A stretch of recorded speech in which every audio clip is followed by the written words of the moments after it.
Alright, hello everyone, welcome back to another episode of Mukluk Streams. I'm your charming, self-proclaimed, yet still humble host, Mukluk. Today, we are back in Pyre. Possibly finishing it?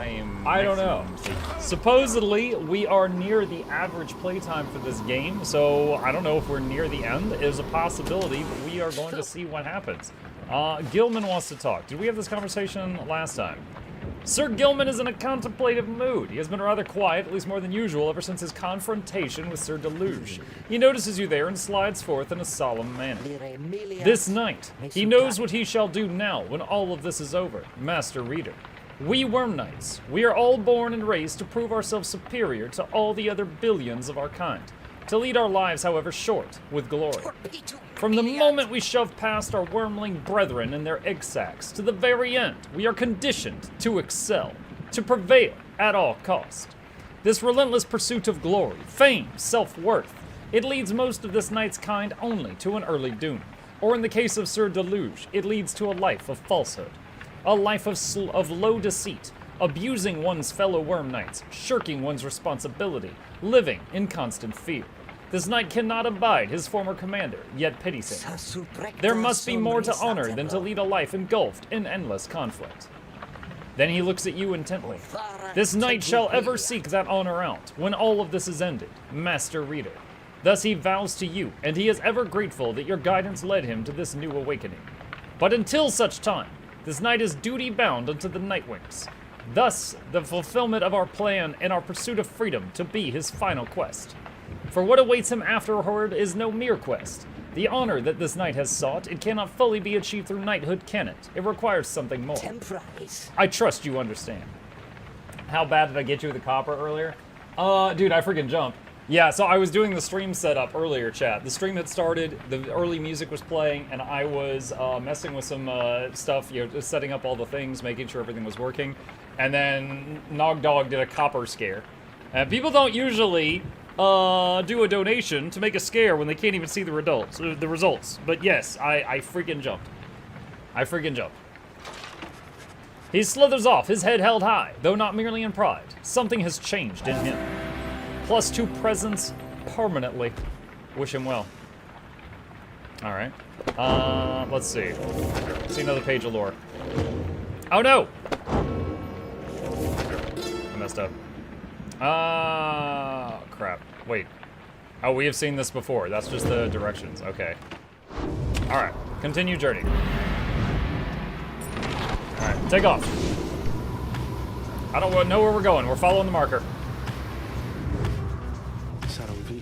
The Hulk of Ores. It has drifted here upon the sea for longer than one might expect. Perhaps you have already read of the doomed ship's demise and the embrace of the unfathomed Plurnus. Some say it was the sea itself which preserved the ship's remains, hidden properties within the water, sea creatures binding together ruined planks of wood. Those such as yourselves and the accuser know another truth I gather.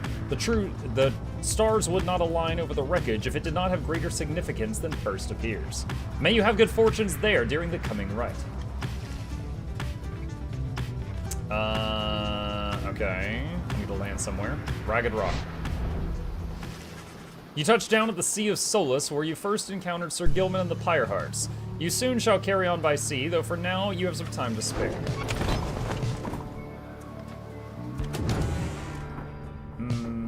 Nothing here. Gaze into the abyss. Having arrived in the immeasurable depths of Ragged Rock, you find yourself lost in thought, watching the horizon. Then, your vigil has ended for the time. Good Master Reader, please join the rest of us inside. Sir Gilman leads you back to the wagon's cabin, where the others are waiting. Together you share an entertaining conversation and a decent meal, courtesy of the lone minstrel who caught a fresh catch earlier. Your companions gain one hope for the next rite. Oh shoot, there was a dialogue thing down there that popped up at the last second. Can I cancel this? Nope, I guess I can't. Oh, okay. That might be the first dialogue I've missed. A messenger imp with news and rumors from the other side comes huffing toward your wagon, here in the immeasurable depths of the Sea of Solace. Oh, I bet this is related to Ruki. You let it in and offer it some light refreshment, as Ruki would have done. The imp's message turns out to be about him. You learn Ruki's past transgressions have all been forgiven since his return to the Commonwealth. He was even offered a well-appointed home and place of business. It must have represented just the kind of lavish lifestyle that Ruki always claimed to have had for himself and his extended family. Eventually, and somewhat reluctantly however, he refused the gifts. Instead, he tracked down Volfred's agents and gave them ample information, thus emboldening their ranks. The last bit of the message sounds as though it was transcribed word for word from something Ruki said. It simply reads, "The rest of you better get back here soon or else." You thank the messenger imp for the report, soon it has all your companions talking. Hard to believe he would turn down living in that kind of luxury, though maybe he got used to it out here. Hari Kree. Tizo is happy to learn Ruki joined the revolution in the Commonwealth. Ah, the noble Ruki! He sets a shining example unto us all. I had every faith our friend Ruki would stand tall and rise to the occasion. Don't you think he must have been sad to have turned down a house? I hope he isn't sad. We understand Ruki holds no small degree of influence, at least among his kind. The news of Ruki's liberation fills you and your fellow exiles with newfound resolve. The messenger imp accepts some scraps to eat from you and rushes off. Your companions get +1 hope for the next rite. Wish Ruki luck. My immersion is ruined. Oh no! Your disappointment is immeasurable. Alright, what's this? Sir Gilman is fuming in anger over something, so much so that you are hesitant to approach him, but you approach him anyway. Exile is too light a sentence for this night. He notices you then and then seizes up. He begins acting rather nonchalant, as though his outburst did not just transpire. Oh, greetings to you, noble master reader. What brings you to this night this afternoon? I don't know why, but when I see his writing, I just think of it like Captain Kirk is saying it, with all the weird pauses. Ask him if everything's alright. You maintain a gentle tone with him and ask whether there is something he might wish to discuss. Sir Gilman perhaps could benefit from talking through his woes. He stands there for a time, silent and dejected, but then... Master Reader, this knight cannot escape the horrors of his past. It seems that you would hear them. Then you would have this knight's apologies ahead of time for burdening you further with his troubles. Having said that, here, then, are the troubles you requested. You are, of course, familiar with the siege of the Spiral Sanctum. For this night, the memory of it is like a wound which will not close. This knight stood there on the front lines, whilst the high-wing remnants descended upon us. So furious was their assault that our chain of command was ruptured, instantly. We of the Sea Dominion, we require orders to perform our duty. Without such orders, why, we surely made a very easy target there that eve. 1 by 1, then 2 by 2, they picked us off, becoming bolder, some of them, shrieking with laughter all the while. This night, he saw his comrades cast aside like sea flies. How this knight survived, he does not know for certain, even now. Perhaps it was that he attempted to pursue and to detain his own knight commander, whom you met when you first met this knight. That cursed Sir Deluge. If not for his craven cowardice, the Spiral Sanctum, it might have held, at least a while longer. But instead we were routed, rendered spineless both in form and deed. Sir Deluge was first to turn and flee as our chain of command crumbled. And as for this knight, he failed to catch his knight commander. He must have looked a coward too. This came from the time of penance, and this knight, why, he insisted only on the course of action reasonable. He insisted on the sentence to the downside. And as you could plainly see, his wish was then fulfilled. How absurd that he should re-encounter his old knight commander here so soon after. Thus did this knight become obliged once more to Sir Deluge. We took to the waters in the Sea of Solace, where soon we met the Pyre Hearts, a triumvirate exclusive to our kind. It was plain to see that they lacked wherewithal, and Sir Deluge, they thought he could provide it, the leadership they sought, and his was too much of a coward to decline. As for this knight, being of the Sea Dominion, he had little choice but to comply, or so at first he thought. When this night, when he encountered you in the Nightwing, something awakened within him. With so little honor left to lose and so much left to gain, it became eminently clear that this knight stood a better chance within your ranks than those of Sir Deluge. And so there is little left to say. This knight cannot escape his past, and yet he chooses to believe that he was spared that day, not merely by coincidence. Perhaps Under King Orez yet has plans in store in which this knight may play a part. This night he clings, however, vainly to that hope. He slithers away, head bowed low. It seems best to leave him be for now. You sense he feels relieved at having shared all this. Alright, so now we know more of his backstory. Hey guys, let me tell you something real quick. Now, I happen to have heard that Mr. Greentail, he's moved on or something like that. I just want you to know he was one of my most favorite customers, and because of that, I'm giving you all the same great deals, okay?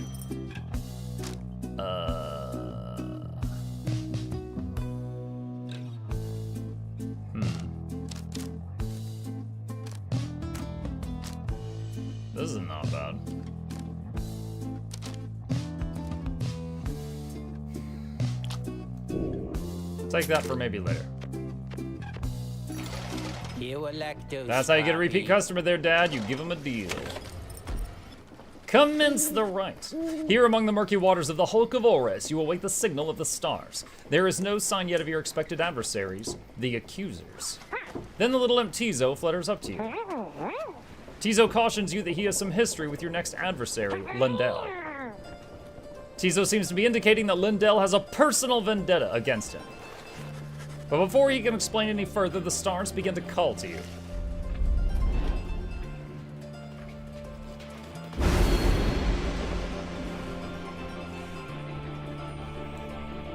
Another monster in the sky.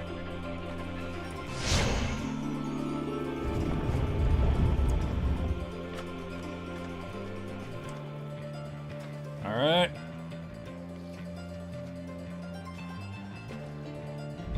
Hear me, you exiles of the Nightwings. The 8 scribes summon you to the Hulk of Ores. Your adversaries in the coming rite shall be the accusers. Reduce their pyre to a smolder and step closer to freedom. Now prepare yourselves.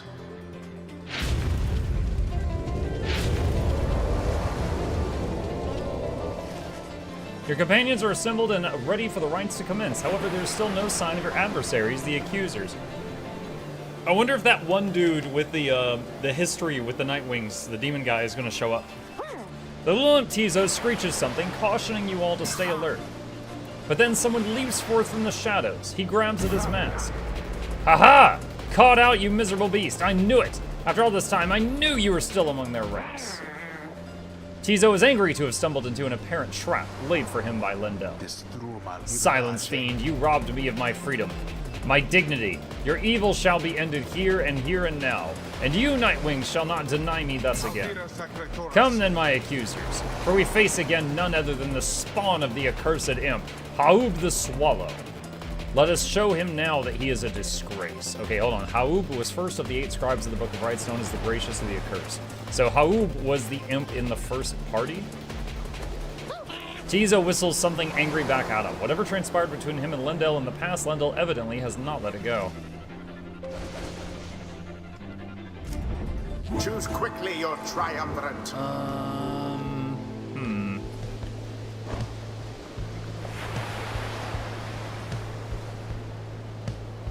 Is that African or European swallow? I don't know.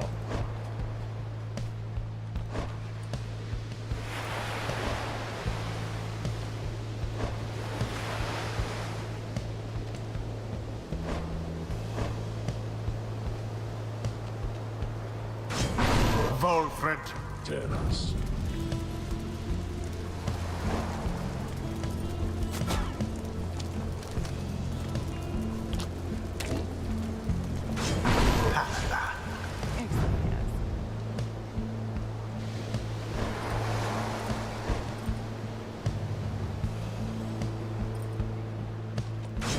Gertrude, it is done.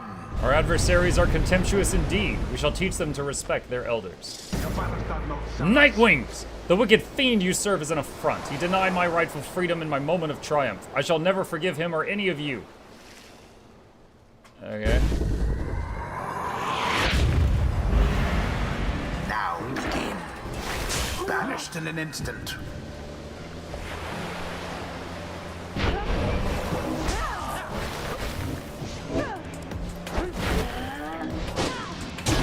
The Nightwings assert themselves thusly. Oh wow, they have a lot of health.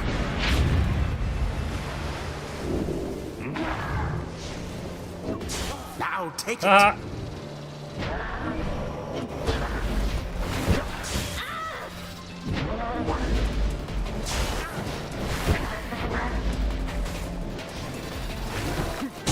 Wait. You left yourselves What? wide. I'll be honest, I didn't realize they had the orb. I thought it was still in the center of the room.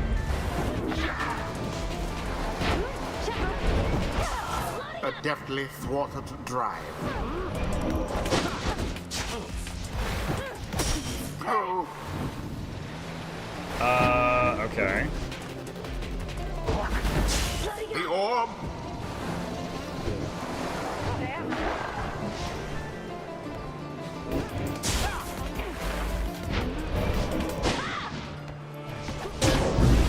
us. Flame Leech. So we just gained back 11 hit points. A stroke of luck is all.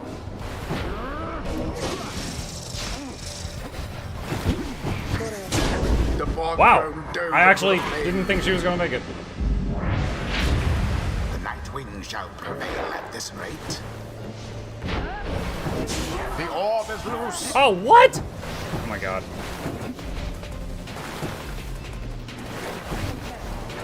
What are they doing right now?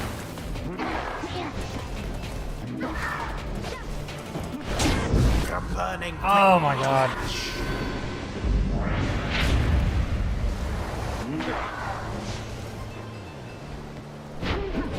Somebody get the orb.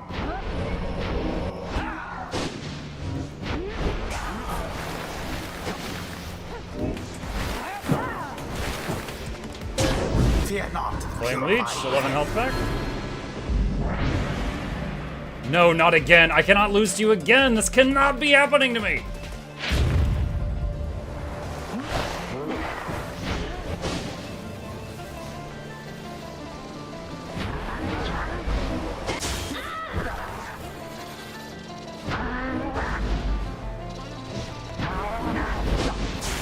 Lendl banished.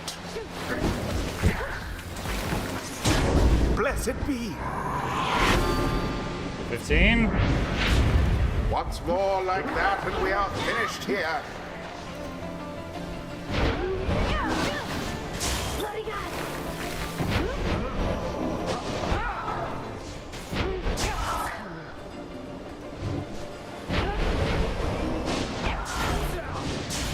Ah.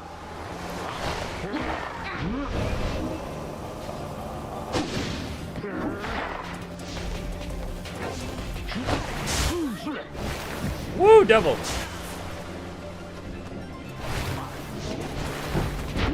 Oh no. No. Oh, yes. Where's the orb?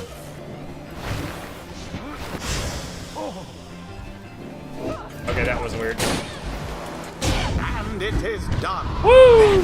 I like that Flame Leech. We healed like Yes, the 33 or Nightwing did 44 prevail. health to our thing during the They hardly thing. deserved it, though, if you ask Thingy. me. They hardly deserved it. The rite is done.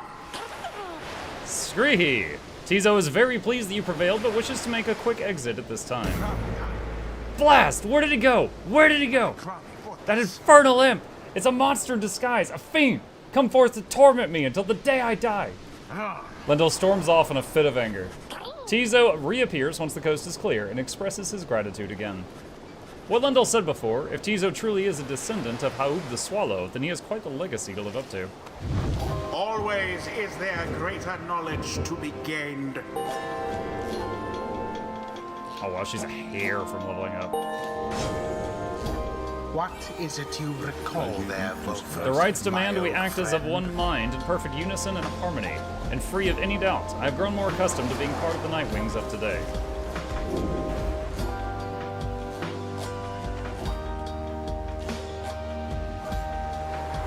After casting Sprout, Volford may remotely detonate the sapling for an aura burst. After casting Sprout, his sapling spawns faster than usual and gains a larger resistance to that. Apparently, the exiled Bertrude This land is so rife with committed eldritch to the knowledge, path. long forbidden in the Commonwealth, we learn the stuff of fear itself. When Bertrude's Pyre has less flame than the adversaries, her adversaries do minus 10 damage per attack. Ooh! That's right. I had my eye on that. Until the stars align. Give him that debuff.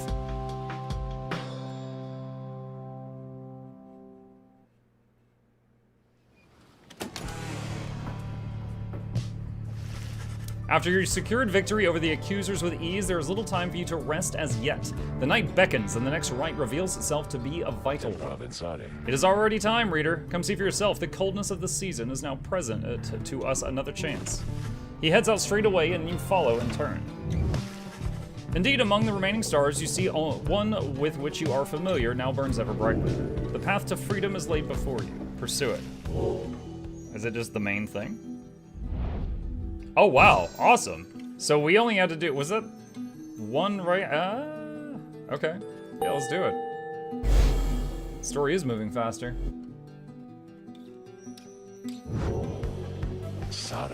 Already are the Nightwings summoned back to Mount Elodial. Picture the Rites as a wheel broken free from a black wagon. It is turning uncontrollably and soon shall reach a sudden stop. We should have several chances left for someone to go free, either us or else our adversaries, but not both. What is at stake each time is further complicated now, I must admit, knowing we have so few opportunities remaining. Those whom we send back into the Commonwealth, should our plan somehow fail, they may look back upon their exile with fondness. So returning to the Commonwealth is not inherently a mercy, I don't think. Moreover, there are also those among us whom we count on to prevail in the Rites. We need them on the Nightwings just as much as we need them in the Commonwealth. We cannot simply grow our numbers here given the circumstances. And so, who stays, who goes, these choices affect us all. No pressure there, my boy. Now, I don't know about you, but I shall go and take my leave for now. Let us set forth again at daybreak.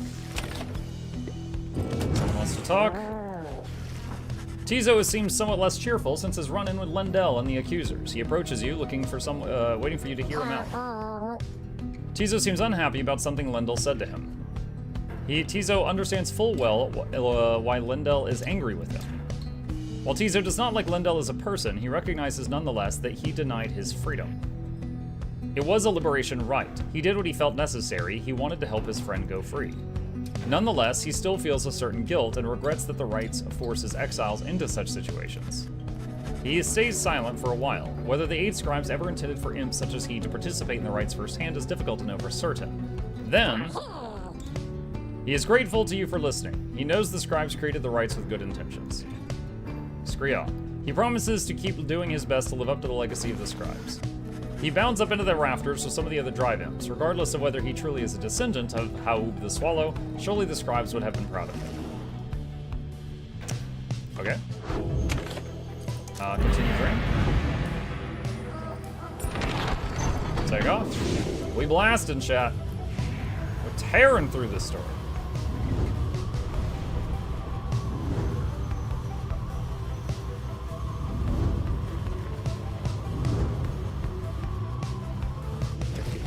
Once more we sail above the fall of Salium. The temple to the 8 scribes awaits us at the summit. None have seen the temple, save for those worthy to conduct the rites there, myself and my counterpart Celeste. You may then wonder whence it came. The cycle of the rites has turned since the beginning of this age. Over its course, whilst waiting for the cycle's turns, some exiles thus paid tribute to the 8 scribes. I think the scribes may not have wanted such extravagance or the carved effigies to them along the way. Yet it is for triumvirates to decide how best to honor the rites.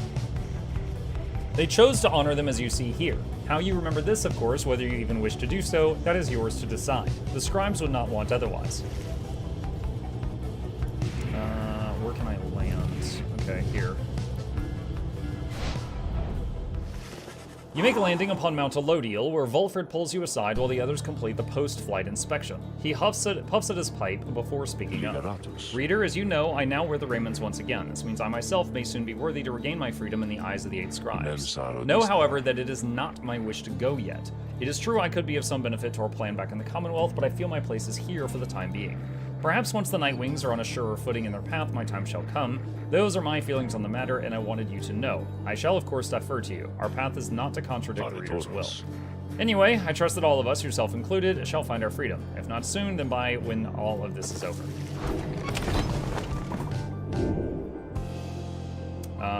The Beyonder Crystal seeks Volfred.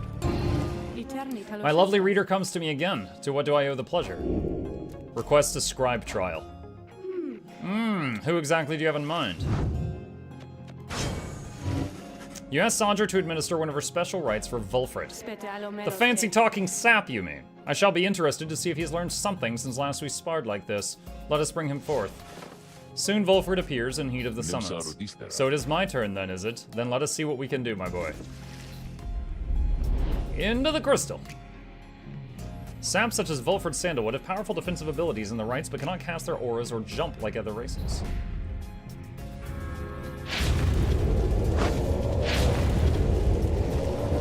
The apparition Sandra appears and unfastens her mask. Listen well, Sap, you answer to me here. As you will, O Sandra the Unseen. Proper as ever, then. Though I wonder if you have the wherewithal that you project. Show me then what you can do without the benefit of those whom you would lead, and let us see if you and your lovely reader have reached a thorough understanding as of yet.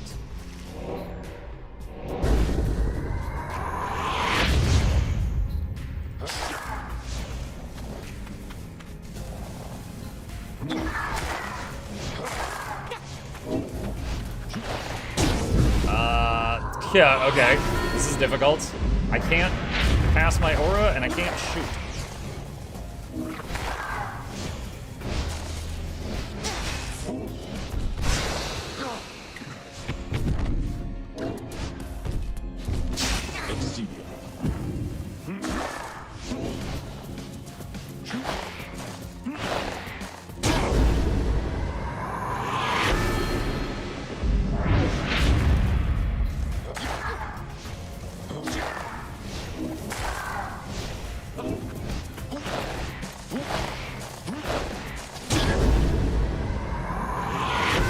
One more.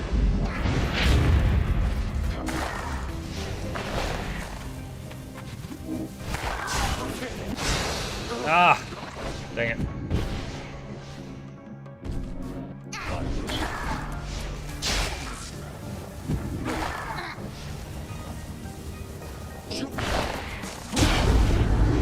Alright, not too bad. I was...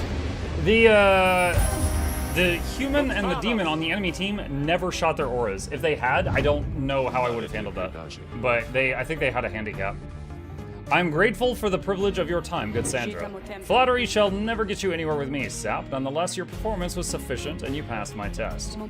Thus, congratulations are in order to you and to your lovely reader. Now farewell. Do you have a supporter link for Janthir? I do, Mr. or Mrs. Chickens. Thank you. This is a link to it. If you use that link and buy anything in the store, it supports this channel, as long as you don't have like a cookie blocker or something when you open it. And it does not require a promo code. You can leave that blank. I had not seen the Sandra in some time. She has not changed a bit. But it would seem she left something for us, did she? Lose bow. Volfred's blink ability transports him 50% farther. That's kind of cool. Let's see.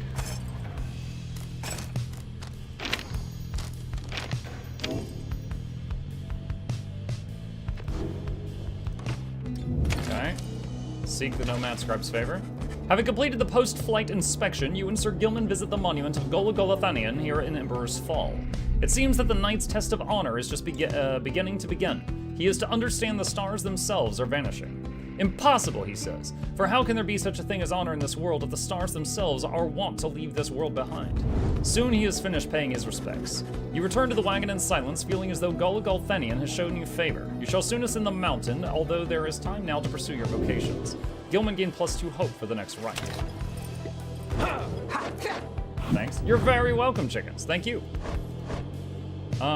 Who's the lowest level? He is. Mentor. I should be interested to see what lessons you have taken from the book. You and Volfred go over this understanding of his aura and its connection to his presence, both physical and spiritual. The discussion proves informative. I always try to bear in mind that together our auras grow even stronger. I can't see where the XP bar is because it's behind his big head. Someone wants to talk.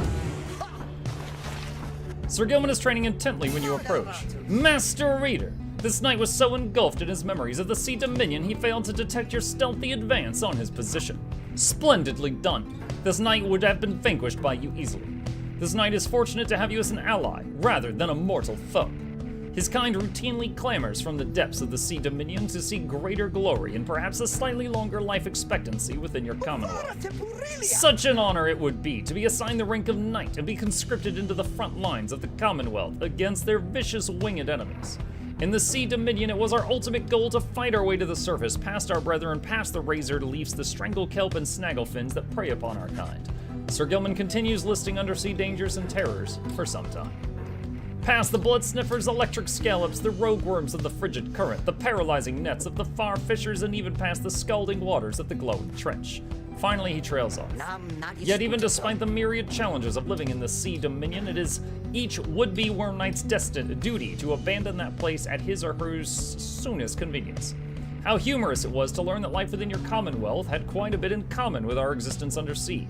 'Twas not all pomp and glory as the stories told. Perhaps it is our lot as Worm Knights to bring strife with us wherever we should go. For even here it seems is our kind pitted against both our brethren and others. He remained silent for a while, but then, Ah well, it is fortunate that this knight found within this place so fine a company is yours.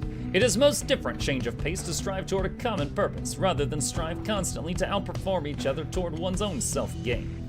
Although, to the extent we are competing still, this knight shall ever strive to take the lead. Make no mistake about that, Master Reader. This knight was born to be the best, just like all the billions before him. Now, he is off to steal himself. Your pardon, Master Reader. He scoots off somewhere to continue with his self-made training regimen. Gilman gained +1 quickness for the next rank. Gilman's getting a lot of buffs right now. Really kind of egging me on to use him in the next raid.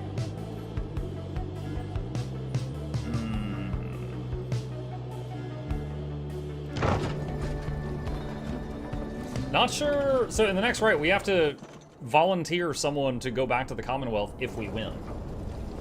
And although he said he didn't want to go yet, I do think sending the sap guy back would be the most helpful. En route to the mountaintop, you pass by a monument to Luz Slorian, and Pamitha happens to take notice.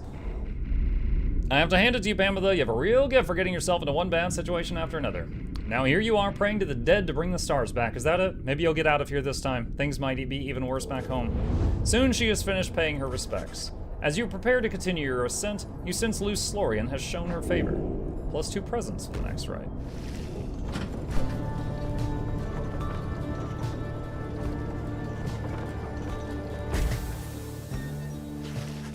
You and your fellow exiles gather at the foot of Scribe's Gate before an archway carved of stone where stands the Gate Guardian. Greetings to you, Celeste. I see the exiles of the Nightwings have returned, even as the cycle of the rites begins drawing to a close. The Nightwings accept this as the will of the scribes. The Gate Guardian laughs at this softly for some reason. And you, Tariq, do you accept their will as well? But the lone minstrel does not answer her. It is no matter. Now, Nightwings, each of you come forth and state what it is that you seek whilst crossing Scribe's Gate. One by one, the Nightwings declare themselves. You all pass through as before. When Volfred takes his turn, Celeste stops him. You, I see you wear the raiments once again. Explain. The cycle of the rites is ending. While I do not know exactly why, I have my fears. One of my contemporaries, he who fell from the summit long ago, he lives and seeks his liberty again. He stands against us now and believes his triumvirate to be the true Nightwings. I remember well the contemporary whom you mean. Then the Nightwings stand divided. Yes, and so I wear the raiments once again in case that it may help to right this wrong. For I am Volfred Sandalwood, and I seek liberty for each of us so that one day we all might stand shoulder to shoulder on the other side and bring our freedom to the people there. She considers Volfred's words for a moment. I see. Then, move along. The Guardian of Scribe's Gate regards you all, and then she beckons you onward. The 8 scribes bid the Nightwings welcome. Go forth with glory. Celeste? What is it, Tariq? The will of the scribes. Long have we both followed it. I think you would agree. In equal measure has it drawn us close as separated us. But, if their aim now is to keep us apart for another age or longer, then no, I do not accept their will. You blaspheme, Tariq, and at the gate no less. But the lone minstrel simply puts his hat back on. Then may the scribes themselves admonish me. Until tomorrow night, Celeste. Yo, Chad, he thirsty. He thirsty.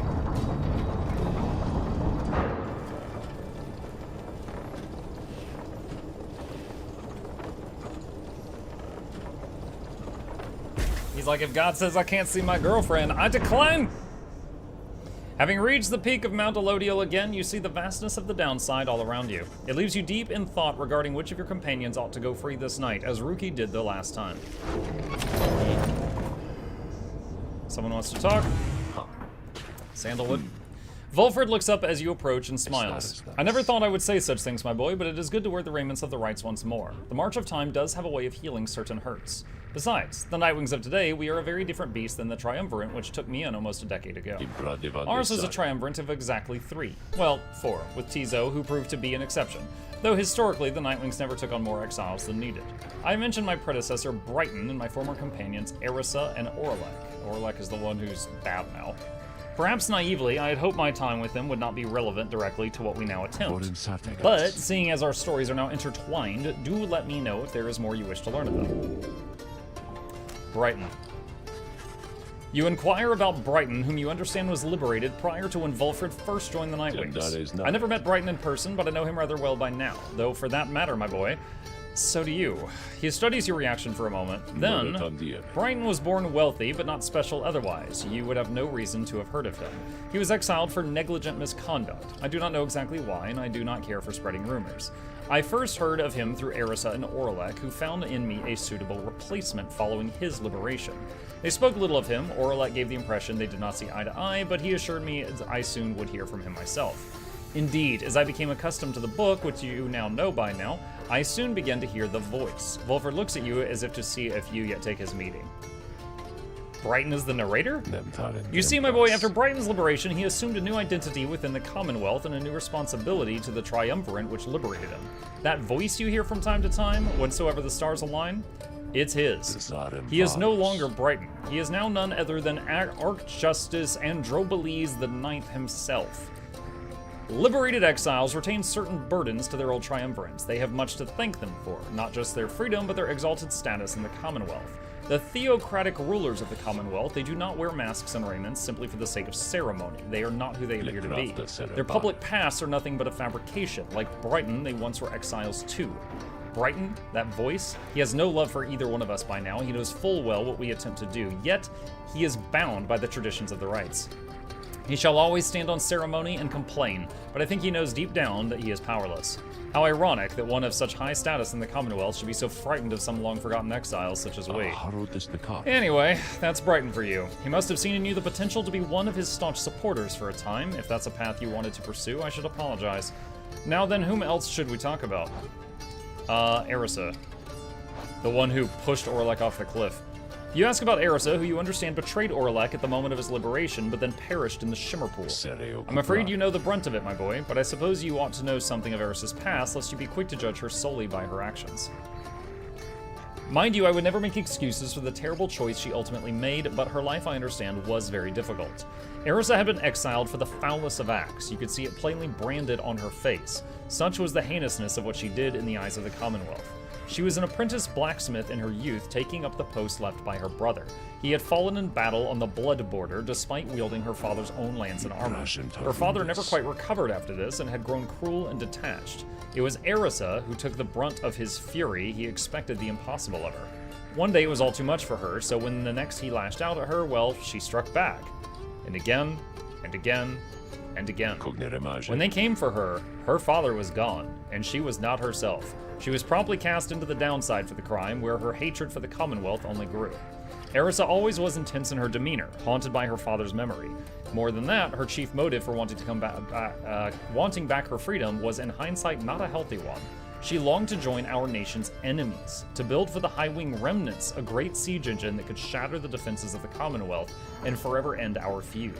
What she ultimately did to Orlek, it was an act of pure and thoughtless desperation. I do not think that it was simply evil, nor do I think that it was personal. I often wondered, though, if in her final moments in the Shimmer Pool, she understood what she had done and the depths to which she had fallen. For years, I must admit, I hated her, but now, my only hope is that she found a peace untenable during her relatively short life in the downside and the Commonwealth. Furthermore, I hope the life of Erisa offers some perspective yet to those of us who have not made the same mistakes. Now then, was there something else? Orlek. You ask about what Orlek was like when he and Volford first became acquainted. Volford remained silent for some time. I was very, very sick, you know. I first landed in the downside. The long trip down the river must have been a little too much for me. It was Orlek who found me. He could not have known of my capacity to read before he revived me. He was a physician, intolerant of the sight of suffering of any kind. Not just any physician, mind you, a gifted, highly decorated one. He served on the front. Back then, skirmishes erupted frequently, and those such as Orlek, they had to deal with many casualties on either side. In time, he said he grew repulsed by what he saw. This sowed in his heart a yearning for an end to all bloodshed, so he tried to use his status to negotiate a treaty with the High Wing remnants. It must have gone about how you'd expect. He was given direct orders to return to the front. When he refused to soil his hands again, they cast him to the downside. Here he gained the notice of the Night Wings, and before long he grew to be one of the finest right conductors anyone had ever seen. He was instrumental in the liberation of his companions, whose roles in the Triumvirate were later filled by Erisa and me. In time, Orlek's own opportunity for freedom came up. He longed for it so that, with his exalted status, he might stand a better chance of negotiating peace. However, on the evening of his liberation, well, you know how the story goes from that point. Volford heaves a heavy sigh. He and I were kindred spirits for a while. I could not bear to think that he was gone, and now I still cannot entirely believe that he is back. He is our adversary now, transformed, grown cold. Still, part of me is happy he lives. Make no mistake, of course, I shall not be swayed against our plan, not by Oralek or anyone. As I have said before, we share a higher calling now. As for Oralek, he wants his freedom still, although I wonder if he still remembers why. Anyway, was there something else, my boy? Farewell. You bid Volfred a good afternoon and leave him with his memories. My pleasure, reader. Reflecting on the past from time to time helps demonstrate how far we've come, yet how much farther we have yet to go. Shop. Hey guys, like, I don't know what's going on up there with all the stars acting weird and stuff, but let me just tell you something here. You ain't gonna find a better deal on all this stuff from anybody, and I mean anybody on the downside. You can trust me when I tell you that, okay? Go ahead, stock up. Permanently grant +1 hope.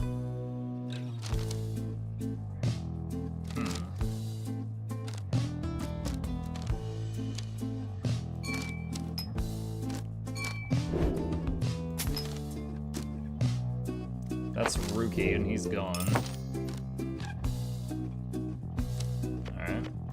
Alright. Pleasure doing business with you guys. Commence the rite. Once more, you've gained the fall of Selium, where one among you may go free, but first you shall have to prevail against the essence in the liberation rite. Reader, your companions are gathered there under the fall. They shall be counting on you. Indeed, as the cycle of the rites turns ever faster, so too is our plan set in motion. My agents in the Commonwealth are beginning to cause quite a bit of a stir there, and word has reached high places that the rites are ending. This is our chance. Though let us not despair should victory elude us here. We shall make the most of whatever the scribes have in store for us. That is to say, good luck, my boy, it's time. I honestly wonder if this is the last time we do the final rite. But it's hints that there's not, like, look, the sky is full. Unless, like, an eel appears right there or something.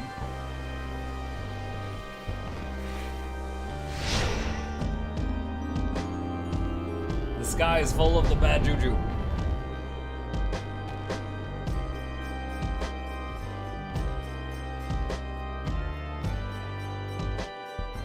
I'm not sure who we're gonna free. It's gonna depend what we see. The Nightwings gain the summit of the sacred Mount Aladiel to conduct the liberation rite. Even as the stars themselves abandon you. Make good upon these final opportunities, reader. This glorious age-old tradition coming to an end upon your watch. I trust your adversaries, the Essence, shall not throw away this chance. Choose now who may go free, should they unfortunately fail.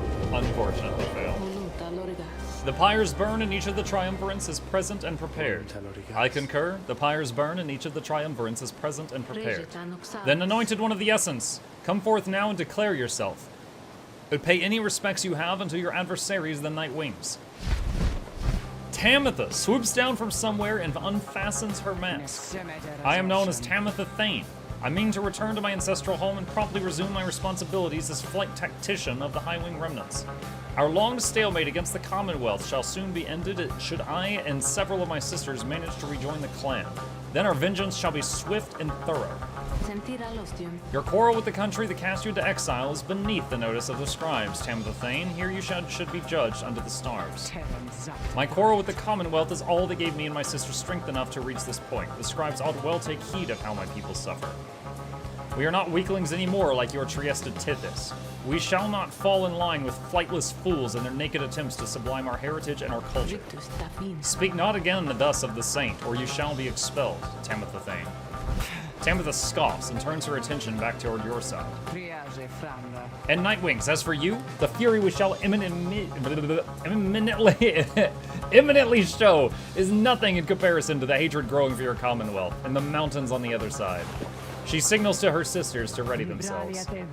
You seek your freedom, but there shall be nothing, save for devastation, should you manage to return. Ash and Coal plus 25. Hey Mike, how are you liking Pyre? I'm liking it. We're near the end, I think. Nightwings, your decision. On whose behalf you shall conduct the liberation rite. Reader, I would ask you to choose wisely, but I am sure you know no other way. And you, prepare your song to read.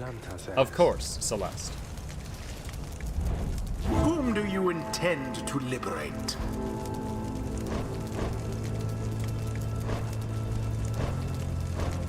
Oh god. Okay, I was on the fence between sending Sir Gilman or Volfred, and neither of them are worthy. Huh.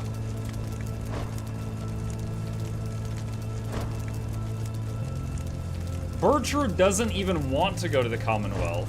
Faye likes a boy that lives out here. And Tizo's a wild animal.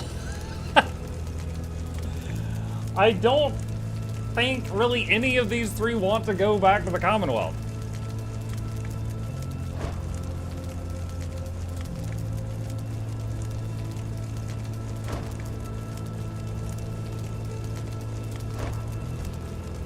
And it would be kind of funny to send Pamitha back to the Commonwealth while her sister is staring at us, but I can't pick her either.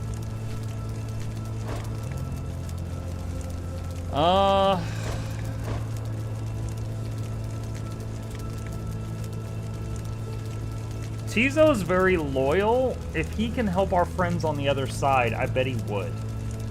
Like, thinking of this in terms of story, I think Tizo would do everything in his power to help our friends on the other side if he was able.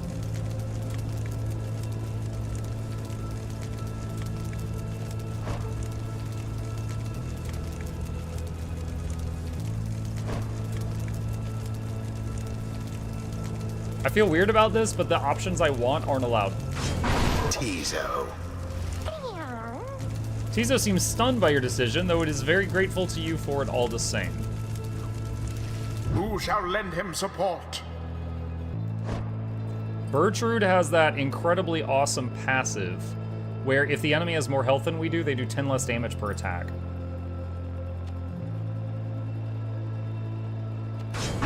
Bertrude. The way he said it. Bertrude. Then we shall do what is within our power for that one.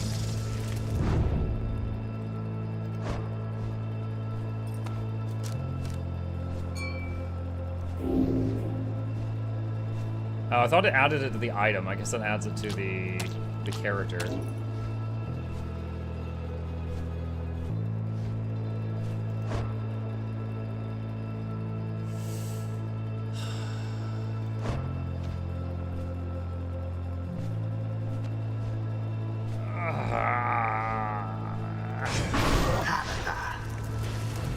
Sure, let's get him out of here then.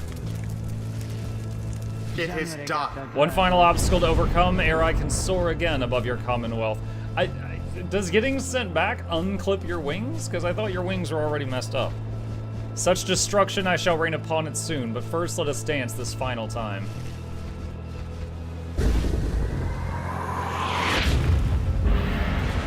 Commence.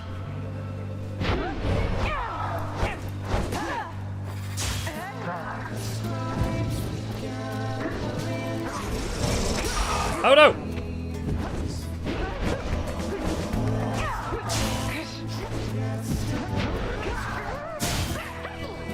Wait, what? Did they kill each other?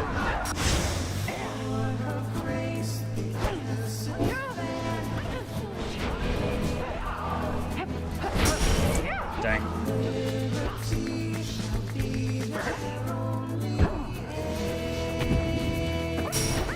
Oh, dang it. Well, we only took 10 because of the passive. As the Liberation Rite continues, he sends Pamitha reaching out to you, perhaps just reaching out to anyone at all. Reader, someone, please. Let her prevail, let her prevail, please let her prevail this once. If this thought makes me a traitor, so be it. Please let Pamitha prevail, for she is here wrapped up in all this because of me. She wants to destroy all mankind. The plea trails off and Pamitha remains steadfast, all her attention focused on the Liberation Rite. And as for Tamitha, prepare yourselves, Nightwings! As for you, Pamitha, I await the outcome of this night, for it shall soon ensure that I may never have to see your smirking countenance again.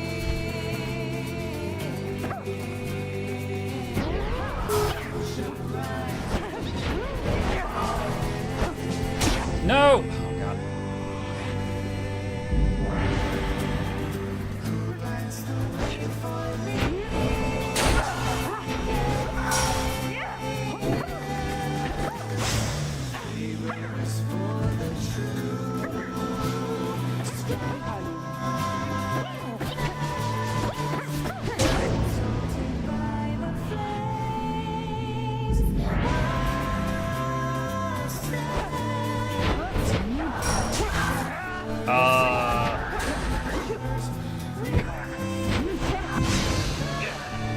I successfully intercepted it, but then they got me.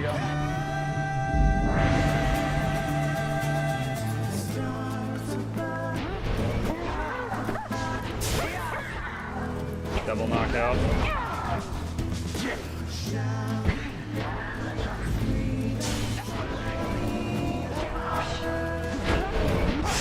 Woo! Oh my god. No!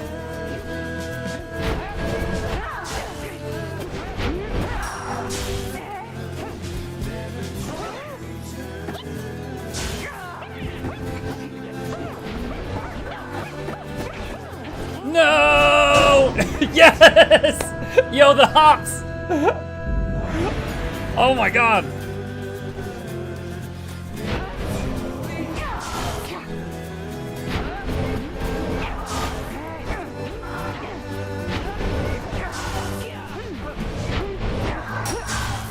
Ah, they got him. No! I hopped to intercept her, but she tossed the ball right when I did it, and I just passed through her. Now to the flame. Baka. Arc now, my sisters! Damn what the book says! Advance to strike formation! Prevail here against these wretches, no matter the cost. In disregard for the ways of the rights, Tamitha Thane has ordered her triumvirate to push further afield, adopting an even more aggressive stance for the remainder of this rite. So they're starting midfield, is that it? Wow, I couldn't swap characters fast enough to stop that. Your adversary's pyre now burns bright oof. Bright oof? Such chaos. Really? That looked like she went right through my aura. I will say our referee for this sucks. Bro, why did Bertrude get knocked backward whilst the enemy was like flying overhead? Oh.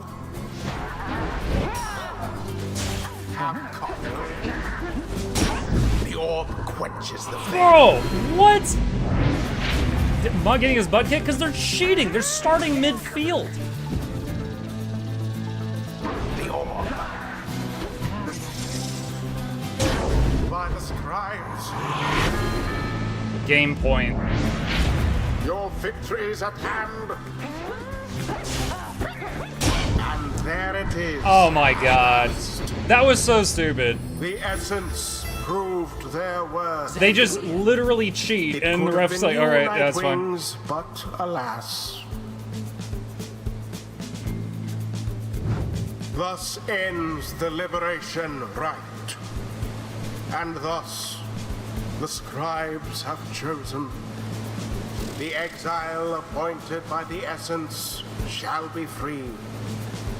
So they started with 50 more health than me, and they all, I think it was 25. They started with way more health than me, and also for the second half of the match, they started midfield at the ball. All others shall remain to carry out their rightful sentences.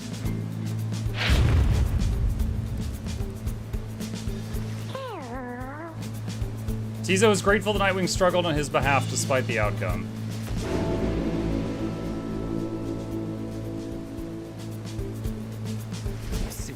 Commonwealth fools. How fitting that traditions such as this should spring forth from a culture such as yours.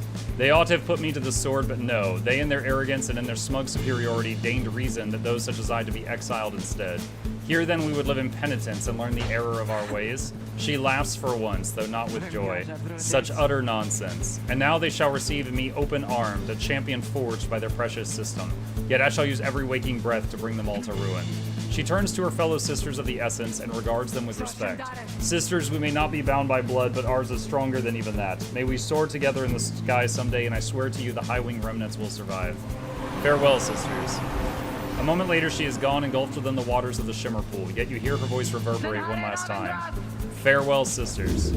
Tabitha earned her freedom. Great, we released the terrorist. Tamitha Thane.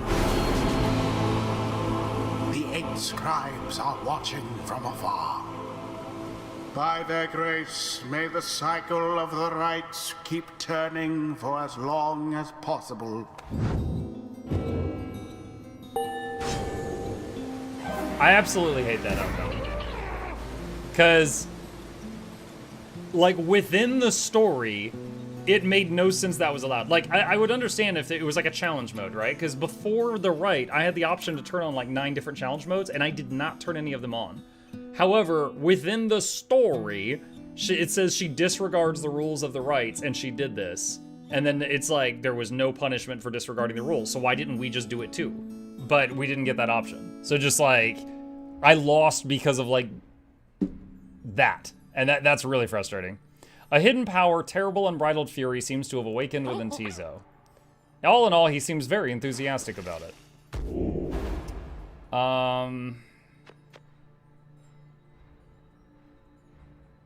That, I guess. Bad ref, yes.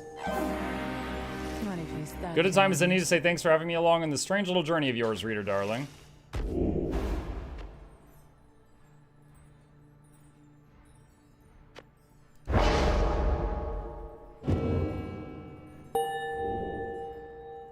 Her passive was great. Her passive kept us alive in there quite a while, making the enemy hit us for 10 damage on most of their attacks. Well, Tamitha, I knew full well I never could give back to you the years you spent in exile, and I knew I never could regain your trust. But maybe now at least I could start to live with myself again. Though how absurd. Yeah. Why are you happy we lost? Shut up. I might have doomed the Commonwealth, the Highwing Remnants, and Tamitha alike this night, and yet once more all I can think of is myself. Yeah. I need a drink.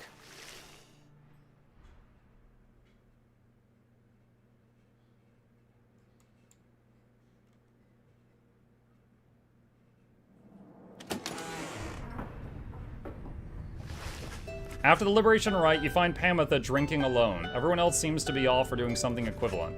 You're about to leave her be when she looks up at you. That's that then, reader darling. Mission accomplished. Is that what you want to hear? That my loyalties have all this time rested with Tamitha? You know it's not that simple. Besides, I think I've made plain my intentions from the start. I'm here because of her.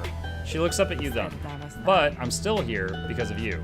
She pauses again for a time. I don't know the reasons why we failed that Liberation Rite. I do. They cheated and the ref didn't care. Were the Essence simply superior to us, perhaps? Shut your birdie mouth. But I don't wish to know. And as you can probably detect here, darling, I feel no joy in this outcome. But I feel as though a part of me was liberated there along with Tamitha. So after I realize this may make little sense now, but thanks, if nothing else, for being there to help me see this through. She then gestures you towards her bottle. Yeah, get drunk. I need some Coke. You accept the bottle, and the two of you drink in silence for a time. Nothing more needs to be said. As the hour grows very late, you excuse yourself and leave her to her thoughts. If Tamitha ever was conflicted in her intentions, you sense that now she is fully committed to the group. She has nothing else to strive for. We have but a few such liberation rites remaining. Exactly how many I do not wish to speculate about as yet until such time as we can better say for certain. Under no circumstances would I suggest this is our ideal, however, it is an opportunity enough that our plan may as yet succeed. Although all of these setbacks, I fear, Volford trails off and falls silent. Some of the others exchange looks they're beginning to understand. With the rite soon ending, everything Volford has sought both on his own for many years and now with all of you, all of it may have been in vain. The hush spreads over the others. But not to you. You then proceed to do something that none of them seem to expect. You raise your voice. I thought you were PG, but now you're doing Coke on stream. Oh, how the mighty have fallen. Oh, yeah.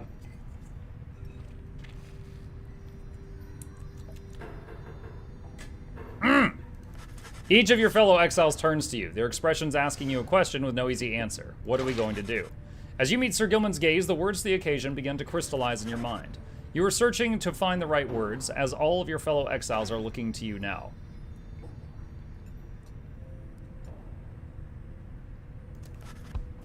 You tell them you all have stood together time after time throughout this quest and are now poised to seize upon a glorious opportunity.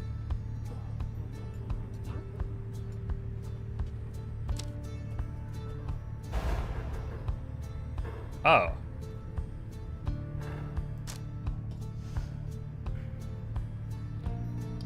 You tell them that you have all struggled to come this far through the downside, though many challenges which you have faced. It is clear now that not all your turn.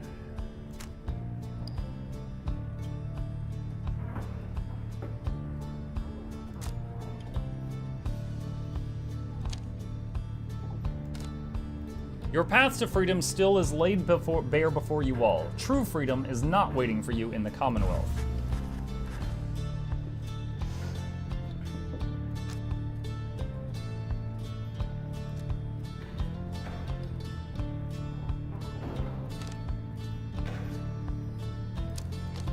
But something far more vital is at stake. You see the imminent conclusion of the rites as a sign. It is a sign that the world is changing.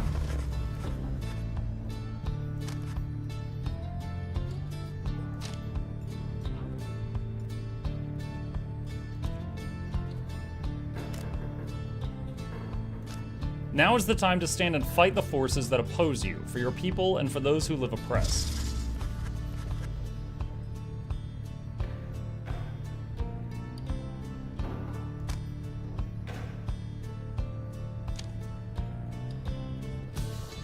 When you look at it that way, whether you achieve your freedom is up to all of you, to each one of you in your own way. After a brief period of reflection, you share one last sentiment with the group.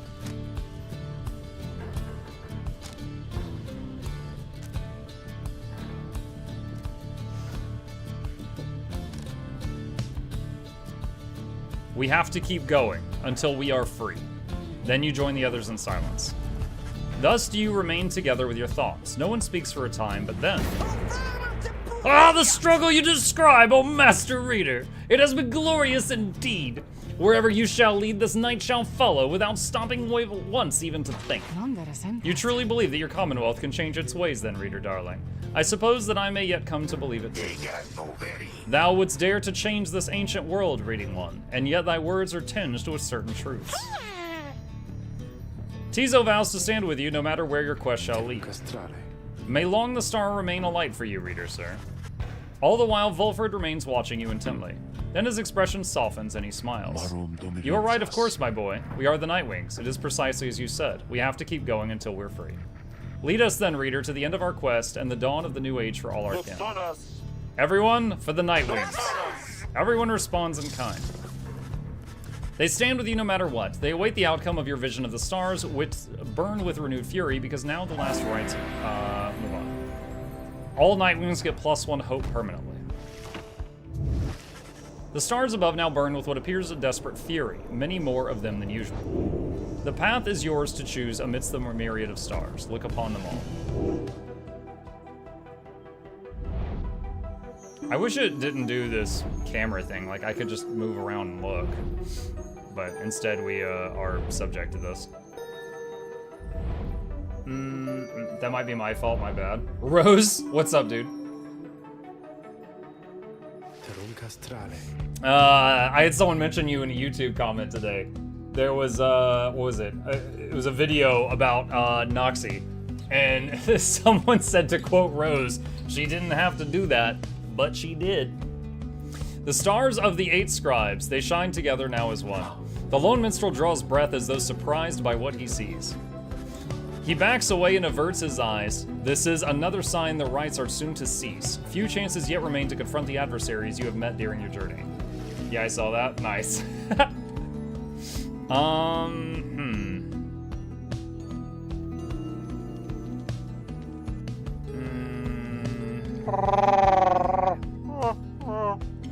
It would only be the second time I ever fought this guy, so I think this guy would advance the story in a way that I have never had advanced.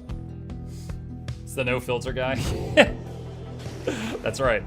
The triumvirate you shall confront this time around shall be the Tempers, led by the demon called Ignarius. They have prevailed in the rites on many occasions in the past. The lone minstrel then offers you such details as he knows of your next adversary.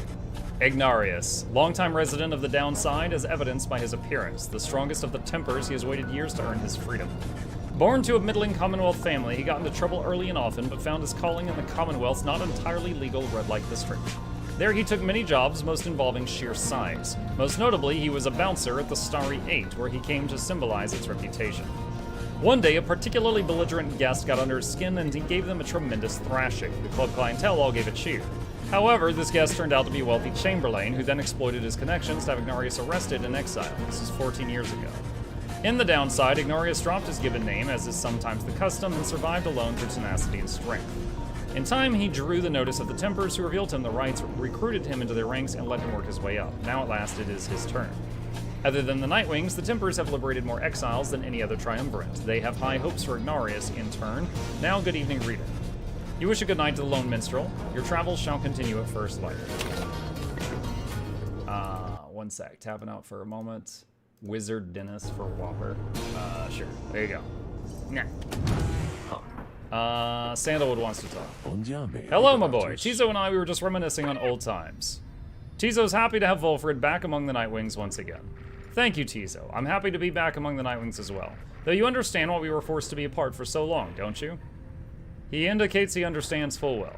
I trust that Tariq provided some good company and song during intervening time. Tizo confirms he did enjoy traveling alongside the Lone Minstrel for some time. And there he is, right on cue. Something I can do for you, Volfred, sir. Volfred laughs warmly at this. No, Tariq, we are well enough for now. Tizo and I, we were just remembering the time when we first met, the three of us. Tizo was rather apprehensive then, as I recall. He was merely being circumspect, I'm sure. Tizo has the sharpest instincts of us all. But the bite he gave to you, sir, it left a permanent impression, did it not? It did indeed. I consider it a mark of friendship. May it stay with me for all my days. It is a good reminder that despite the challenges we faced together in the past, my time among the Nightwings has been extraordinary. Likewise, can I say the same, sir? Prakri! Tizo shares the sentiment as well. Volfred turns to you. I should apologize, my boy. Here we are talking of a history you do not share. Believe me when I say we're skipping over many of the bad parts. What I mean is, it isn't my intention to exclude you as we wax nostalgic. The Nightwings that you know, we are a strange assortment, are we not? Those of us who share some kinship from the past, I suppose we cannot help but seek some warmth in it. But it should not be to the exclusion of the friendships that we forge right now. So please, why don't you join us for a bit? Together, you, Volfred, Tizo, and the Lone Minstrel talk a while about the times gone by. The three of them are pleased to be back in one another's company again, having grown close enough through shared experiences in the past. Just the same, they have welcomed you into their group. In spite of the hardships you have faced, some of these idle moments that you share together may one day form memories you think back upon with fondness. Soon the conversation winds down, though it lifted all your spirits for the while. Okay. And there is no time now to return to Moonlight Alcove as before, as the stars already urge you on. Everyone is ready to make haste for the nest of Trieste.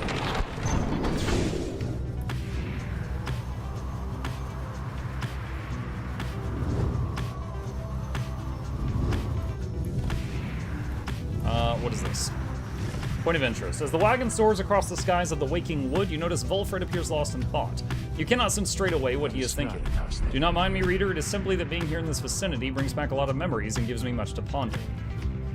I hid within those woods for many, many years, making preparations for our plan. I cast aside raiments and became untraceable. There I waited for the plan to germinate, so it means a lot now to be here above that place at last. Quite the view. What do you say, my boy? Land.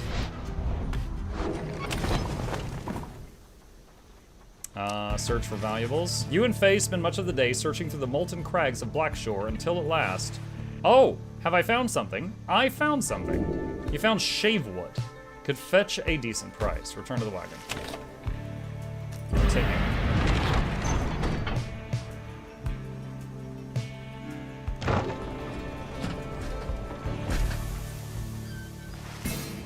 Halt! Everyone, I beg you, please forgive my rudeness here. The black wagon is shuddered to a stop en route to the nest of Trieste. There is some commotion as the Lone Minstrel motions for everyone to be still. Someone is there along our path ahead. He points into the distance. However, when you scan the horizon, everything is still. You see no sign of whomever the Lone Minstrel referred to. Still, he indicates caution. Strange. I do not believe I was mistaken. A tense moment passes, and then another. Then the Lone Minstrel tenses up. Our guest. He is there. You look toward where he signals, and then at last you see the cause of his concern. There's no mistaking who it is. Orlex stands there near motionless, atop some forgotten rock jutting from the gnarled roots a fair distance away. He stands directly on the path of your black wagon.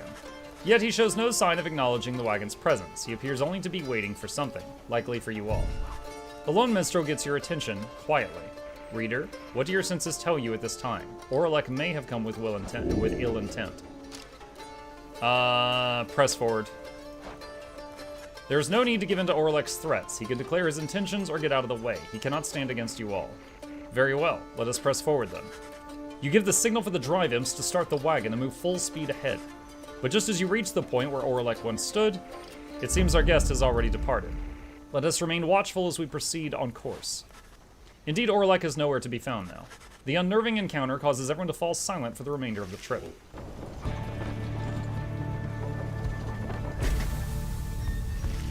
The wagon finally arrives at the nest of Trieste, where still there is no sign of Orlek or your next adversaries for that matter. Your companions organize a quick search about the premises, leaving you to watch the wagon until the rites at commencement. Someone wants to talk. Orlek's in the wagon? Something is wrong. Someone is here alone with you. Orlek seems to be examining various objects in the wagon. Whether he has noticed you, you cannot tell. What he is doing here and how he got in unnoticed, you cannot imagine. You watch him go about whatever he is doing, examining all sorts of things that you and your fellow exiles gathered on your journey. He shakes his head. All of these trinkets. This wagon, it is most different now. Welcoming, and yet I am unwelcome here, it seems. In my own wagon.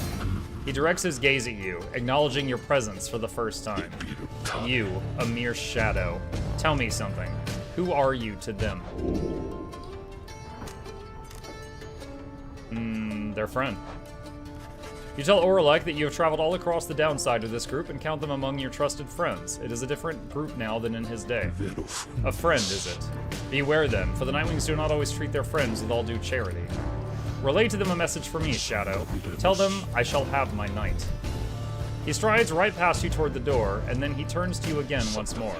I shall have my night. Yeah, I heard you the first time. Then Orlek is gone. Good talk. Several of your companions return as you exit the wagon. You explain what happened. However, none of them saw Orlek. Most concerning, reader, though I am thankful you are well. Orlek, he always was a peaceful individual, and yet his disposition is much different now. Let's see. At Rose, just wondering, are you going to do the expansions too? Rose says, in all due time. I'm technically not a Guild Wars 2 channel, but I have plans to do all expansions at some point in the future. Yeah, I remember in the past, like, I first discovered your channel from when I saw the first video you did related to Guild Wars 2. People recommended it to me. Since then, I've watched quite a few of your stuff. Fantastic work, by the way. And I saw in one of them, you mentioned your original plan was to, like, bounce through a whole bunch of different MMOs and do, like, a series on a bunch of different ones. But I don't know if that plan changed since then, or if just... Yeah, the Guild Wars 2 stuff was going so well, you just decided to spend more time on that, or what happened there? Perhaps we'd best inspect the wagon for any signs of tampering in light of these events. You and the others conduct an exhaustive search in and around the Black Wagon for any signs of objects missing or tampered with, as well as signs of damage or foul play. The search yields nothing. No one finds any sign that anything was moved or tampered with. Even the drive imps seem calm. The incident leaves you questioning your own recollection of what happened. You try to clear your mind, for the rite is soon to commence. Shop. Hey, you guys, you know, you just missed some other customers. I sold them some of my best stuff. Not better than the stuff I sell you, but if you run into some guys with good stuff, you know where they got it.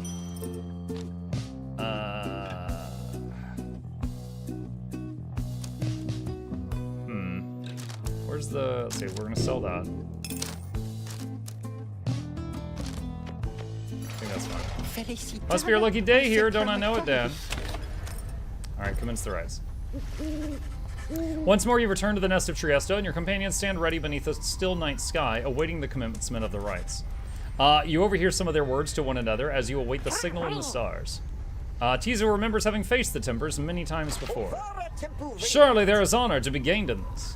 Just then, you observe a glint of starlight that begins to shine above, and your companions soon fall silent.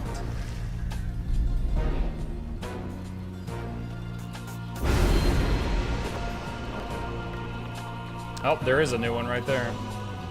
I joked earlier that we might get some thin eel or something up here, but then we got one right there. Thanks, I just don't want to be the guy that ends up doing Guild Wars 2 vids for each and every single update because others do that better than me. Just decided to do a bunch of Guild Wars 2 vids because I was enjoying my experience that much. I think that's a good reason. Hold on, let me wait till this pauses for a second, and then I want to answer that. Along with his remaining retinue of miscreants. Too bad you failed to rid yourself of yet another one last time. Your adversaries, the Tempers. As with you, they must be very desperate for their freedom.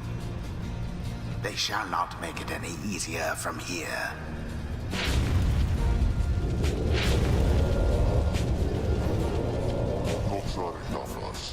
Okay.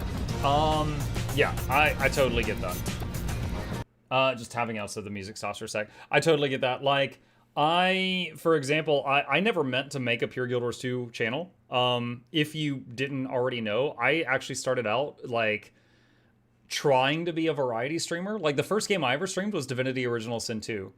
And then I think I did Divinity Original Sin 1, and then, like, Tower of Time, and Pillars of Eternity, Grim Dawn. Like, I bounced all over the place. And then I tried Guild Wars 2, and at the time, like you, I kind of fell in love with the game, and then I just started doing more and more with it, and then it was when I tried making some YouTube guides for it that I kind of took off, you know, like things started going, you know, pretty well. And then now a lot of people think of me as like one of the Guild Wars 2 guys. And I'm totally happy with that. You know, I love Guild Wars 2. I enjoy the game. I do have to be careful I don't get burnt out on it because I've played it for, you know, like 9,000 hours or something. So, you know, I cut back because I used to stream it, you know, every single day, 365 days a year. And now I do it like, you know, once a week, except around updates. Then I might do it for a few weeks straight. But like, for example, recently I did some videos on V Rising just because I was really passionate about V Rising. I was really enjoying V Rising at that time. And I knew the videos would not do as well on my channel because they weren't Guild Wars 2, but I just did it because I really wanted to do it. So I totally get that. Let's see, Ignarius. Look who wants a piece of us again. It's the damn Nightwings, here to knock us down another peg or two again, I guess. Well, at least you got old curly horns out of this dump, I gotta give you that. One look at her and you just knew she was too good for this place, although maybe that ain't saying all that much. Any of you Nightwings see her again, you tell her something for me. You let her know Iggy says hi. You let her know. Not that she'll remember some dumb lunk like me. Then Ignarius shoves on his mask. Alright, Tempers, let's give it to him like we still got a chance. Didn't know you had such a full bill of CRPGs on your passport. Who shall it be this time? A lot of them. Alright. I would like to give XP to the people that are not currently able to be appointed for the rights. Volfred. Tamatha. Triesta. Sir Gilman. So many. With that out of the way, The glory of the Nightwings! Now we're making Muck the Total Warhammer guy. I would need a bunch of guys. The thing is, having a bunch of YouTube content related to a game gets you a lot more notice than having Twitch content related to a game. I would need a few hundred Total War videos to catch up to my Guild Wars 2 fame, I think.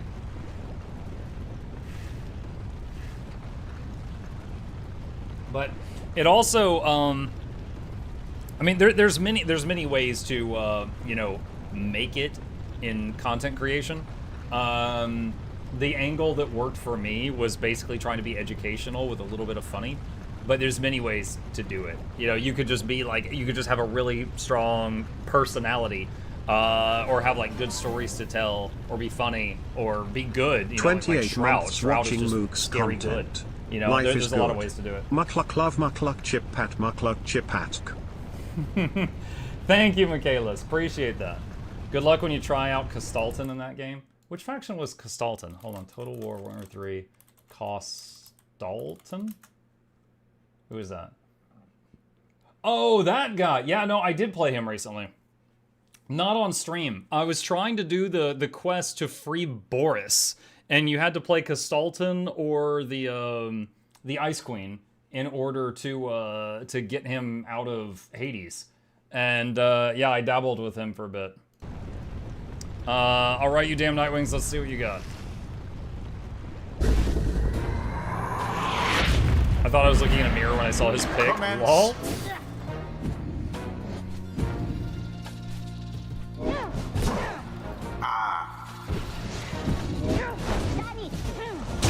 the Nightwings thus assert themselves.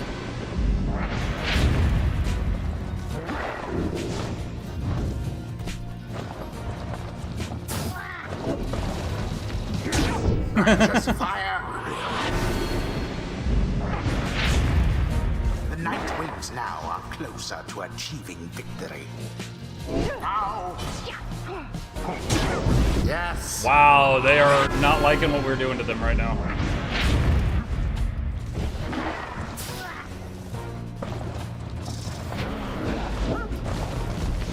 Too slow, Ignatius. Deliverance.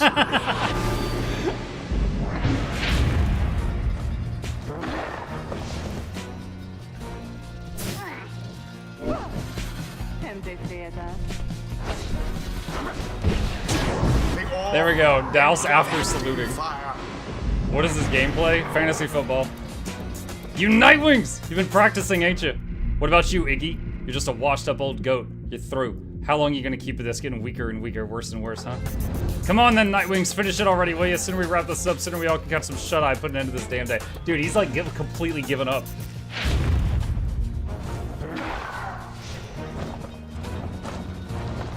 Now to flame. Oh, shoot. They got me. No! Oh my god, the passing. Yo! Suddenly they got moves.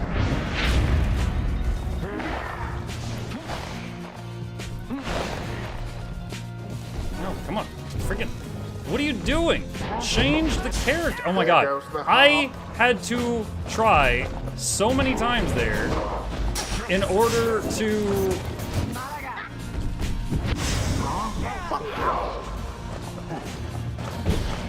God.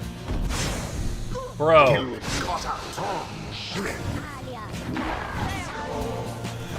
I was trying to change characters so many times, and it just would not freaking work.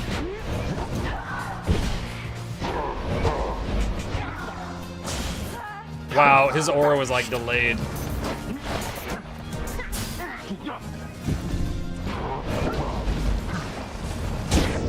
There we go. Plunges into the fire. Now, as far as the gameplay, yeah, it's weird. The story and the music are stellar. Gameplay is weird. And it is done. I could say the same for Transistor, the other game we recently played from Supergiant. Mayhap the scribe shall simply smite them down next time. Alright, that was good. We got XP on all of our lowest level people. Is complete. What a joke losing to you lot again. The younger me would have tore you to pieces. Ain't never getting out of here if we keep on like this. Bask now in the wisdom of the scribes.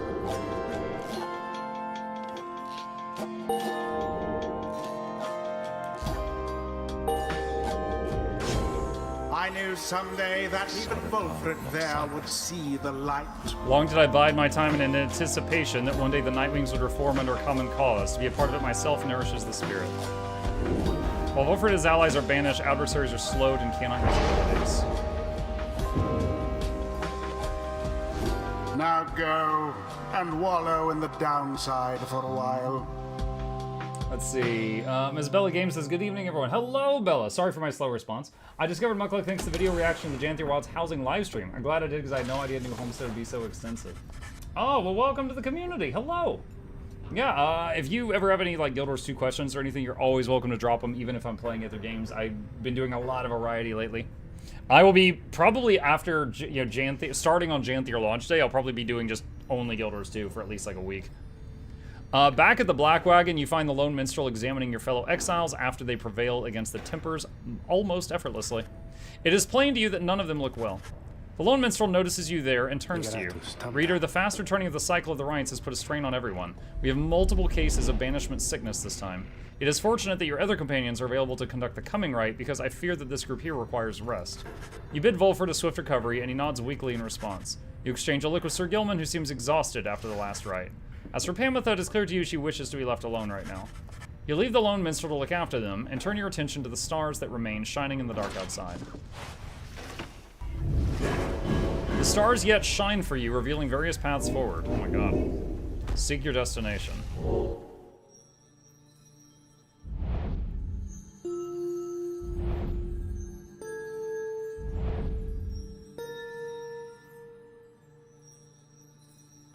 Okay, so I can't go to the end yet. Alright, the dogs, the tree guy that's a jerk, or the worms. I'm 2-0 against all of them.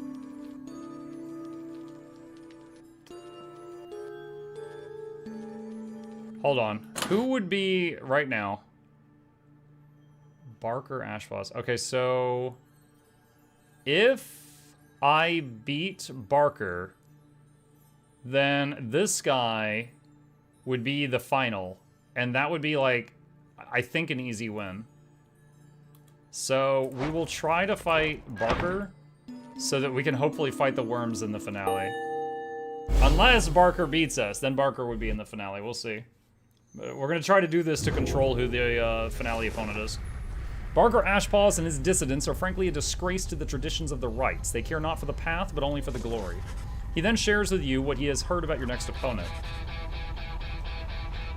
A volatile cur whose pack the dissidents conduct the rites more so for thrill than freedom. Back on the other side, Barker never quite took to the culture of the Commonwealth and often ran afoul of the law for various acts of boorishness or vandalism. He always promised to go straight, and in time he found a certain niche, for he was an accomplished hunter. And the people of the Commonwealth did have an appetite. Barker relished the hunt more than anything and spent his earnings on a variety of questionable things. One particularly raucous evening, Barker was caught relieving himself on the foot of the statue of Archjustice Androboles IV, and that was the end of his citizenship. In the downside, he caught the notice of the dissidents who observed his speed, ferocity, and fearlessness. He soon became the best of them. Barker's reputation grew among the exiled curs of the Jomware Valley region, where he is feared and unafraid of taking what he wants. To think the Commonwealth's attempt to punish him afforded him a freedom he never had. Oh, but it is very late. Good night, my boy. You wish Volford a restful evening in turn. It is too late to take flight, though tomorrow you can press on. Miss Bella says, I was told you would have some guides on engineer. My sir would be happy to extrapolate any information that you would produce her the greatest results. Engineer. Yeah, like, I mean, at this point in time, I think I've made over 200 guides for Guild Wars 2 over the last 6 years. If we can narrow it down a little, I might be able to point you to some. And if I don't have what you need, I could probably still point you to something. Do you want to play Hollowsmith? Do you want to play Mechanist? Do you want to play Scrapper? Are you trying to do PvP, World v World, PvE? Do you want to do damage? Do you want to heal people?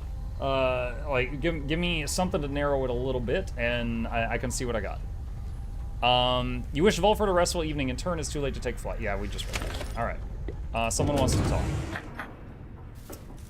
What is this? Solishell. The sparkling thing in its center is in fact its heart, which it airs out from time to time. I have never seen her smile. You are unaccustomed to seeing Bertrude smiling. And yet, there she is, doing that. You soon see why. You've observed before how her manner seems to soften to the degree it can whenever Volford is around. If only I could have seen their faces then. What was your secret, dare I ask, dear Bertrude? It appears that they are reminiscing about old times in the Commonwealth.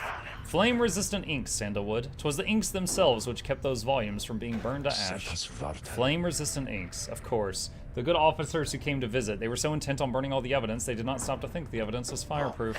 Alas, they later found a way to burn thy stamping press regardless.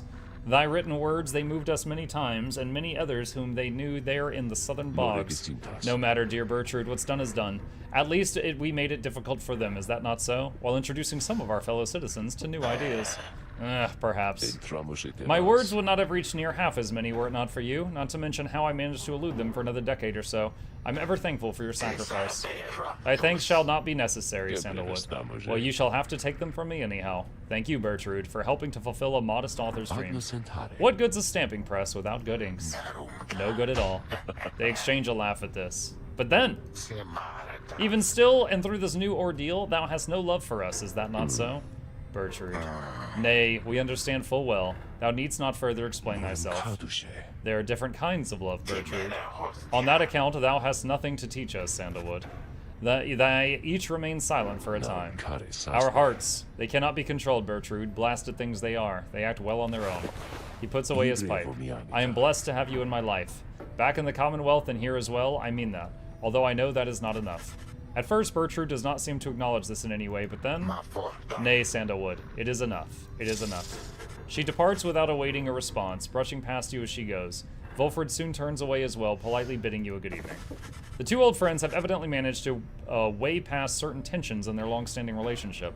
They rather seem to draw a certain strength from one another. Alright. Let's say. I'm straight PvE, no PvP or World v World, and I'm mainly solo my characters because I don't know what any one that plays. As for specializing, I have no clue yet. She's only 52 and still learning the game. On a more related note, the art style of this game is nice. Agreed. So while you're leveling, Bella, what I recommend is literally try things. you know? Your time leveling through 1 through 80 allows you to try all the different skills out and see which ones make you happy. Also, you might consider, if you step into the PvP lobby, just the lobby, you have access to every skill in the game. So while you're in there, you could try out moves that you haven't unlocked yet and use that knowledge to decide what you want to unlock next. You might be like, you know, I was torn between getting A or B. I can try them in here. Oh, shoot, I like B way better. And then when you go outside, you can unlock B the next time you get hero points, you know? So that might be useful to you. Basic engineer, a couple of notes about it. Like, one, in open world, almost anything works. Rifle, if you haven't already tried it, is very strong at low levels for engineer. Additionally, engineer does not have weapon swap, which almost every other class has. But in trade for that, if you have any kits equipped, you basically get weapon swap through kits. So you can have no weapon swaps, or you could have 5 weapon swaps if you ran all kits. So you might consider running one if you haven't, just to, you know, get used to the other moves, because basically every kit is another weapon. But yeah, I mean, just try things out during the leveling process. When you get to max level, Hollowsmith is just a damage dealer.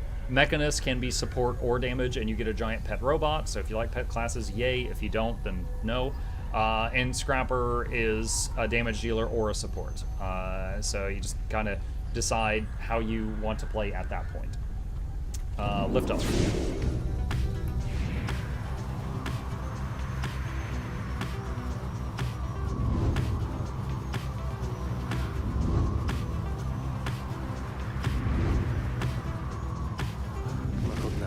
A gloom hangs thick above the pit of Melith and all around it. You are brave to seek your adversaries here again, reader.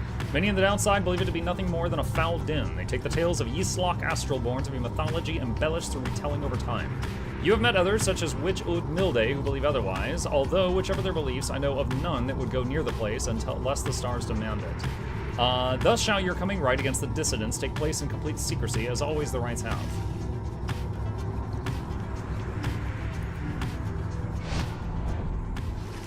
Blurry muck. Thank you. You arrive again on the muddy bleakness of the flagging hands, already anticipating the sinking feeling that comes with the place. This time Bertrand has something to say for you. We shall show you how to withstand the less pleasant qualities of this locale. She reveals various salves and minor enchantments that help to counteract the spirit-draining effects of the region. Soon everyone is feeling better, if but for the assurances. Henceforth you shall not suffer penalties to hope in this region. Thanks to Bertrand. Okay. No one wants to talk? Alright, contact. As you walk through a dark corner of Cold Moat, you sense a presence of some sort which reaches out to you. It presents to you a vision of the adversary you expect to face in the coming right. The apparition is aware of your next adversary in the right's Barker. It offers to sway the coming right against him in your favor.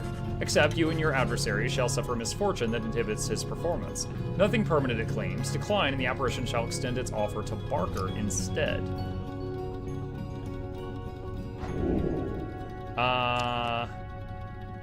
Decline with grace. You thank the apparition for its generous offer, but decline, choosing your words with care. The apparition makes no response you can discern, then it shivers as is gone. You attempt to set your mind at ease as you return to the Black Wagon to pursue your vocations. So right now I can just have fun, try different things, see what I like. Sounds great. Exactly, yeah. In Guild Wars 2, the open world can, for most, it's like any build works. Like, let's say, for example, I run just a healer build in open world. I could still kill the same stuff. It'll just take me longer because my damage is lower, right? But it might be safer because I'll have more healing and sustain, you know? But yeah, open world is truly anything goes, and you're not inconveniencing other people because you're just on your own doing your own thing. Even if you're in a meta event, you're one of 50 people there, so no one's going to notice what you're doing. So you could truly just try things out, see what you like, see what you enjoy, stuff like that. Who's got the lowest XP right now? I think the Worm. All right, mentor the Worm. You ask Sir Gilman to explain to you in his own words the histories of the 8 scribes and speak to how their varied backgrounds form the basis of not just the rights but of the Commonwealth. That is a huge amount of XP. This knight wonders at times about why he is here and which forces have transpired to bring us together. Has under King Oris himself taken an interest in this noble quest? For 10 seconds after banishing an adversary, Gilman deals an additional 10 damage to the adversary's Pyre.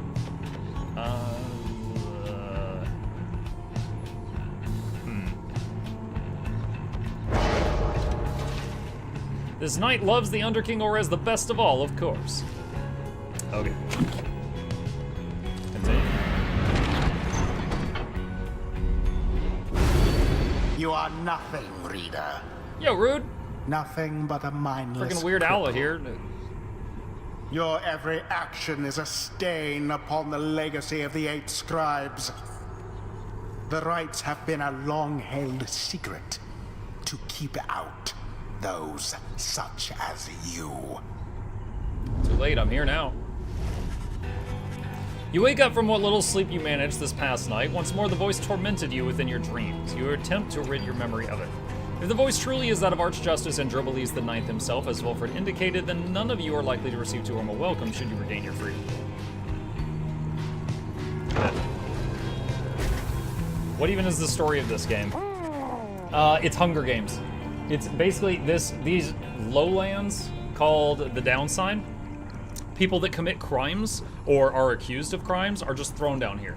And there are these rites that you can do, and if you win at the rites, one person in the winning team is sent back to the city, the upper class, with full honors, and basically a rich life awaits them. So they're kind of making these people down here, these some of them criminals, some of them not, are fighting for their lives to appease them through these games.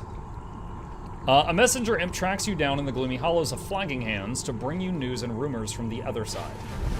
The report's subject is Tamitha, blood sister to Pamitha and stoic leader of the Essence. She was liberated at the fall of Solia because she cheated and the referee didn't care. Her transgressions all forgiven upon her return. And yet old enmities remain, in spite of Commonwealth tradition or because of them. Tamitha found herself held up in many rounds of questioning, each less informal than the last. All concerned the movements of her sisters in the Highwing remnants. Refusing to cooperate, she demanded safe passage to her native lands, yet remains detained. She holds that her own blood sister must have thwarted her once more. Meanwhile, the Essence are refusing to conduct the rites with any other race, and I have not found a suitable replacement. You suspect you shall not face them in the rites again.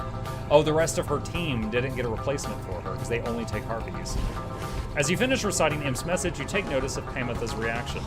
I'm worse than dead to her by now, I think. Nonetheless, I'm grateful she's returned, and I'll try to uphold out hope that she'll be the wiser for it.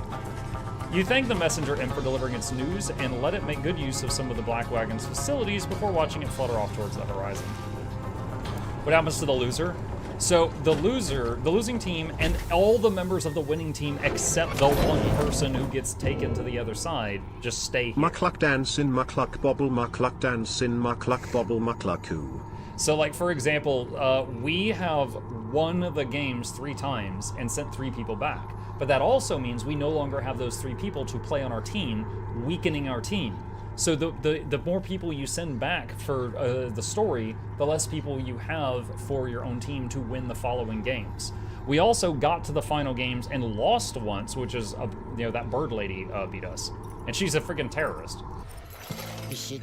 Hey you guys, Dad's here. He doesn't like talking much, but don't get weirded out by that or anything, because I think he likes you, especially if you keep buying stuff. Haha.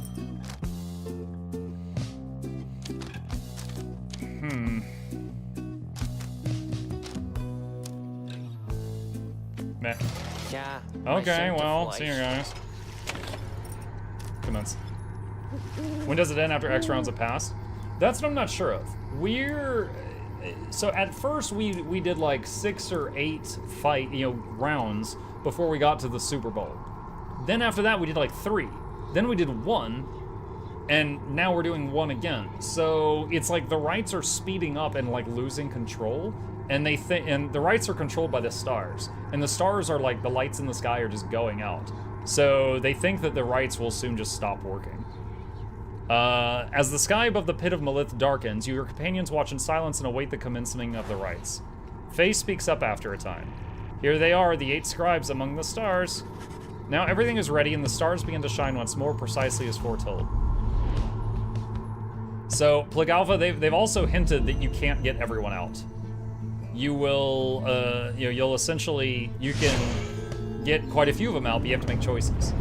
Now, some of them, it's kind of, like, even from, like, a lore perspective, it's kind of easy. Because, like, Bertrude is like, yo, I live down here, I don't want to go back. So, don't pick me if we win. So she's happy to stay, so that's easy. I am but still some of the very others cross with you, are ready you to know. fight for it. To think I saw in you a worthy heir. Not just to the legacy of the Nightwings, but to the future of the Commonwealth. That traitor Volfred. Only a fool would be seduced by his audacious promises and his dangerous ideas. Volfred is the Sylvari-looking dude from the group. Would make you a fool. I have no choice but to explain it thus, so even you could understand. Now for this blasted rite. Some of us still have our duties to uphold. Smell that, mates? Looks like we're gonna have to take this one a little serious this time. That's right, because I ain't got Greentail clogging up their ranks no more. He's back home now with his dear old mum where he belongs. Right time you Nightwings dump that deadbeat. Gotta have some standards after all. Just the same, we're gonna stomp you to the ground. Get ready. Alright, so their team is all speedy doggos. Choose now, your band of traitors. Oh, I forgot. 3 of them got sick from the last one, so we do not have choices. We have ones that we have to use. Tizo. Faye. Shiru-sama? Bartrude. Very well. We await the ancient rites commencement. Been itching for another go. Let's have it, mates. Tear him to shreds.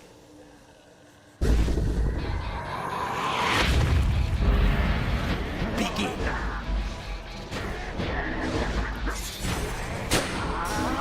Fine. Now, Bertrude has wall hack.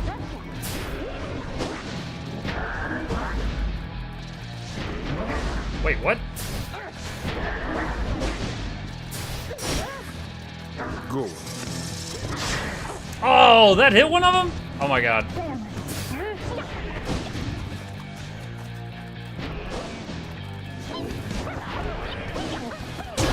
In honor of the scribes.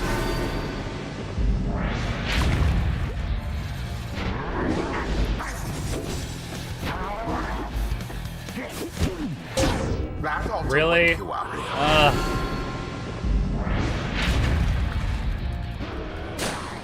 Zap.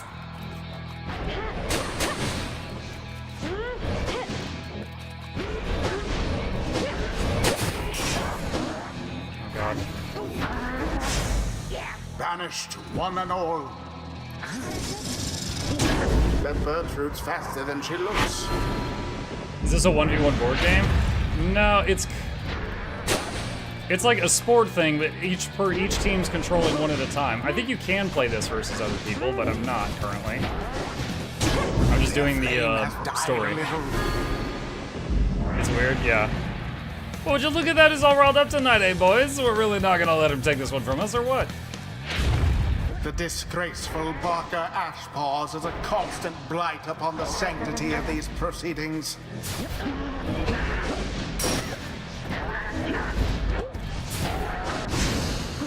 That's not good. Positively brutish.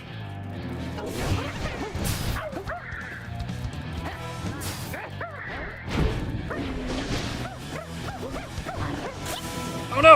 Oh gosh, we missed the goal. The Nightwings prevail again. Look, silence. 'Twas as though the scribes themselves It's like ancient stood by football, their side. kinda. You can throw the ball into the right pyre on the other is side. However, it complete. takes like there's like a charge up to do it, and I find it faster just to like dive in. Blah! What happened back there, mates? I'll have your hides for this. There is much to learn from Green this is basically experience. rested XP. Orange is how much XP they currently have now.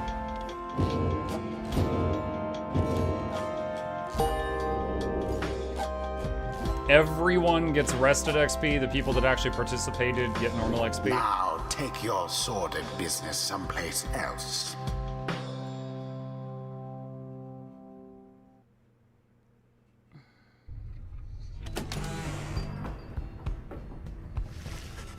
There proves little time for rest at the Black Wagon after your fellow exiles defeated the dissidents rather decisively.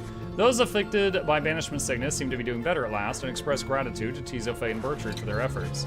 Just then, the lone minstrel appears before you. No words escape his lips, but you can guess full well that he has come to indicate to you and follow him back out into the darkness. The stars above seem to be few and fading, and yet one still shines, defiant. Seek it out. Is it time for the final thing? Yup. All right, so another, that's the freedom one. So when that one shines, you go there, and if you win, one person goes free. And we did successfully beat the dogs, which made it so that the worms were the last ones, and I hope I don't embarrass myself, because I was confident that the worms would be an easy win. You notice that the lone minstrel is standing there with you regarding the night sky.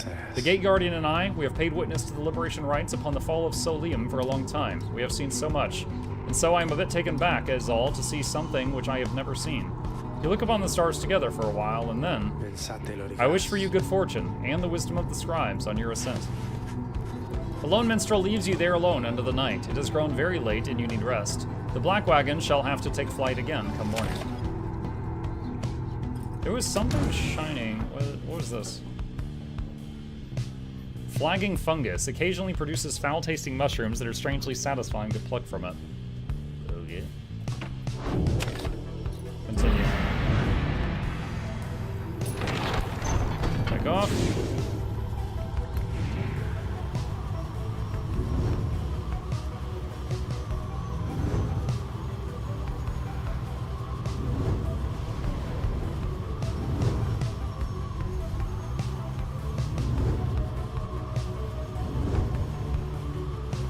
What is this?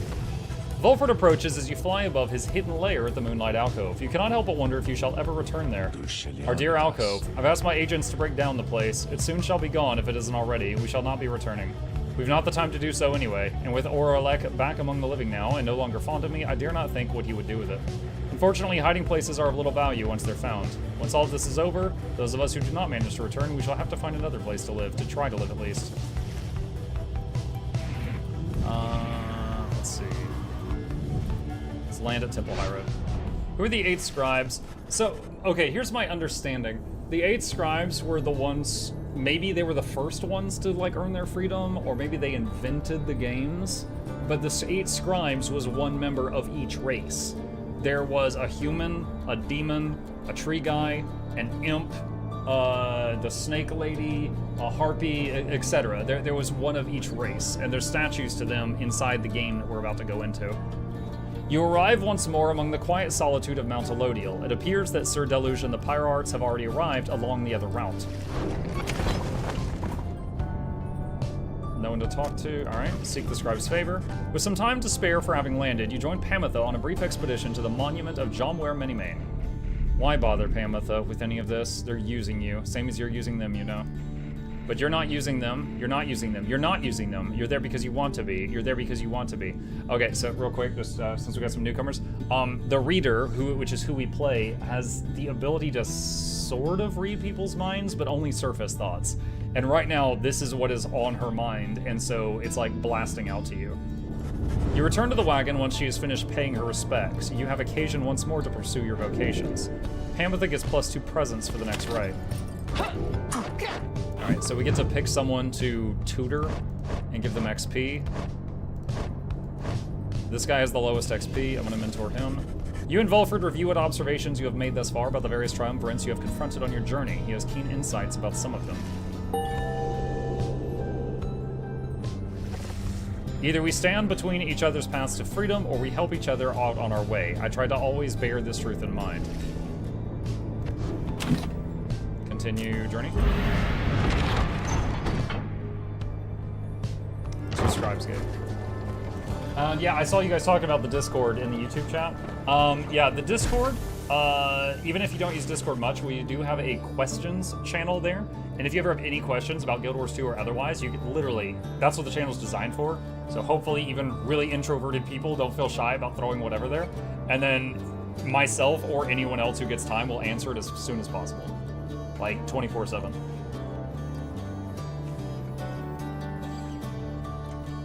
Again, you stand before Scribe's Gate, where the Gate Guardian regards you all above an archway carved from stone. The exiles of the Nightwings, you must know by now that once the stars no longer shine, the right shall cease. For now, step forth. Except for you, Tariq, you stay right there. Greetings, Celeste, the Nightwings are prepared. And as for me, you shall not blaspheme unto the gate again. Do we understand each other, Tariq? Aye, Celeste. I apologize for my behavior before. I shall adhere more strictly to my duties. Be sure of it. Now each of you come forth. Please state your names and what it is that you seek whilst crossing Scribe's Gate. One by one, your companions cross the gate until it is your time to do so, and you follow them in turn. The Gate Guardian regards you all, then waves you through toward the summit. The 8 scribes bid the Nightwings welcome. Go forth with glory. Am I free to accompany them, Celeste, or shall I remain here? His eyes are showing, which is very rare. She looks at him a while. You are free to accompany them, Tariq. As you will, Celeste, until we meet upon the summit then.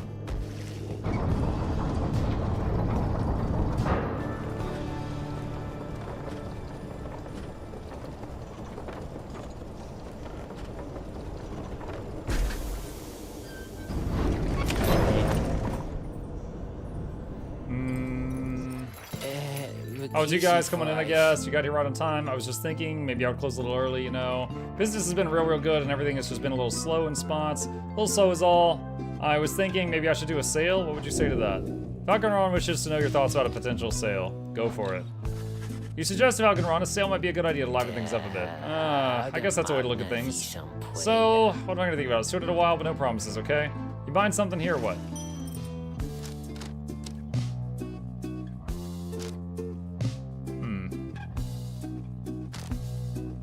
Nah, I'm good. See you guys. I hate this guy. He guilt trips me whenever I don't buy things. Once more, the time has come for the Liberation Rite, where one among you can go free if you prevail. Freedom is likewise at stake for your adversaries, the Pyre Hearts. As your companions gather under the fall, awaiting the commencement of this vital rite, the Lone Minstrel finds you and regards you in his calm fashion. Night is falling. These moments prior to each commencement, I must admit, they give me pause, knowing so much is at stake during the trial that is to come. Tell me something, would you, reader, to ease the waiting for us both. I've traveled far and wide, even beyond these lands. However, the Commonwealth, I know only through word and song. I sometimes think on what life would be like out there. If you were not ensnared in this place and free to roam your country, what would you have done with all your days and years rather than striving here under the stars?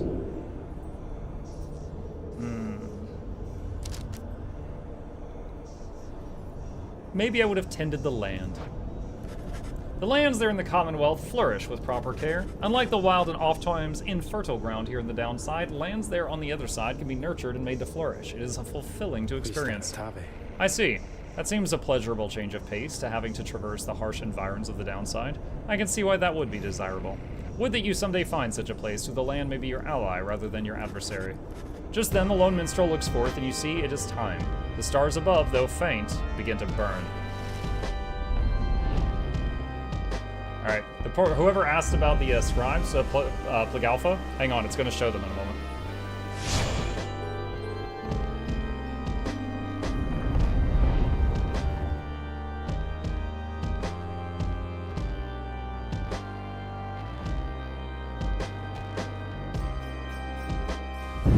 The stars there, that yet there's the remain statues. Aflame, So you see all the races more are there. Over the sacred fall of Solium.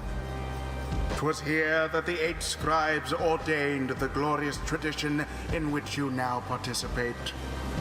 The glorious tradition which you and that instigator Volfred seek to undermine. 'Tis my sincerest hope your adversaries in this liberation rite achieve instead what they desire. May the Pyre Heart soon douse those flames of yours. Let us get on with the proceedings then. The pyres burn, and each of the triumvirates is present and prepared. I concur. The pyres burn, and each of the triumvirates is present and prepared. Anointed one of the Pyre Hearts, come forth now and declare yourself and pay any respects you have unto your adversaries, the Nightwings. Sir Deluge tentatively slithers forward and starts to struggle with his mask. This knight is called Sir Deluge. He is among the most decorated knights of the Sea Dominion, having survived many, many battles. Record well these proceedings, for his valor shall soon become the stuff of legend, and probably some of your songs. Is it not so that you have fled from every battle in which you were expected to fight, Sir Deluge, or have our messengers all been misled in this? Lies! Spread no doubt by the detestable Nightwings. Their treachery is such that they dared steal one of our own triumvirate. It is for the triumvirates to decide who shall stand with them. If one of your Pyre hearts was taken in by the Nightwings, then ask yourself why your companion would have left.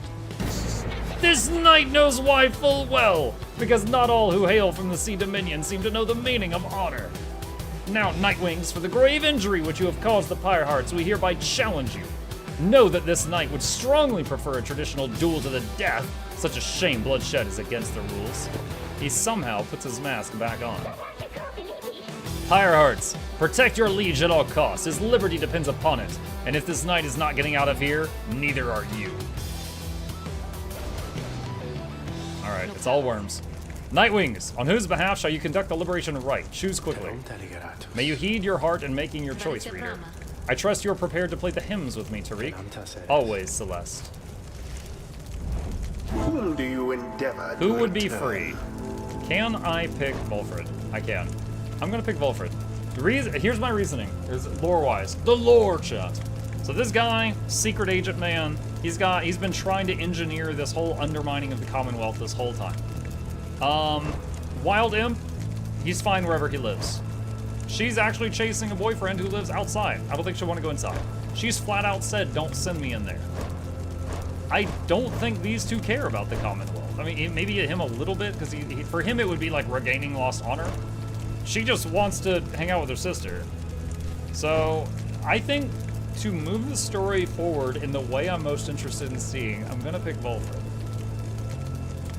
Also, I'm pretty sure his Summon Flower ability completely shuts down the worms we're about to fight. Volfred. There's so much to be done, should I or any one of us return, but let's focus on the here and now. We face a worthy adversary there in the Pyre Hearts. Who shall stand with him? Her passive is too good. Bertrude. For that one and for the reading one, we shall do this. Last one, I don't know.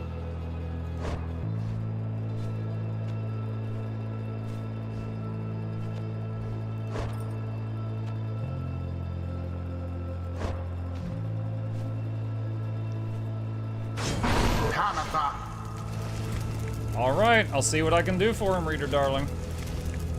Predictably decided. Look, just go easy on this knight, okay? He hasn't had it easy, and his fellow worm knights kind of want him out. Kind of want him out. Commence.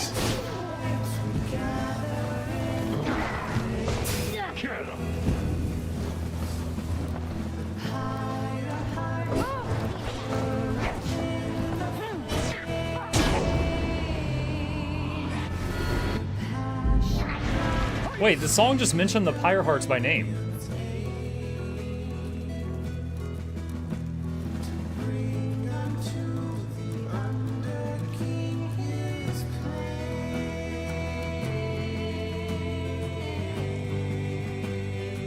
I wonder, does that mean there's a song with vocals for every possible opponent?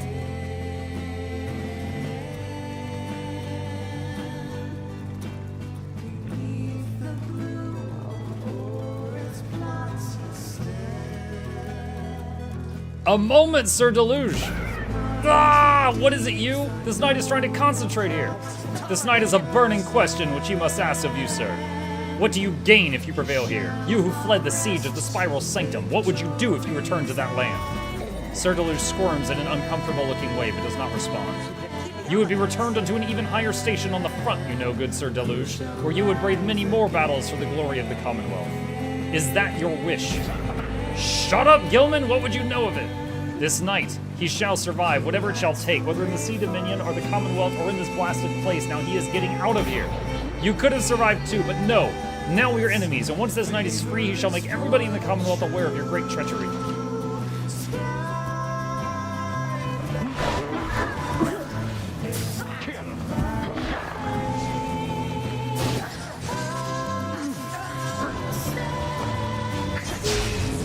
Oh! Okay, that happened.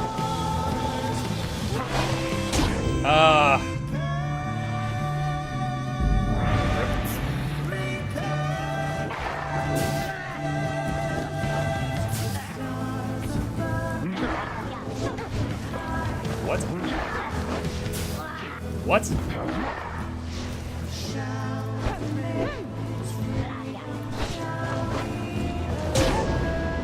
Flame Leech, healed 11 health. Why is it raining now? Ah, just as his night was beginning to think things could not possibly get worse for him. Now our poor Pyre is getting soaked. Although, Sir Deluge must have realized this disadvantage applies equally to you as it does to the Pyre Hearts. Henceforth, your Pyre shall be gradually drained by rainfall? Wait, does that mean if his health is lower than mine, if I just bunker, I win? Minus 10? Or maybe that's just per, like, turn.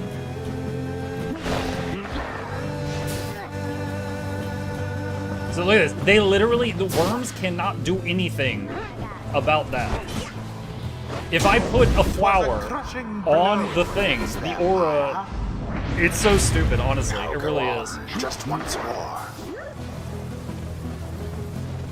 Because they don't have a ranged attack. They have to shoot in to take it down, and they cannot.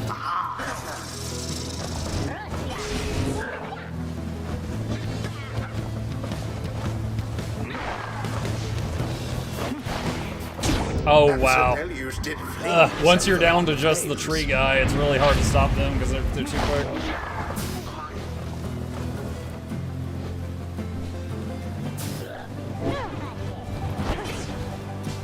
And there it is, at last. Oh, it said raining +5. He gave us a damage boost for that because of the rain. And so we won. Adversaries, they did not. Yeah. The worms absolutely feel like the one race in this game you do not want to stack on your team. The scribes have chosen the exile appointed by the Nightwings shall be free. He hates us so much. Of all misdeeds, return to glory in the Commonwealth. His adversary and all others shall remain to carry out. There's the narrator. I don't know the name, but I'm pretty sure it's the voice of Kronos in Hades 2. Because I think I recognize it from there. Ah, this knight knew this was too good to be true.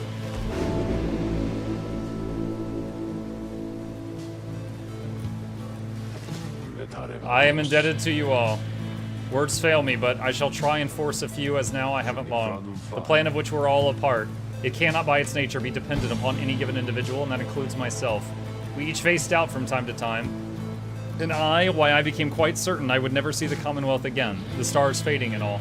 The outcome would have been acceptable to me, provided our plan prevailed. My agents in the Commonwealth and those of you who managed to return, united, you for certain can achieve much more than I, or any one of us. Nevertheless, if I'm to be the next one to return, then I've got my work cut out for me, I think. He falls silent for a moment, then, Nightwings, this has been the greatest honor of my time. I take now my leave of you, to do the very utmost to ensure the sacrifices you have made for me, our nation, and all of us, that those sacrifices shall not be in vain. Then he reaches out to you alone. Alright, so this is like a mental thing. Reader, until we stand again together. He spoke in English that time. Oh, what a simple thing to give me chills. He swapped to English. Is that like a fourth wall break, or I don't know. With that, Volfred's sandalwood vanishes into the shimmer pool. He calls out from within as his return journey begins. Stand together, all of you. No matter what shall come, I shall see you on the other side. We may be separated soon by distance, but our purpose remains shared. Scribes guide you. Volfred earned back his freedom. May he return in glory. Godspeed, Volfred Sandalwood. The salad is getting tossed. Perhaps the scribes are watching even now. Watching as their glorious tradition draws to a close.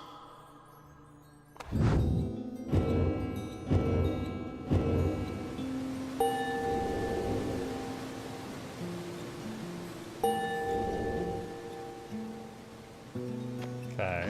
Now take your execrable companions someplace else. Have you reached any ending yet in Pyre? No. But we've reached that game, you know, the Super Bowl, whatever you want to call it, 5 times. We've won 4 of them. You return to the wagon after having prevailed against the Pyre Hearts and the Liberation Rite. A fortuitous result. At least someone got us got out of here. You succeeded in liberating Volfred, who returned to the Commonwealth in glory. Your plan is well in motion. With Volfred back in your country to lead the effort, I have confidence you shall all prevail in this collective goal. Perhaps what is to become of your Commonwealth is no longer in your hands, though you may still determine who remains here in the downside and who instead returns. Again, the stars are offering no chance at rest and urge you press on. Please see where they would have you go, and I shall go begin our preparations for departure. You turn your attention to the glimmer in the stars. Their current rate of disappearance suggests another liberation rite shall be very soon. The few remaining stars still shine for you. Find your way.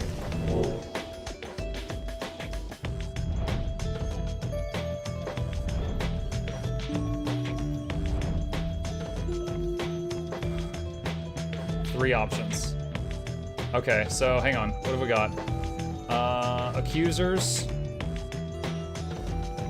The tree guy. And the bog witch. And right now, the accusers are in number 1. If they get beat, then the dog guy goes to the top. So the question is, would I rather fight... I think the accusers were just humanoids.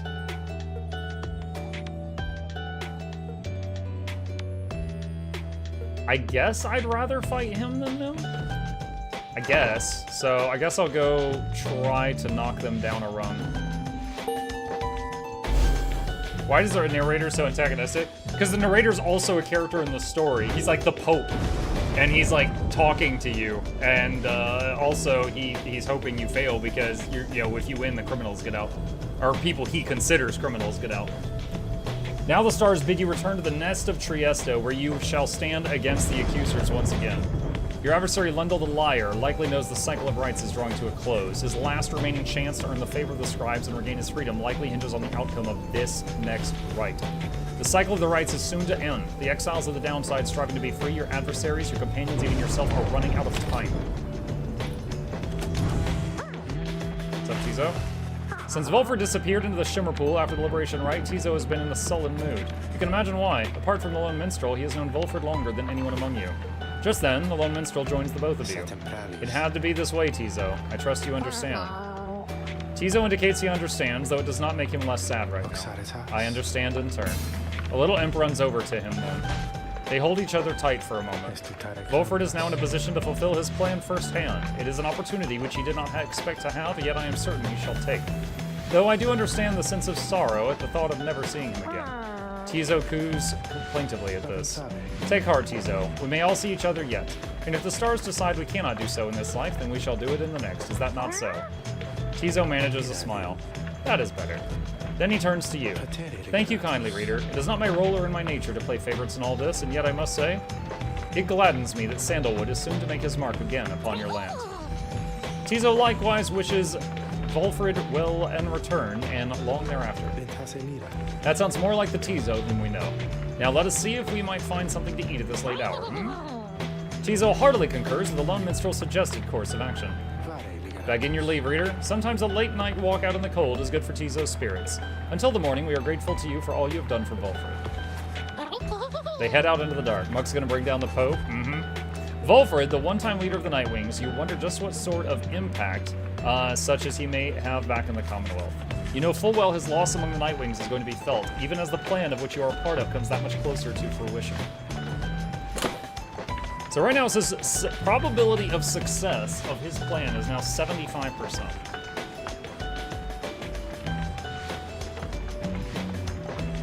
So this number goes up based on who you get out of here. And how many you get out of here. Continue. At dawn, your companions are prepared to depart. Everyone is silent. Your travels are to take you back to the nest of Trieste, but soon after the stars shall draw you here again.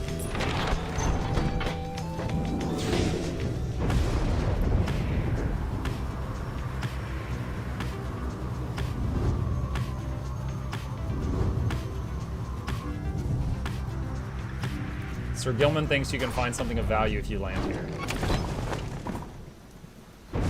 Search for valuables. You and Gilman spend much of the rest of the day searching through the strange outcroppings of Blackshore until at last you find something of value. So it would seem at least that neither you nor Sir Gilman can tell exactly what it is, for the object lies beyond your grasp. You consider methods to retrieve it. Go for it. After toiling away together for some time, at last you find the object that you sought within your grasp. You and Sir Gilman take a moment to examine it. You found fire caps, which can be sold at the market. Okay. Return to the wagon. Continue. At dawn, Tizo finds you shortly before the wagon is set to depart. Tizo knows you are soon to confront Lendl once again and is none too eager to see him. Nevertheless, Tizo is more than willing to help you prevail against Lendl this time. Tizo rejoins the others in making final preparations for departure. As you prepare to set forth, you sense his mixed emotions about the coming rite. Go to the list. You know when they named the player Reader, they didn't need to be so literal and not hire voice actors, but this was earlier in Supergiant's life, maybe they didn't have the budget. Not sure. Let's see. Guys, don't tell me, but I ain't seeing that old Mr. Sandalwood with all the rest of you. He finally got out of here or what? Good for him, I guess. As long as he didn't take all the rest of you with him, know what I mean? I value all my customers. Nope, don't need any of that. Bye. Come back when you're gonna buy something. Actually, wait, hold on. I will sell you some stuff. Shut up. Shut up. Let's see. That was only usable by Volfred, so sell that. And this is just a selling item. Sell that. Okay, now leave. Alright, commence. By now, having to make preparations to the rites has become second nature to your companions. They go about the process efficiently and in this time in almost complete silence. You cannot shake the sense that the routine shall not go on much longer. Tizo approaches and confirms to you that the Nightwing sigil is set. Everyone has their books and raiments and the grounds are ready. Everything should be in order.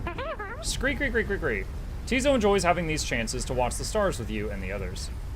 Pre-reherm. Tizo wishes you to know that he values your friendship, whatever happens in the days to come. You and Tizo stand together in silence for a time, looking for the stars above to show some indication the rites to commence. And it is taking too long. Concern begins to well up in you, but then...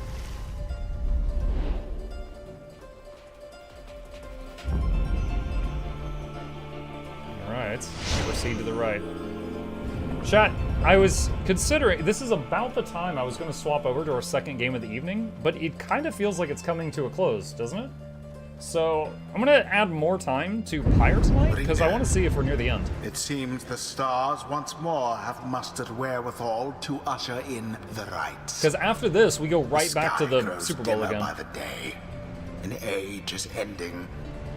Surely you must know by now that you shall never all be free. Which is still weird. Yet still you struggle to fulfill some senseless plan. But I digress, of course. Some of us still honor the tradition. Some of us hold dear the teachings of the scribes. The pyres on each side are burning bright. From across the field, you observe the leader of the accusers approach and remove his mask.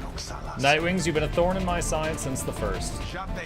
I may never yet regain my freedom, but perhaps I still can ensure that you never regain yours. Yeah, there's motivation. Ashen Cole. His guy's got plus 35. Okay, we only have 5 people to choose from.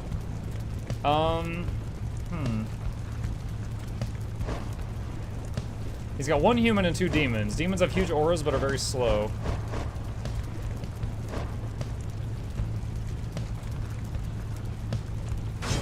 Bertrude Callisto.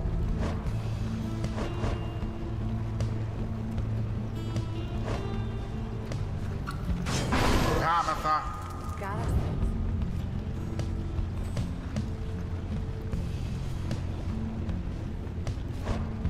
Tizo can't shoot his aura.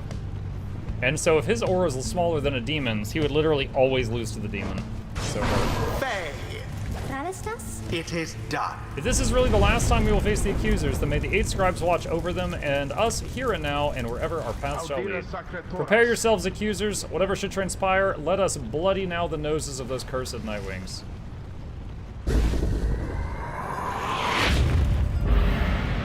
Now begin. A favorable stop.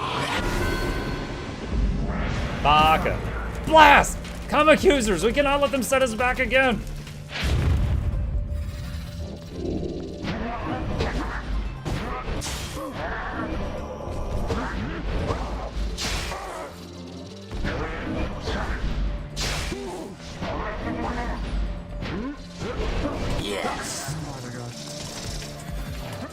Out of stamina. Woo! Dove in. It seemed. One sec. Hey. Is it bedtime? Yeah. Alright, chat. I need to tell the boy good night. I will be right back.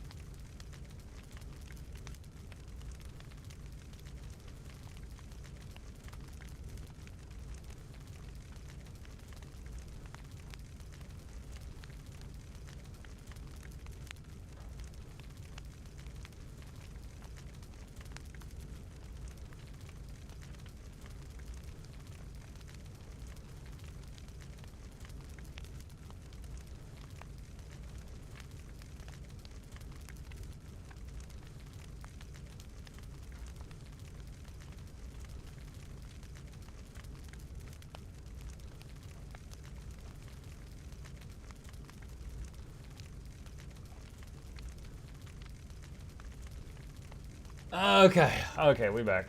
He, like, messed up my hair. The Nightwings are a bit ahead.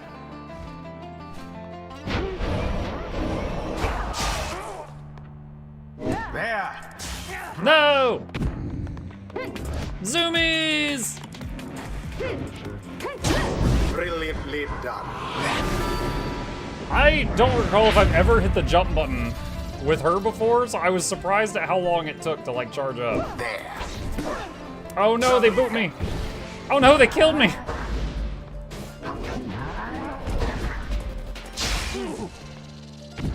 Wow, that is really downtown. My. She soared right in.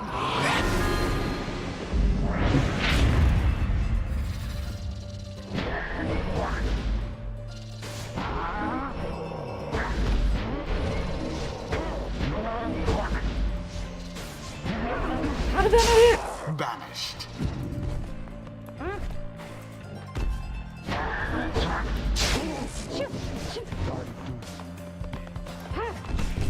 Ah, boy.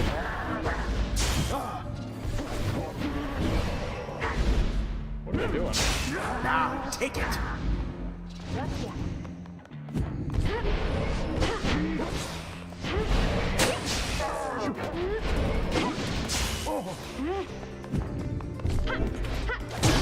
They did it! 15 life left. The rite is nearly ended.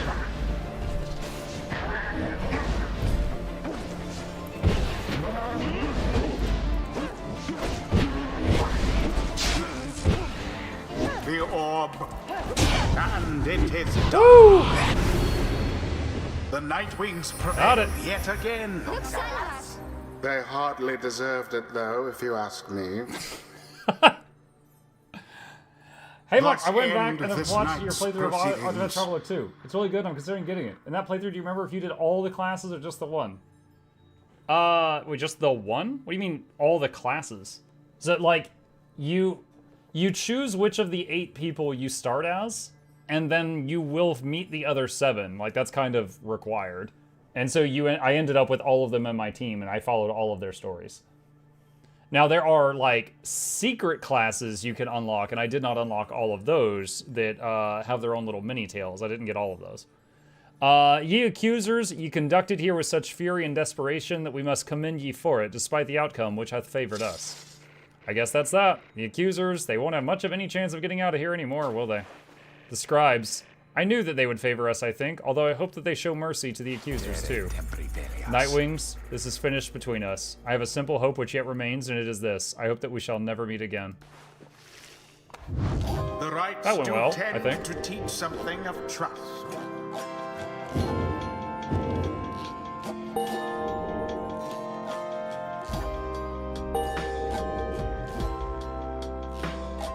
Okay. May misfortune find you ere the turning of the stars. After seeing your playthrough, Muck, I'm definitely going to try this game again and finish it. Okay. I'm guessing this is going to be a game with many endings. Inside the wagon, after vanquishing the accusers, Pamitha is discussing aspects of the outcome with the others when the lone minstrel seeks you out. Pardon the interruption, reader, though I need to ask a moment of your time while the night is clear enough for you to see. Please come have a look outside. Perhaps the news of your next destination may further stir the hearts of your companions. Among what stars yet remain shining in the night, one of them now burns as bright as ever you have seen. The path to freedom calls to you again. Answer its call.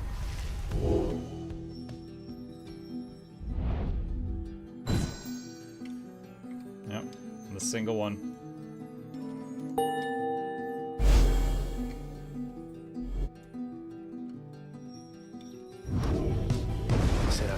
The cycle turns even more quickly now, until such time as it shall shudder to a halt. He makes a sound then almost like a laugh. I forget myself, reader, I should not say such things. The scribes, they would say that one ought focus on the path in front of him. When we set forth to walk a long and labored path, it can be all too much if we stand back and look upon it as a whole. We may well decide to turn around.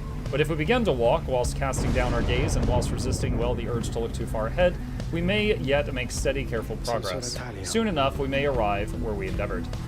The lone minstrel bids you a good evening. You had best retire for the night, for when first daylight comes, it shall be time again to take to the skies.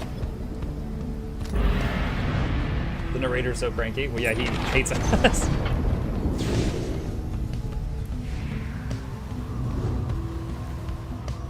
We basically represent a bunch of problems. Oh, what's this? Excuse you?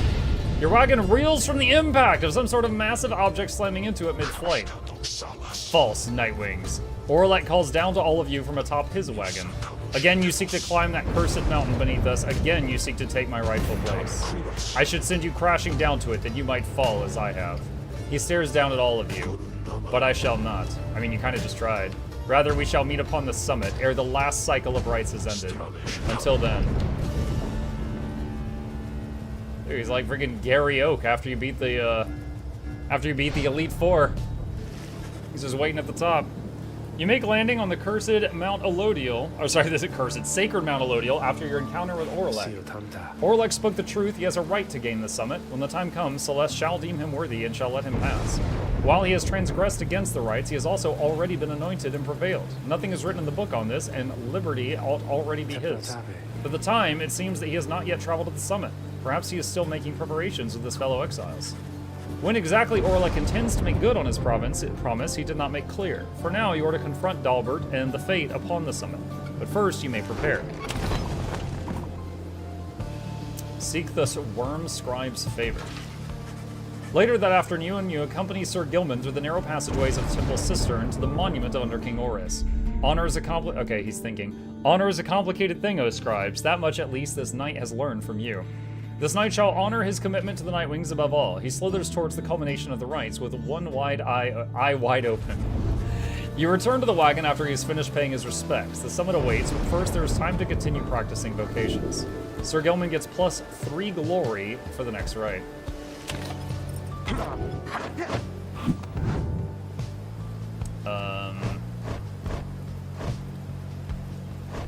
So, okay. At this point, they're all high enough level, so if I give someone XP, we would want to give someone XP that might hit max level. Or sorry, might basically go past one of these little markers on the bottom. The only one near it is her with rested. We'll see if she can reach it. Me? Oh, of course, please tell me something I don't know, for there is lots of it. You and Faye go over what you know of the celestial landmarks you have been to and how their properties impact the Nightwings and the rites. You could tell she knows many of them well by now. Didn't quite make it. These landmarks underneath the stars, I sometimes wonder, are they fallen from the stars themselves? Was there a game that made you read this much during stream, Muck? Doki Doki Literature Club immediately becomes to mind. In that one, just kind of being silly, I was also reading the punctuation. I was like, oh, ... you have feelings for me? ... Like, that one, yo, my voice box was raw by the end of that story. It is up on Mukluk Plays if you want to laugh.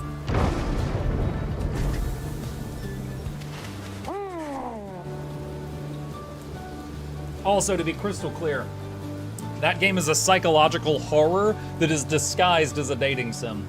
It gets weird after about an hour. Here in the sublime grandeur of Mount Elodial, you encounter a messenger imp sent to deliver you the latest news and rumors from the other side. You learn this imp was personally sent by Volfred himself to fill you in on all the latest happenings with him since he was liberated at the fall of Solium. On arriving in the Commonwealth, he is taken in with open arms and soon offered a seat among the Justices of Peace. He admits that he was quite taken aback by everything at first, but he of course refused, stating his belief that the traditions of the Commonwealth have been corrupted over many years. Such remarks put him in real danger. In the next moment, however, he was whisked to secrecy and safety by his sons and daughters of the Revolution in a daring raid. The Commonwealth claims he perished in the Brazen Act. Now, Volfred continues his work and finds a way to bring home all the rest of you, and to transform the Commonwealth according with his plan. He closes with a message to all of you. Have faith that we shall prevail together in the end. Imagine getting brought forth before, like, the government, and then be like, hey, you want to be hailed as a hero? And he's like, nah, I think all of you are super corrupt. And they're like, cowabunga it is, okay. You thank the imp for bringing you this news, which gets all of the companions talking. He has his convictions, I will give him that, but convictions can't erase centuries of enmity between my people and the Commonwealth. The scribes are guiding him, they're on his side, I know they are, because they told me so. I heard him, I just know. Glory be to our companion Volfred, though he may be a traitor in the strictest sense this night, and all of us know his cause is just. Scream! Tizo is very excited knowing Volfred is alive and well back in the Commonwealth. Unsurprising. From all our years, we know him to be a stubborn sort. His will cannot be shaken. May the scribes keep watching over you wherever you go, sir, even if the rites themselves shall cease ere your plan is achieved in full. News of Volfred's liberation fills you and your fellow exiles with resolve. The messenger imp accepts a small bite to eat from you and hurries away. Your companions gain one hope for the next rite.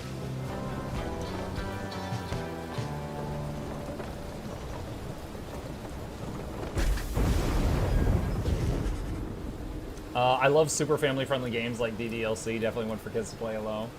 Rose, just so you know, because I know you know me as a family-friendly streamer, I keep myself family-friendly. I tell people straight up I don't always play only family-friendly games. Like, there's a lot of horror games on my my playlist that we've done in the past. But I always warn people ahead of time because, you know, some of my audience aren't family-friendly. Some of my audience are there because it's family-friendly. So I'm like, all right, just a heads up. I'm gonna be family friendly, but we're playing Outlast tonight. And this is not. You are returned once more to the Scribe's Gate, where the Gate Guardian await under a dim sky. The exit, yeah, by the way, in Outlast there is a scene where they strip you nude and strap you to a table, and they are about to cut off your lower bits with a table saw. You get away, but they do show everything, and I was extremely surprised by that. I did not know that was about to happen. The Exiles of the Nightwings, and you, Tariq. This is to be one of our final meetings. Greetings, Celeste. The Nightwings are prepared, and afterwards I would have words with you in private, if you please. It seems to me rather late for words now, Tariq. I shall hear them once your charges cross the gate. Now all of you come forth. Please state your names and what it is that you seek whilst crossing the Scribe's Gate. Once more your companions cross the gate one after another, and once more you follow them in turn. Celeste regards you all, then waves you through towards the summit. The 8 scribes bid the Nightwings welcome. Go forth with glory. And Tariq, I, Celeste.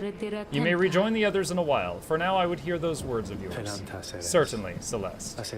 Everyone, I shall see you shortly.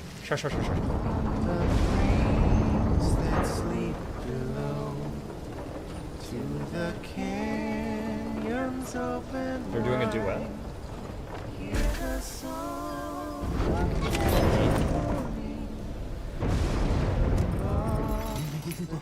Oh, hey guys, it's gotten real cold up here, but it's worth it. Let me tell you, I got lots of good customers stopping by. Okay, I may be exaggerating a little since I've been waiting here a little while, I guess, but are you buying anything?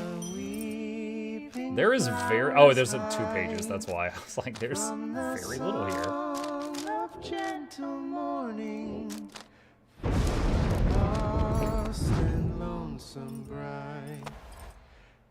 So I can do or buy a respec for 20.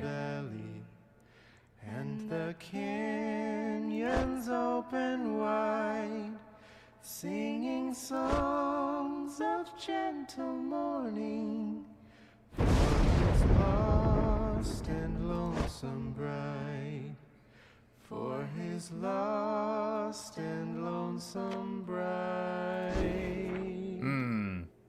Pepper's bloop to $1. Muck, I'm out of luck. I have a duck that goes cluck and it got hit by a semi-truck by a schmuck. Anyway, have a buck.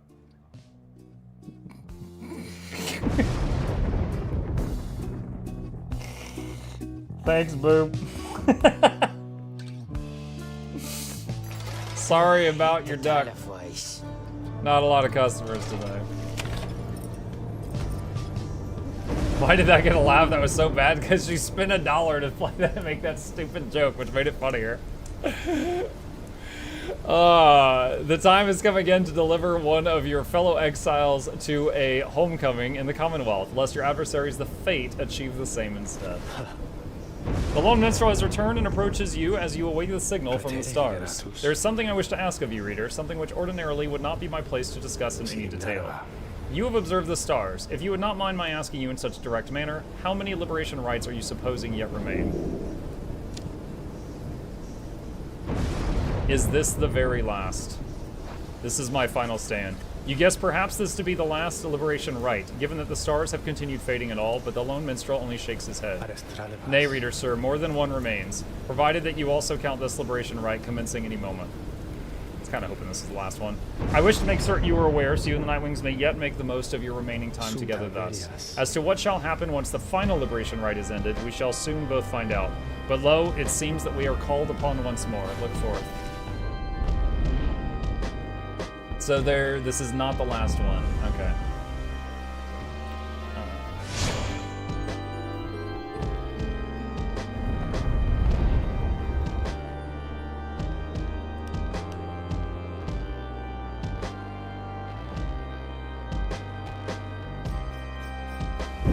Reader, I would ask that you think back for just a moment, if you please. When you first looked upon the Book of Rites, think back upon the words that it revealed. Oblige the voice that tells you more. Oblige the voice that tells you more. He's saying you're supposed to listen to Would that me. the scribes were here among us still. I will not sing your praises to them, rest assured. I trust that you shall savor this occasion. You shan't have to oblige me for much longer. The pyres burn and each of the triumvirants is present and prepared. I concurred. The pyres burn and each of the triumvirants is present and prepared. Then, anointed one of the Fate, come forth now and declare yourself and pay respects you have unto your adversaries, the Nightwings.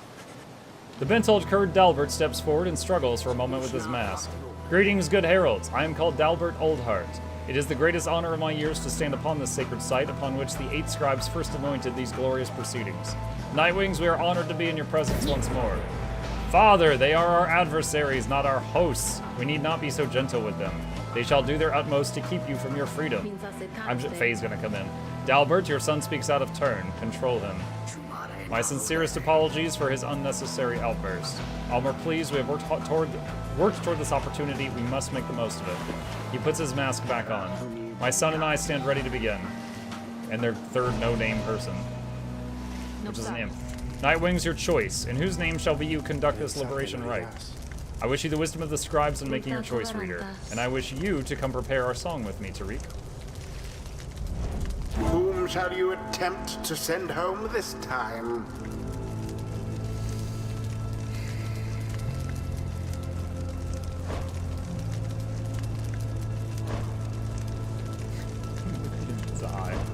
Oh, wait, what?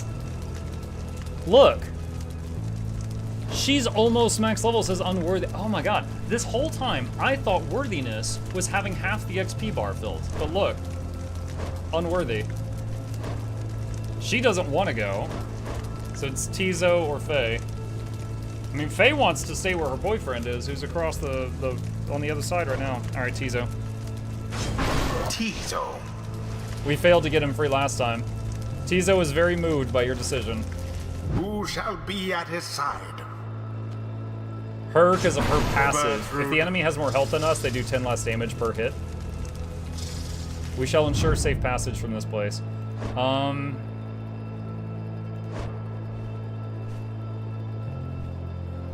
Flame Leech. Kind of thing. Glad we're giving him another shot. Oh, it's referencing the fact that we failed at this before. The only one of these we lost. Tizo was going to be free on that one. We give thanks to have this opportunity to face you, O Nightwings. Now let us strive to our fullest capability with honor and grace. Save your strength for the right, Father, and for the voyage home. Let this be our final battle against them.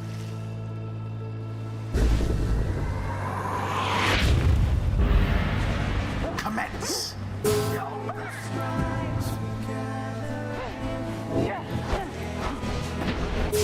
Oh, I didn't take to the air in time.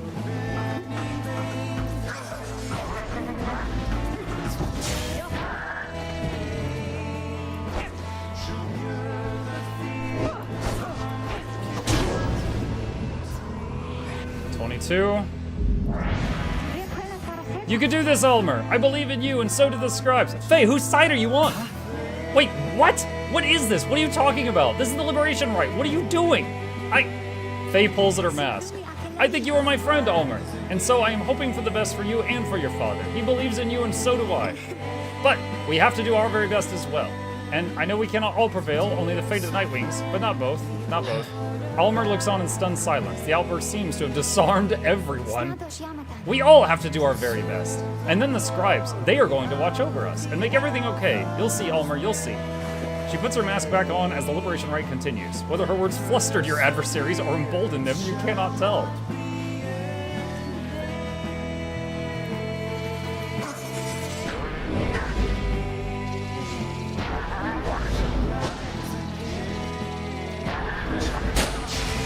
Ah, crap.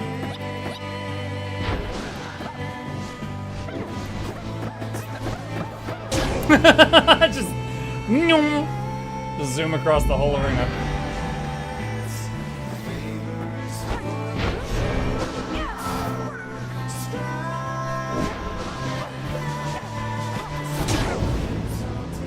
Rip.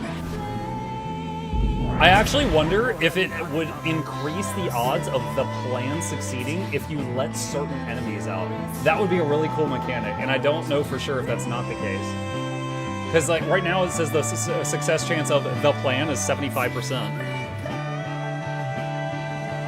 Hear us out, noble Jumware, for we beseech you. Surely we cannot prevail without your aid. If ever you have heard my prayers, I beg of you, please smile upon us now. Whether from his prayer to the scribes or simply Dalbert's resolve, something comes over your fellow exiles here. If they are banished now, they shall not soon return.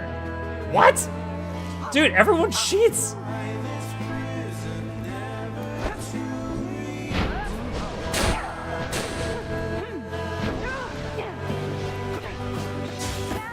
Crap.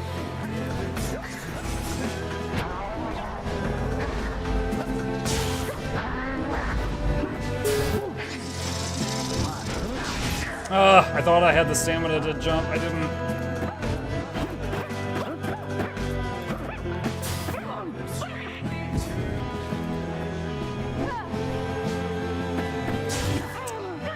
Mistake. All three Nightwings. Crap.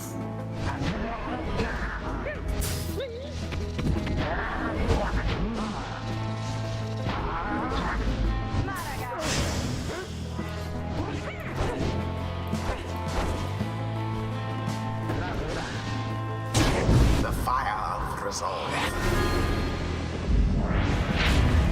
Your victory is at hand.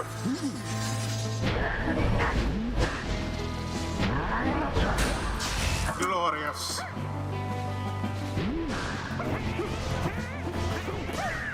Oof. 10-second respawn. Now there's a proper dousing.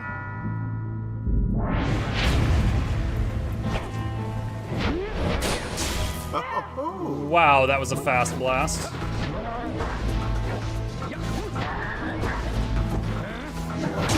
A crushing blow against your pyre.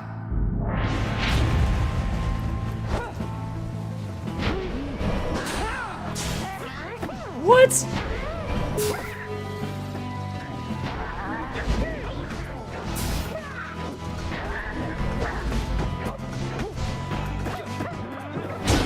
Oh my god.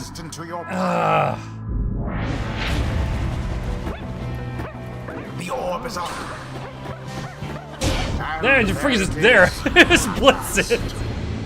Oh my The god. blasted Nightwings proved their worth. Rather convincingly, I must admit. Goodbye, Tizo.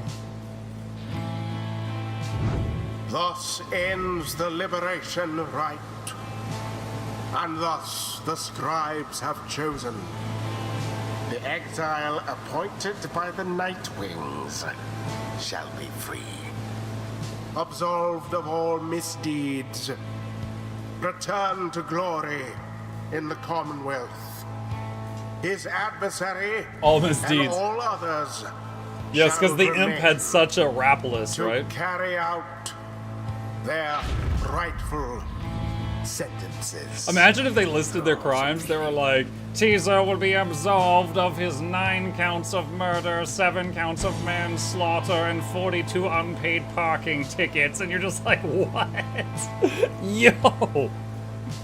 Alas, my son, once more it seems that I have failed you. Father, wait. What good is freedom to us anyway if we would be apart? Tax evasion for sure. Great. Tizo is stunned by what transpired and by what he thinks is about to happen. He looks around as the reality of what transpired sinks in. He realizes now that this is goodbye, at least for the time. He struggles to express the gratitude he feels at having served the Nightwings this many years. He also does not know what to expect from the Commonwealth and whether he will be accepted. Nevertheless, he vows that he will keep doing his part to benefit Volfred's plan. With that, he splashes into the shimmer pool and is gone from view. You hear him chirping one last time. He wishes for the best for each of you and asks that you remember him. Tizo earned his freedom. May he return in glory. Godspeed, Tizo. Him just cartwheeling The through the sky. cycle of the rites is nearly at an end. Him just being like, you know, when I fly, I have more control than this. Tax evasion is just choosing not to be robbed. It's not a crime. Hey, Bessie. Hey, Shy. What's up?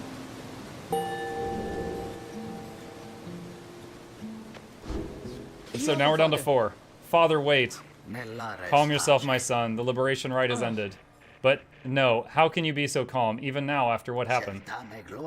Did you strive this night with all your heart, Almer? Yes, but it was not enough. It was not enough. No, my son, it was enough. It was more than enough. Father.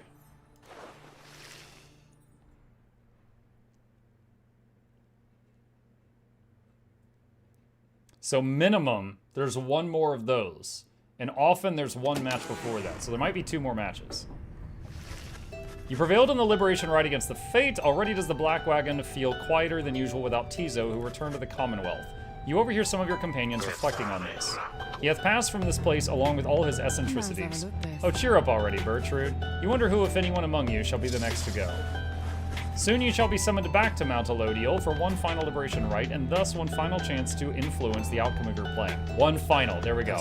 So many events already in motion, but even as you wait for them to happen as they will, there's still something vital you can do. Now, reader, if you please, I fear the stars have little patience left. As you turn back toward the darkness to look upon the last few stars too stubborn to relinquish their light. The scribe stars yet burn for you atop the sacred mountain. Determine where they lead. Aub, Gull, Jamwer. That's it. There's 3. Okay, hold on. What are they? Demon guy, tree guy, witch. Right now, the dog is in the lead.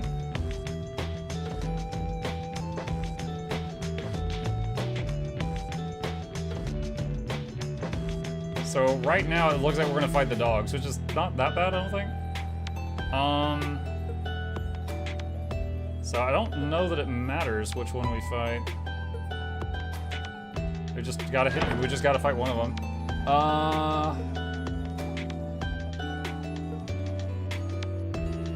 Yeah, we've got 1 loss. So one of the only losses we've had is against the witches. Let's avoid them. Alright, tree dude. Because if we fight the witches and lose, they'll raise in standing, and then that might make them get closer to being our opponent for the finale, which I don't know if that's possible to fight them twice in a row, but I don't want to risk it. Once more, you have to face the chastity, then, although I wonder. He hesitates before saying anything further. You cannot sense his thoughts. I apologize. I was lost in thoughts there for a moment. Let us make way for the Cairn of Haub when everyone is feeling more refreshed as much as possible. Someone wants to talk? In spite of the late hour, you find Faye minding her own business in the wagon, talking to herself, or rather, to the wagon walls. But most of all, I think I'm going to miss his little chirping sounds. He woke me up with them sometimes. He kept waking me up. He sure was a good friend to both of us, right, little brother? Why, you knew him even better than I did. Much better, I should think. So you must really miss him too. She spreads her arms against the wall. I understand. I do. Those drive imps up there? They seem very sad about this too. Or maybe some are happy, I don't know. More food for them to share, and they liked food. Tizo sure liked food. I wonder if he'll like the food at home. It's very different, right? And so, maybe he won't. But he eats almost anything. Oh, this must be so exciting for him. And I know the scribes, they shall be watching over him still. I think maybe they love him the best of all. I cannot wait to hear what he thinks of it all. And I think for sure that he will help with Mr. Sandalwood's big plan. That's the greatest thing about Tizo, little brother. No matter where he goes, he always helps. He always helps. She bounds off without acknowledging your presence in the least. You sense that she has found some peace despite not being separated from her little friend Tizo. You hope by now that he has found safe passage in the Commonwealth. I did not mean to click on that. I do not want to read that right now. I wanted to open this. 83%. So we went from 75% chance for this to 83 by having Tizo out. So he helpful, but not as much as some of the others. Alright, continue. It's daybreak. You're now to set forth for the Cairn of Haub for what appears to be the final time. Thereafter, you shall return here for one last exile's final chance at liberty. Alright, guys. We're doing overtime on Pyre. We're trying to see the climax.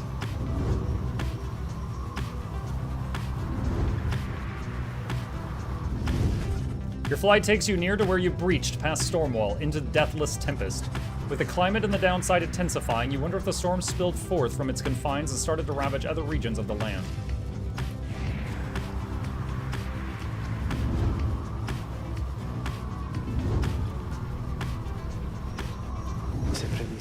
The forbidding Cairn of Haub lies below. Not many exiles see fit to cross beyond it. Some fear that the listless remains of Shaq's 6 shoulders shall snatch them up if they attempt to cross. Others simply do not want to pass into flagging hands. Few know its true significance as we do, although your adversaries, the Chastity, should be on their way there now. Soon you shall confront them once again. It occurs to me we still gotta fight Gary Oak after we beat the finale, so we might have 3 fights remaining. Repair the wagon wheel. In spite of having checked earlier, you realize the black wagon suffered damage to one of its wheels. Sir Gilman is already working on repairs, but not having much luck. Blast! Would that this knight had thumbs opposable! Hours later, the wheel is fit for travel again, though fixing it seemed to take a toll on him. Sir Gilman lost one hope for the next right. Alright.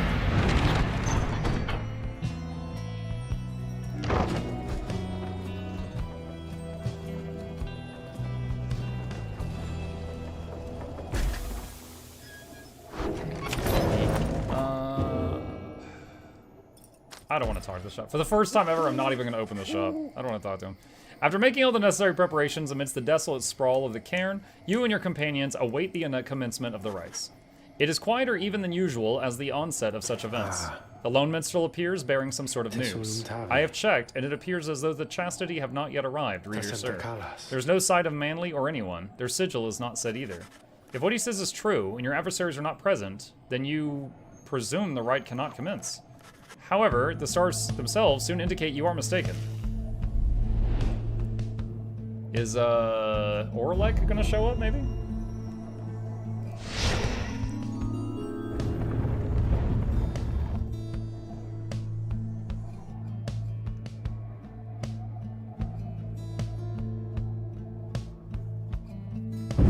Reader, the Commonwealth, your home. Today, it is aflame. Much like a stack of books. Aflame because of you. Because of your outlandish plan. Oh, is the Not plan that you happening? care. Not that you shall live to see this place again. Eh? Your attempts at revolution shan't succeed. Viva la revolution! So by all means, keep trying. As for myself, I shall enjoy presiding over these remaining rites. The rite is set to commence, but your adversaries they have failed to show. By the scribes, they must have lost all hope. Indeed, as the rites are drawing to a close, some of the triumvirats whom you have met, perhaps they're beginning to decide the stars are not worth heeding any longer. Manly, you wonder whether he would give up on the rites like that. He seems so convinced he would prevail and return to glory in the Commonwealth. Perhaps the contrary reality was too much for him to take. In any case, we've begun the ceremony here, and so I ask that we end it. Do we literally just score on Choose now, nothing your 3 band times? of traitors. Well, Gilman needs XP. Sir Gilman. So many. Agatha. Exalius. I wonder if this is a trap. Gertrude.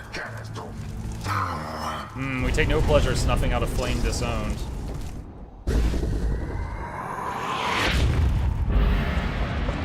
Lo, even your adversaries have abandoned you. And it is done. The Nightwings prevail. By default. Not Interesting that their story beat. adversaries even care. I guess that's what happens if your opponents don't show up in this game. A contest gains no adversary is no contest at all. Boundless are the teachings of the scribes. So we got some rested XP, but no one got any actual Until XP. the next rite. If there even is to be another one. Okay.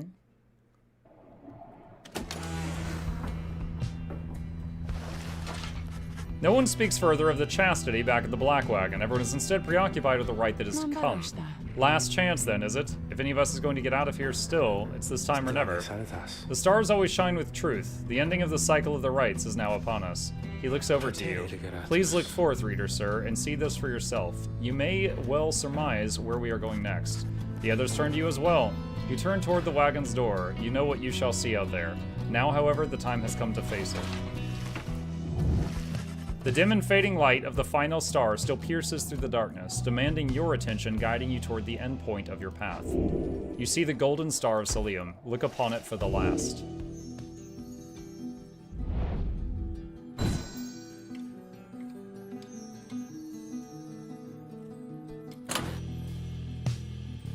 Wait. Do you guys see this? They're all crossed out. So I guess, okay, I was thinking we were gonna go fight whoever's at the top of the list, then we were gonna fight Orlek after, like Gary Oak after the Elite Four. But I think we're just gonna fight Orlek and that's it. I think that's how it's gonna go down. 85%, yeah, it went from 75 to 80, wait, oh, is it 85? Oh, I saw 83, it went from 75 to 83 when we got Tizo out. You are summoned to the Fall of Selium for your 7th and final liberation rite. Thus shall the cycle of the rites be ended for an age. You sense that if the rites shall ever commence again, it shall not be during your lifetime or that of any of your companions, even the longest lived ones. The stars reveal to you one thing more. The adversary whom you face shall be Orlek. Already he has crossed the Scribe's Gate and awaits your arrival. If the 8 scribes created the Nightwings in their own likeness, perhaps it is only fitting that the Nightwings should, in the end, be forced to face themselves. It is a shame that we should have to confront Orlek in the end. Our goals should never have been at cross purposes. I am surprised that this is what the scribes desire. For now, it may be best that you recover until dawn. Regain your strength as best you can for the coming trial. Rest well, reader.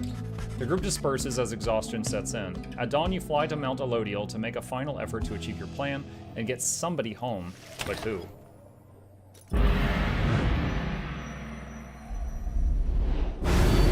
Foolish Weird reader. Al! Your so-called friends. You are accomplice to their hateful plot.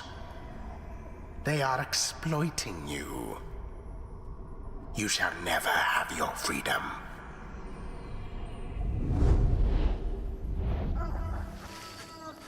By dawn, you are already up and about after a troubled slumber. The Black Wagon is prepared for its final voyage to the Fall of Selium. No one speaks. As you lift into the skies, the lone minstrel raises his voice, cutting through the somber mood. Reader, a certain olden ballad comes to mind just now. I think it may befit the circumstance. Perhaps it may help to pass the time along our flight. Would you mind it very much if I were to play this song for the Nightwings? He wishes to play his ballad by your leave, by all means. You urge the lone minstrel to play his ballad so that all among you might hear it. He begins without another word.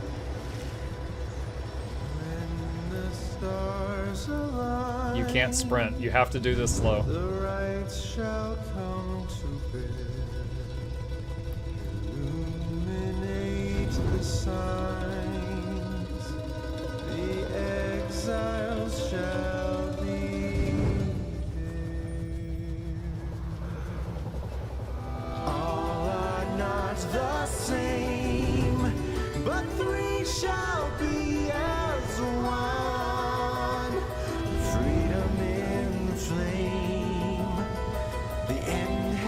Just begun. Strength may break our own, but twisted make a braid. Together on their own. I don't want to land because it'll stop. The journey shall be made. The journey shall be made. Something appears different now about the sacred mountain west of here. The lands near Emperor's Ascent and Emperor's Fall appear ashen. On the other hand, the once precarious regions below, which you know as Temple High Road and Temple Cistern, seem swept clean by the elements. The lone minstrel observes all this alongside you. Inclement weather we have lately seen, reader, sir. We ought be able to make landing closer to Scribe's Gate now. Then I suppose this means we shall soon see Celeste once more. Then I shall go tell everyone to prepare for landing.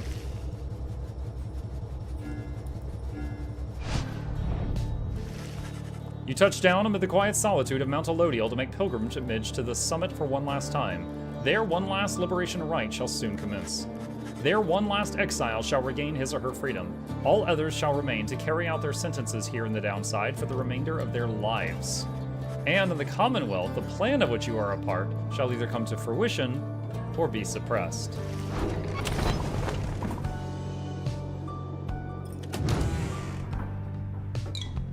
Xylobones. Would that we all could become musical instruments ere our bones turn to dust.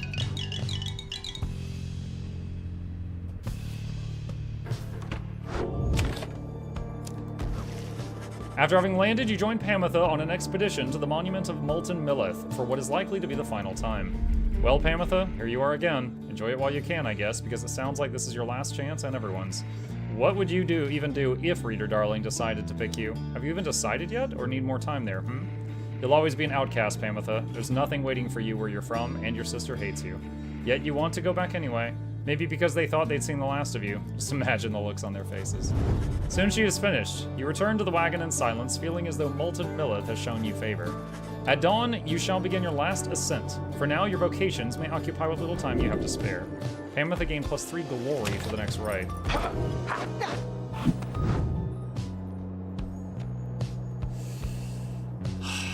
Alright, so whoever you pick to be the person who is going to go out stands in the center of your formation. So, like, I really don't want to pick him because he has, like, no aura around him, which would, you know, that would leave you wide open for them, like, coming down the middle. Kind of thinking of picking Pamitha. She doesn't care. She doesn't even want to go. I'm thinking of picking Pamitha. Lore-wise, I want to pick him, but gameplay-wise, it would be extremely difficult to do that. So I'm thinking of picking Pamitha. This is to mentor them? I know. I'm pretty sure if I pick Pamitha, then my second would be Bertrude because of her passive. And I could absolutely get her to her 5th rank.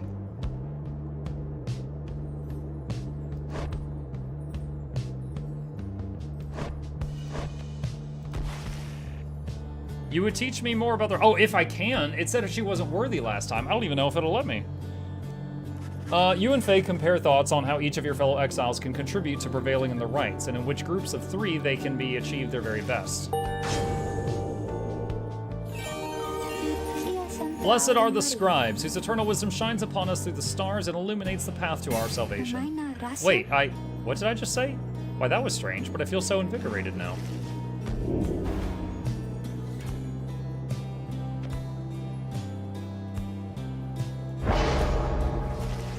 Each of us, we have a part to play, I think, like how the 8 scribes needed one another. Continue.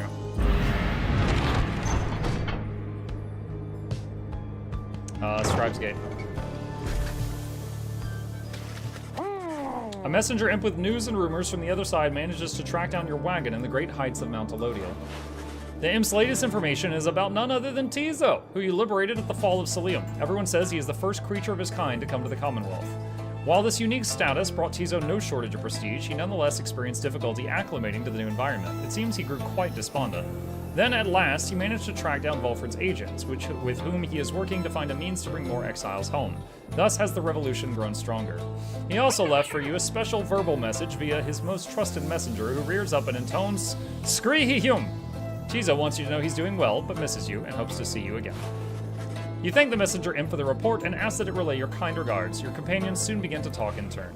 I guess that makes him an expatriate of sorts, ditching his downside home in favor of the Commonwealth. Who would have thought? Very, very bright, that one. Would have served well as our familiar. Perhaps someday yet it shall be so. I'm so happy for him. I wish I could have had a friend like him when I was there. Oft it is said that good things come in smallish packages, and Tizo stood as living proof. And living he remains apparently. Okay. I shall look forward to our next reunion, Tizo, perhaps when we are back among the stars. The news of Tizo's adventures in the Commonwealth fills you and your fellow exiles with newfound resolve. Plus one hope for everyone on the next ride. Wish Tizo luck.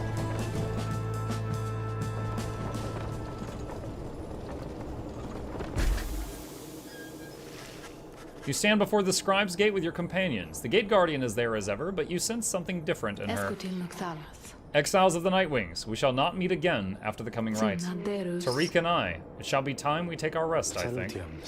Greetings, Celeste. I would tell you that the Nightwings are prepared, though this time I am uncertain anyone amongst us feels thus. We have a duty to uphold, Tariq. And then what, Celeste? And then nothing. Not for the rites or us, not till the dawn of a new age. Now, Nightwing, step forward. Please state your names and what it is that you seek whilst crossing Scribe's Gate. One by one, your fellow exiles approach her, now with sureness in their step. I'll go, Pamitha Thane. I came seeking my blood sister Tamitha's forgiveness, and she ended up in here because of me. Maybe something good can come of it as yet. We are called Big Bertrude. We seek to fulfill the plan of Sandalwood, for we are fond of him and his beliefs, and then to go about our business. Sir Gilman of the Sea Dominion at your service. This knight's never-ending quest for honor shan't end here, yet first he has a noble duty to uphold. Oh, my name is Faye, and I am here because the scribes, this is the path that they have shown me, and all of us, and I like it when they call to me. Finally, you step forth once more. You, a crippled scholar who simply wants to see his quest to its completion and who managed to come this far with his group. The Gate Guardian observes you for a moment, then motions past the archway towards the summit. The 8 scribes bid the Nightwings welcome. Go forth with glory. Except for you, Tariq. You stay right there. I thought you said, the rites are not yet ended, Tariq. He looks to her, and then over to the rest of you. Pardon me, everyone. I shall be there when the stars align. He's going to get smooches! The Gate Guardian and the Lone Minstrel remain together as the rest of you depart.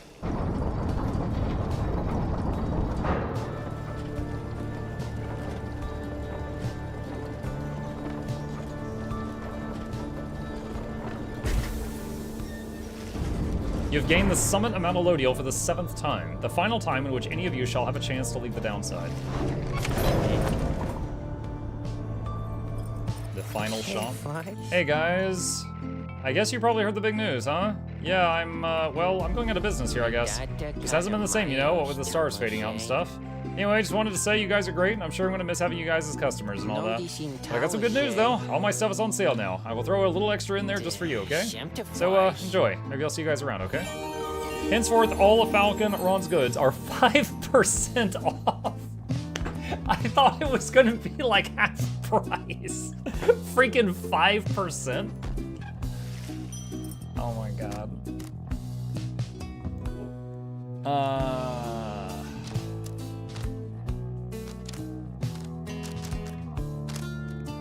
I mean, if this is the last rite, I guess I should spend all my money on the drugs. For the next rite, get 4 quickness. For the next rite, get 4 hope. For the next rite, get 4 quickness. For the next rite, get 4 quickness. For the next rite, get 4 presents. For the next rite, get 4 presents. For the next rite, get 4 presents. For the next rite, get 4 hope. For the next rite, get 4 hope. You are gonna be cracked out of your mind.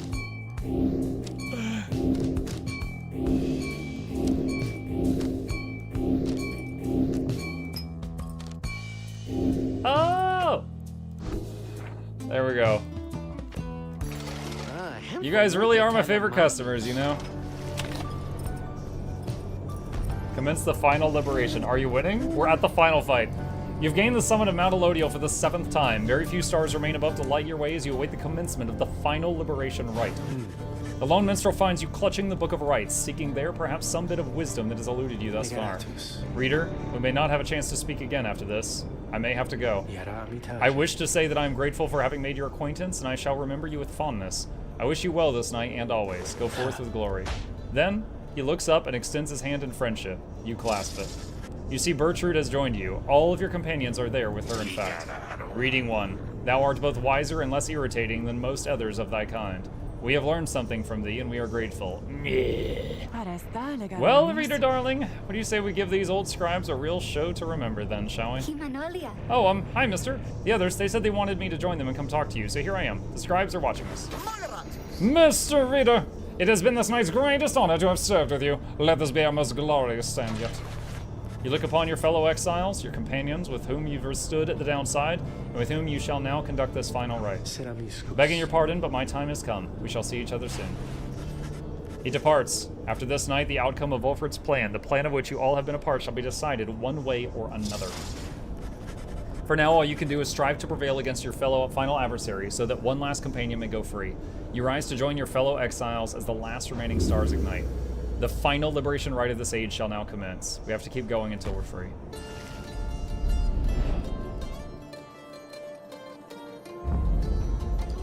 Yeah, no, I do not wish to turn on the challenge modes. I did that once, and that was one of my 2 losses.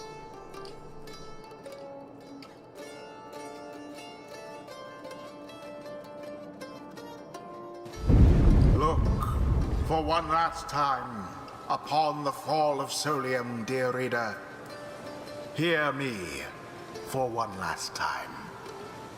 For soon, the few remaining stars shall fade away, leaving you stranded there for your remaining days in that forsaken land where you deserve to be.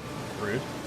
The rabble that you roused here in the Commonwealth shall be put down. Not if I send you more rabble. The exiles whom I'm you gonna send you liberated so much rabble. all shall fall in line. But first, let us get on with this last liberation rite.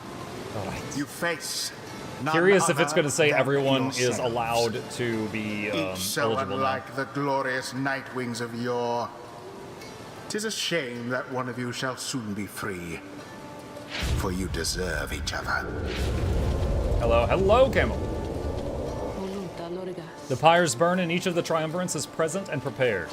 But before the lone minstrel can concur as per the custom, not another word. The demon Orlek slowly raises his clawed fingers to his mask. The false nightwings have arrived at last. Long have I awaited this. My freedom once was stolen from me, then I was cheated of it here upon this mountaintop. You may now attempt to take it from me once more. He stands there for a moment silent, then he dons his mask and stands prepared. May these damned rites cease forever for the misery which they caused. He gets plus 40 life. Nightwings, we shall not meet again after tonight, for the cycle of the rites is all but ended. Thus I would have your decision. On whose behalf shall you conduct this final liberation rite? The one whom you anoint, or else the exile Orlek shall be returned. Godspeed, reader. You know what is at stake better than I. I have utmost faith in you to make the best decision and conduct the rite with glory. Nightwings, the star's remaining light grows dim. Your decision, please. It is time now to choose who, if anyone among you, shall go free this one last time. The rest of you shall remain in the downside till the end of your days. One by one you meet the gazes of each of your fellow exiles. Bertrude, Sir Gilman, Pamitha, Faye. Your fellow exiles, your companions, your friends. Together, you have come this far, but now the downside and the rights conspire to tear your group apart and disrupt your plan. Are you prepared to choose one last time? The pressure is too great? Yes, there's no turning back. With but a glance, you reassure your fellow exiles you know what to do. One final opportunity for salvation. Too bad for the rest of you. It says he's unworthy. Really surprised by that.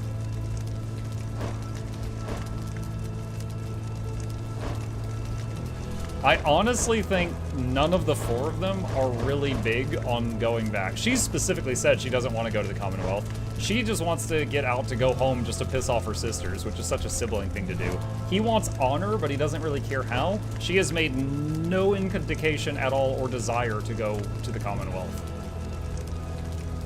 What's the glowing in the top? Her biography.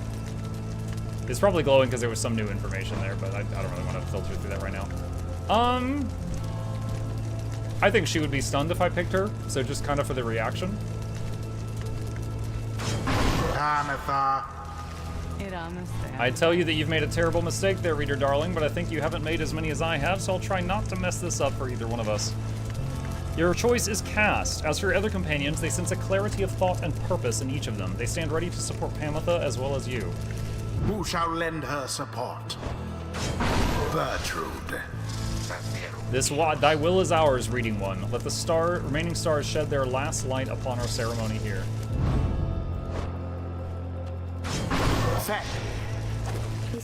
Blessed are the scribes who grant to me and all of us this final chance that we might free our dear friend Pamitha. So reminder, I used all my money to buy every temporary drug the shop had, and I fed it all to Pamitha. So she should be a very cracked out chicken right now. The choice is cast. Those are to be my adversaries then. And who is it, I wonder, who asserts his will over that group? You sense Orlek searching for you, almost reaching out to you. You, the shadow of the false Nightwings. They are nothing to me, but you who would relinquish your own liberty for sake of them. Strange. It is fitting then that I should have to face one such as you. Then Orlek stands at the ready, signaling his two allies to do the same. By light of dawn, the cycle of the right shall cease. Let us see if we can finish this ordeal before that time. The sky above begins to shudder. The final liberation rite is about to commence. Tariq. Aye, I am prepared, Celeste. Then let our song this evening shake the stars themselves. Aye, Celeste, let us make sure of it.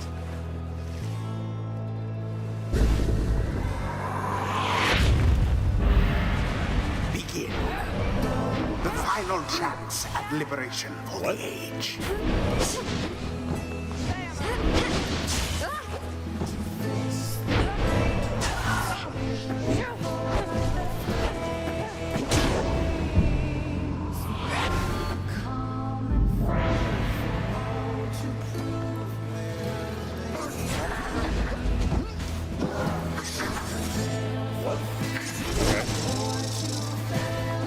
Oh, I need stamina. I needed to jump and I had no stamina.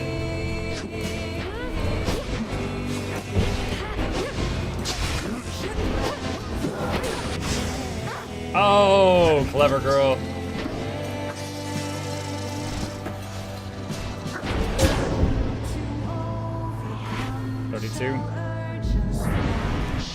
The sky rains ash. Soon your Pyre's own mingle with them.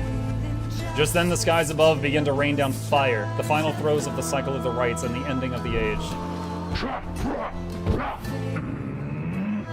That's new. What?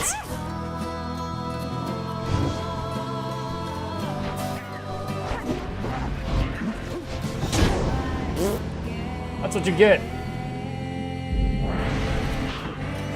So the false Nightwings bear their fangs at last. But this cannot be your finest effort. You think you deserve your freedom more than I? Then fight for it, damn you.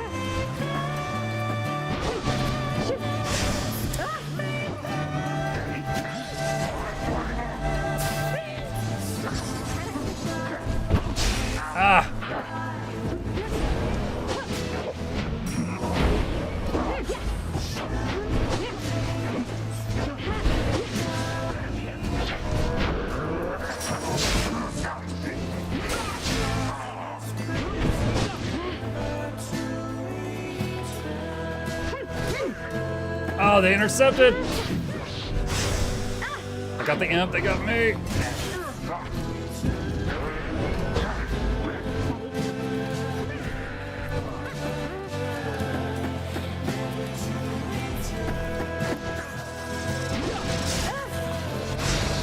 Damn!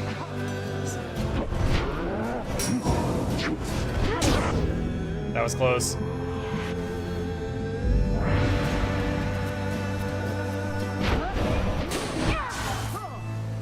The orb!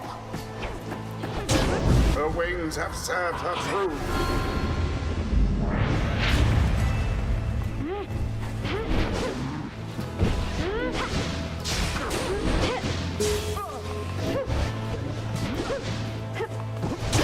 Woo! Bask in the purified flame. Game point, unless he cheats. Oralek standing, breathing heavily. He looks back on the thin lick of flame that is his smoldering pyre before turning his attention back to your triumvirate. How he has changed, that Oralek. Grown What? old and bitter. The harpies are supposed to be invulnerable when charging. But it didn't freaking work that time.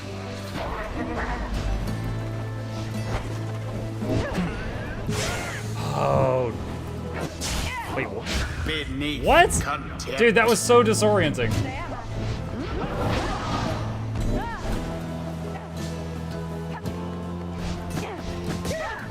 Oh, too fast. Quite dangerously close. Dude, the camera's snapping all over, so Flames disorienting. grow weak. Alright, they're down one person now. And there it is. There we go. When you throw someone into the pyre, they're out for the next round. Since they scored on me, then it was me 3 versus them 2. Proved their worth. Their adversaries they defeated utterly. Thus ends the liberation rite. And Now, I don't thus know that the scribes have the Harpy chosen- lady is going to help the revolution on the other side at all. I think she'll just leave. Not bad there, reader darling. Just another night in the downside, no? You look upon Pamitha for what you expect shall be the last time you see each other. Any moment now the Shimmer Pool will engulf her. Any moment now she shall return to glory and join with Volfred's agents on the Commonwealth to help achieve the plan. Any moment now the cycle of the rite shall end until at least the dawn of a new age. Any moment now... And thus the scribes have chosen. And thus the scribes have chosen. Oh no, is she going to be cheated out of it? And thus the scribes have chosen.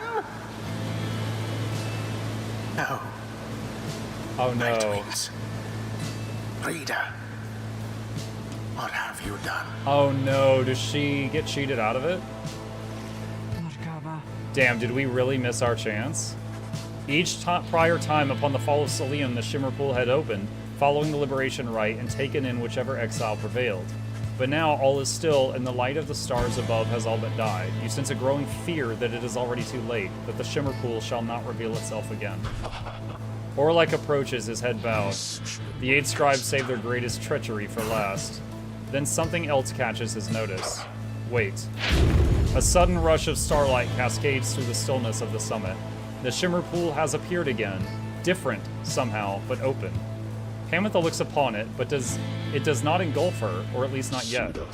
It seems I was mistaken then. The 8 scribes, this is not their greatest treachery, it is their greatest jest. The Shimmer Pool is flung wide open. It seems that all are worthy now of freedom. What? Oralek strides towards the Shimmer Pool, but... Halt, Oralek. Oralek glances over at the lone minstrel, almost in surprise. The Shimmer Pool has lost most of its strength. You step inside, and you shall surely drown. Of that I can assure you. He laughs to himself at this. Then we have all been cheated. No, the Shimmer Pool is revealed, and one of you may still return as planned. But as for who returns, someone shall have to choose. Ere the last light of the stars is extinguished and the rite cease to be. This is the final trial of the scribes. The final trial of the scribes. Then, our confrontation, the liberation rite, it was all meaningless? No, the victor of the confrontation is to be the one to make the choice. Among those closest to the scribes, either the anointed or he who anointed them. Wait, me? Then it's sounding rather like I can get out of here, though maybe you can, reader darling. Aye, it shall be either you, the reader, or it shall be either or. Pamitha, please make your decision quickly, lest it shall be forfeit. I do not know for how much longer the light of the stars shall offer you this gift. Quite the dilemma, but I think I know which way I'm leaning here. Reader, darling, do me a favor now. Go, get out of here, before I go start having second thoughts. Pamitha wishes to give up her freedom so that you may regain yours. Very well. Reader, sir, the choice with Pamitha is made, or rather the choice which she gave, it is now yours to make instead. This choice, it may keep bouncing back and forth like this? Absurd. It may, until such time as one of you is willing to accept the burden and the outcome of the choice. That is the trial. And I fear there is little time remaining now. Reader, if you and your companion are too cordial with each other to accept the freedom, either one of you, then I shall gladly take it. Freedom ought to be more than some flirtatious trifle to exchange. But I'm so good at flirting! Reader, what is your will? Choose yourself, choose Pamitha, or choose Orlek.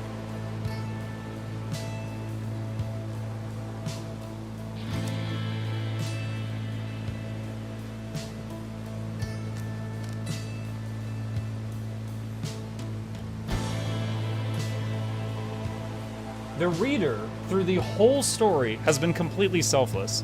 They have thought that there was literally no way they could get out, and yet they went through all of this to try to get every single one of these other people out, despite the fact that they knew, or thought they knew, that they themselves could never escape. And then they're offered this chance at freedom near the end. I don't think it would make them a bad person for taking it. And Pamitha has already made it clear she doesn't really care about the Commonwealth. So she's just kind of like, whatevs. Orlek wants to go back, but I don't know what he's going to do. He's like a terrorist now at this point. And I feel like Pamela would be pretty peeved if I sent Orlek back after she gave the gift to me. After we fought so hard to get it from him. Yes, but he's cute. Oh my god. Choose yourself. Your mind is made up. You have chosen to be free yourself. I see and understand then. It is done. Pamitha looks to you one last time, her heart filled with unspoken understanding. You turn then to the lone minstrel for an instant, but another instant later, he is gone. He and everyone. All you feel is the coldness of the rush of water coursing all around you. Pamitha gave her freedom so that you may yet have yours. May you return in glory. Godspeed, reader. By the scribes. No stars remain aloft. The cycle of the rites. It is finished. The Commonwealth. What shall become of it? If we can, we'll look for the other endings after this. Nightwings. The opportunity to gain your freedom from the downside. Was it not enough?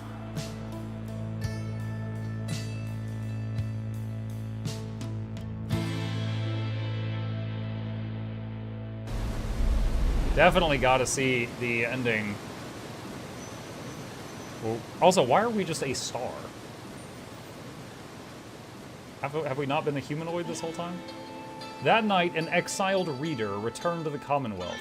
He was to be the last. The stars had faded and the cycle of their rites had run its course. He found the Commonwealth in a state of unrest. Spurred by the efforts of 5 liberated exiles, Volford Sandalwood's revolutionary plan incited the masses. These exiles and the starless sky portended the return of the scribes.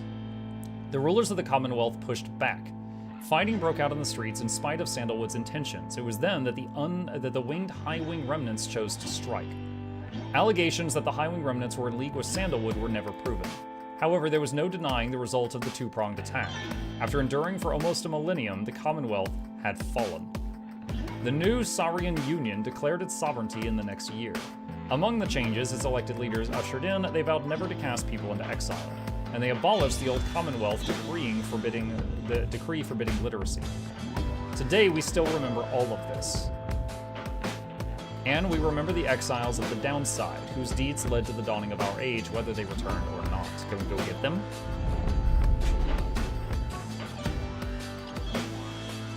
Okay, so the ones with the glowing halos got out. There's one of the enemies that got out. As soon as possible, after Tamitha Thane earned back her liberty, she rejoined her sisters of the Highwing Remnants in the mountains north of the Commonwealth. The Commonwealth believed that someone such as she could be rehabilitated through years spent in exile. Instead, her hatred for her ancient enemies intensified. On the night of the Scribe's return, the Highwing Remnants were poised to strike the Commonwealth in a decisive blow. They had received credible intelligence about the expected positions of the Commonwealth leadership and of specific weaknesses in the blood border defenses anticipated that night. After surgical procedure, Tamitha could fly again, almost as well as prior to her exile. They unclipped her. She insisted on spearheading the attack with a squadron of the Harp's finest. They descended on their foes exactly as planned. The chaos that had risen in the streets of the Commonwealth that night made for an optimal diversion. Nonetheless, the battle took its toll. Many of Tamitha's sisters fell. She herself sustained many grievous wounds, but ignored them all and fought with terrible fury. By dawn, the leaders of the Commonwealth had been eliminated, and Tamitha was limping back towards the mountains. She would never fly again. Soon after the fall of the Commonwealth, Tamitha attended a debriefing in which she learned her blood sister Pamitha was an accessory to the successful outcome. Tamitha was very skeptical of this, but so many of the Highwing Remnants honored Pamitha that Tamitha soon accepted the prevailing opinion, though grudgingly at first. A messenger imp later arrived bearing some sort of message, seemingly from Pamitha. However, Tamitha turned it away. She forever resisted the impulse to forgive. After the rise of the Saurian Union, Tamitha Thane continued to serve as flight tactician and remained respected and feared even among her kind. However, without award of wage, she grew more distant ever than usual.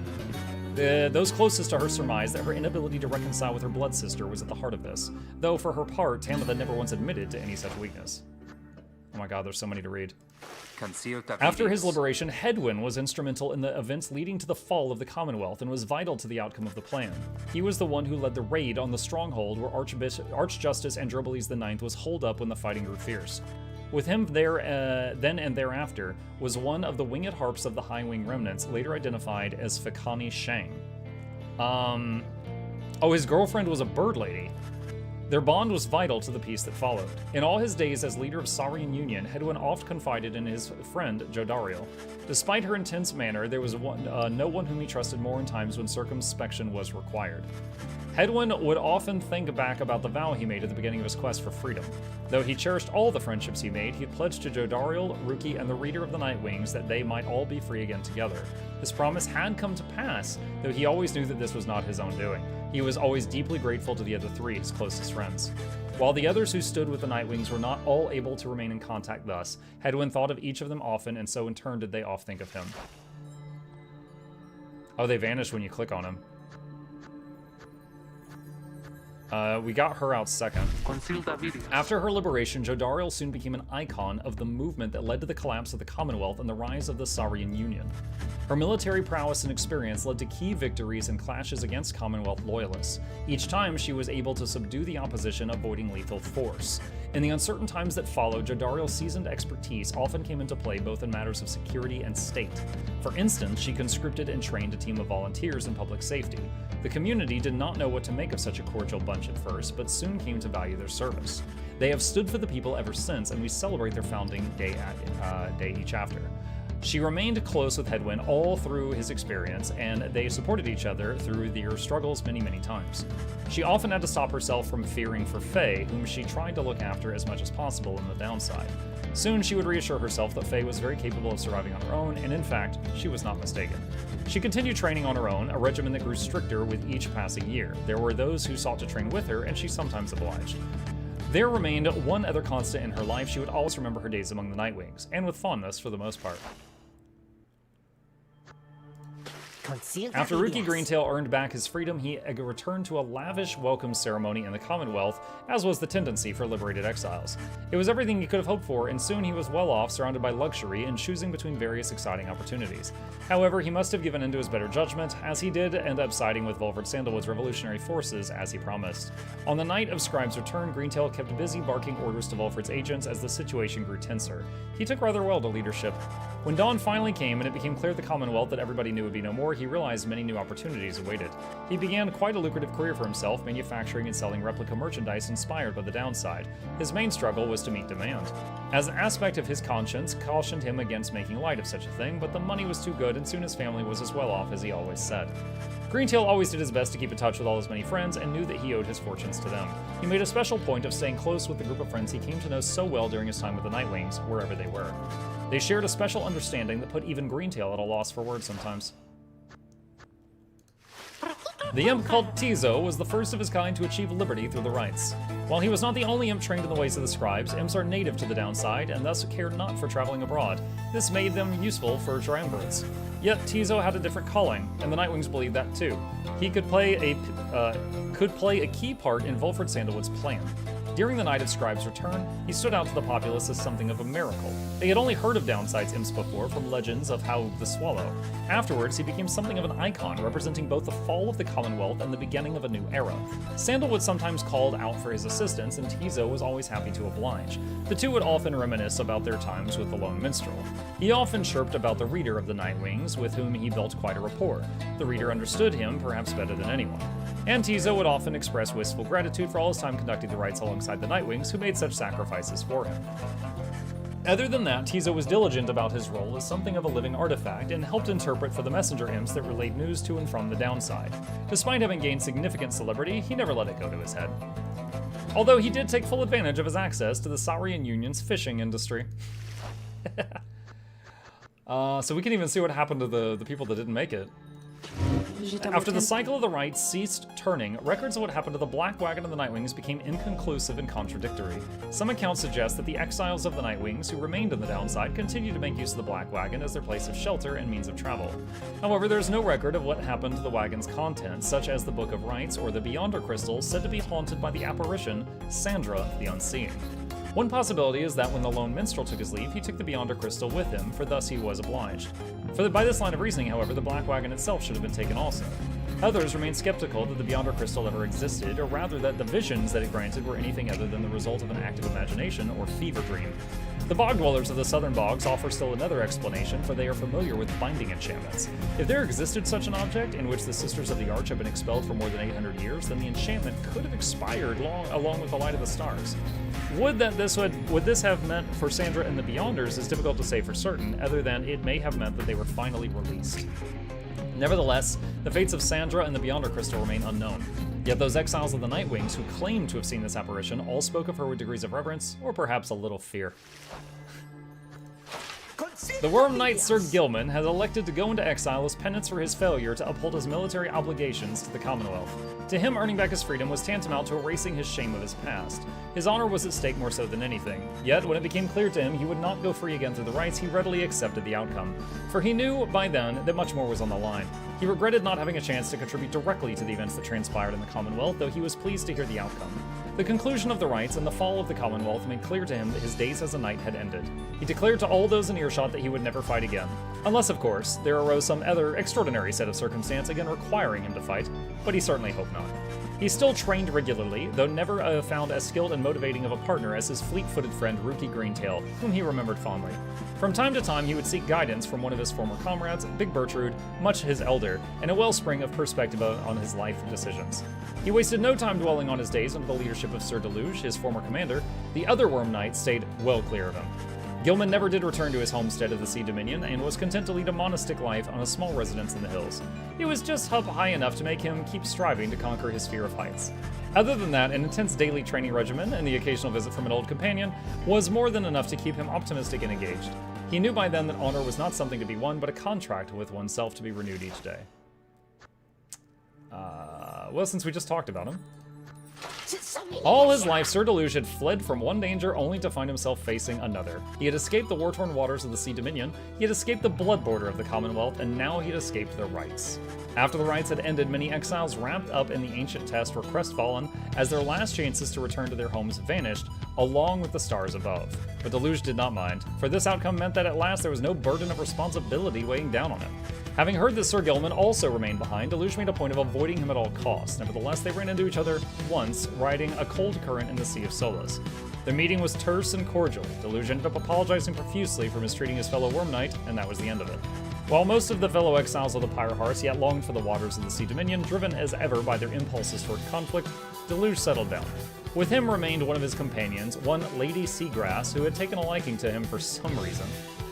Reportedly, they disappeared into the waters of Worm Gulf, which may begin to explain the significant increase in worm population observed in the vicinity. Yo! This guy got the happy ending and repopulated an area. What? Wow. Long after the rites had ended, Faye admitted she knew well before the fact that she would not be going home again. At least, she had a very strong feeling. She ended up not minding very much because she had very little to return to in the Commonwealth. Her sense of home had changed. She took to wandering from one celestial landmark to the next, ever paying homage to the 8 scribes, who she believed had influenced all that transpired. She was no stranger to traveling alone, but was always happy to have company. Though through it all, she would wonder how her little friend Tizo had fared. While they were divided now by great distance, he always remained in her heart. Though they could not see each other any longer, Faye often thought about Jagdariel and spoke to her as though she were there. Faye never tried to make a decision without first consulting her idea of what Miss Jody would say. She has a license plate that says, "What would Jody do?" One day she encountered one of her former adversaries, one called Almer Oldheart, who had served the Fate. She remembered him much more than he did her, though only just at first. Their shared experience in the rites and their different points of view about the scribes could form the basis of what grew to be a long-lasting relationship. Faye always was devoted to her faith, but more so to her friends. Her gentle manner and unwavering conviction often helped them brave life and the downside, both with courage and with grace. Huh, I thought, because this is Oldheart, I thought that it would say something about his son, because I thought Faye liked him. As the cycle of the rites grew to a close, it grew evident that a chance at freedom from the downside had forever slipped from Dalbert and Almer Oldheart's grasp. Thus they and the exiles of the Fate returned to Jomware Valley, though they struggled to get by, as exiles of the downside tend to do. Sometime after the rites had ended, the Oldhearts at last heard the news that the Commonwealth had fallen. This was well after the fact, of course, but it brought old Dalbert great joy. Despite his forthright manner, he had no love for the nation and cast him down along with his son. Dalbert Oldheart passed peacefully in his sleep before the next new moon. In his final days, he implored his son to undertake a pilgrimage to the scribes. Almer never shared his father's view of the scribes, but respected Dalbert's wishes, and so after a period of mourning, Almer began a new journey. One day during his travels, he ran almost headlong into another exile after paying homage at the Spring of Jomware. He was stunned to find this was none other than the one he knew as Faye from their day as adversaries in the rites. Faye was overjoyed to see him, though Almer was unable to bring himself to understand why. Eventually, of course, he did, and they remained together, growing ever more accustomed to their new lives in the downside. Not a day went by that Almer did not think about his father, and give thanks to him, and speak to him at morning and night. Would that the stars yet shone, for surely Dalbert's would be there among them, smiling down at his son and watching over him and his kin. Oh man, I did not expect that the most reading in the... Oh my god, it pans upward too, Jesus Christ. Okay, there's so much reading. Several exiles of the Nightwings cared more for the plan of Sandalwood than to return home from the downside. The crone called Big Bertrude was a prime example. She had found a suitable environment to live within the dismal region known as the Flagging Hands. There, she had built up a thriving place of business known to many exiles in the land. With the rites having ended, she returned to her preoccupations, working away almost as though nothing had happened. When one gets to be more than 400 years of age, perhaps then even monumental events such as the culmination of the rites or the collapse of the Commonwealth are seen as trifling matters. I had no idea she was that old. Much of her effort was doubtless due to the influence of Sandalwood, someone with whom she admired now for decades. Though they were very far apart now, she sought out news as to his whereabouts and found his actions in the Saurian Union a rare source of inspiration. She maintained an unlikely kinship with the harp Pamitha, whom she had known during their time together on the Nightwings. They each had different strategies for dealing with life's day-to-day annoyances, a subject that they both found vital, if not fascinating, to no end. By and large, Bertrude kept focused on her work. Whether casting small enchantments or imbuing talismans, the work brought her sense of purpose, as one would say. In the Commonwealth, such services were strictly forbidden, but in the downside, there was a real need for simple luxuries, which the competing slug market could not always provide. Thus did Big Bertrude continue to live up to her name, and the tales of her days with the Nightwings made her that much more of a living legend. We have never seen her without that headpiece thing she had on. I didn't realize her hair did that, actually. After the rites ended, Pamitha parted ways with the other Nightwings, stating she needed time alone. She reappeared sometime after the fall of the Commonwealth, though she expressed mild surprise at the news. She claimed to have no knowledge of what went on, including what role the Highwing remnants had in the events that reshaped the world on the other side. Except her sister got a message that she was pivotal to the Highwings winning the war. For her part, Pamitha feigned a little interest, making the point that they were stuck, and what happened elsewhere had little to do with them now. Someone with whom she kept in contact was the bog dweller, Big Bertrude. They would discuss all sort of matters long into the night and sometimes hunt together too. Pamitha never saw her blood sister again, though she did hear of her. By some accounts, Pamitha played no small part in the historic last days of the Commonwealth.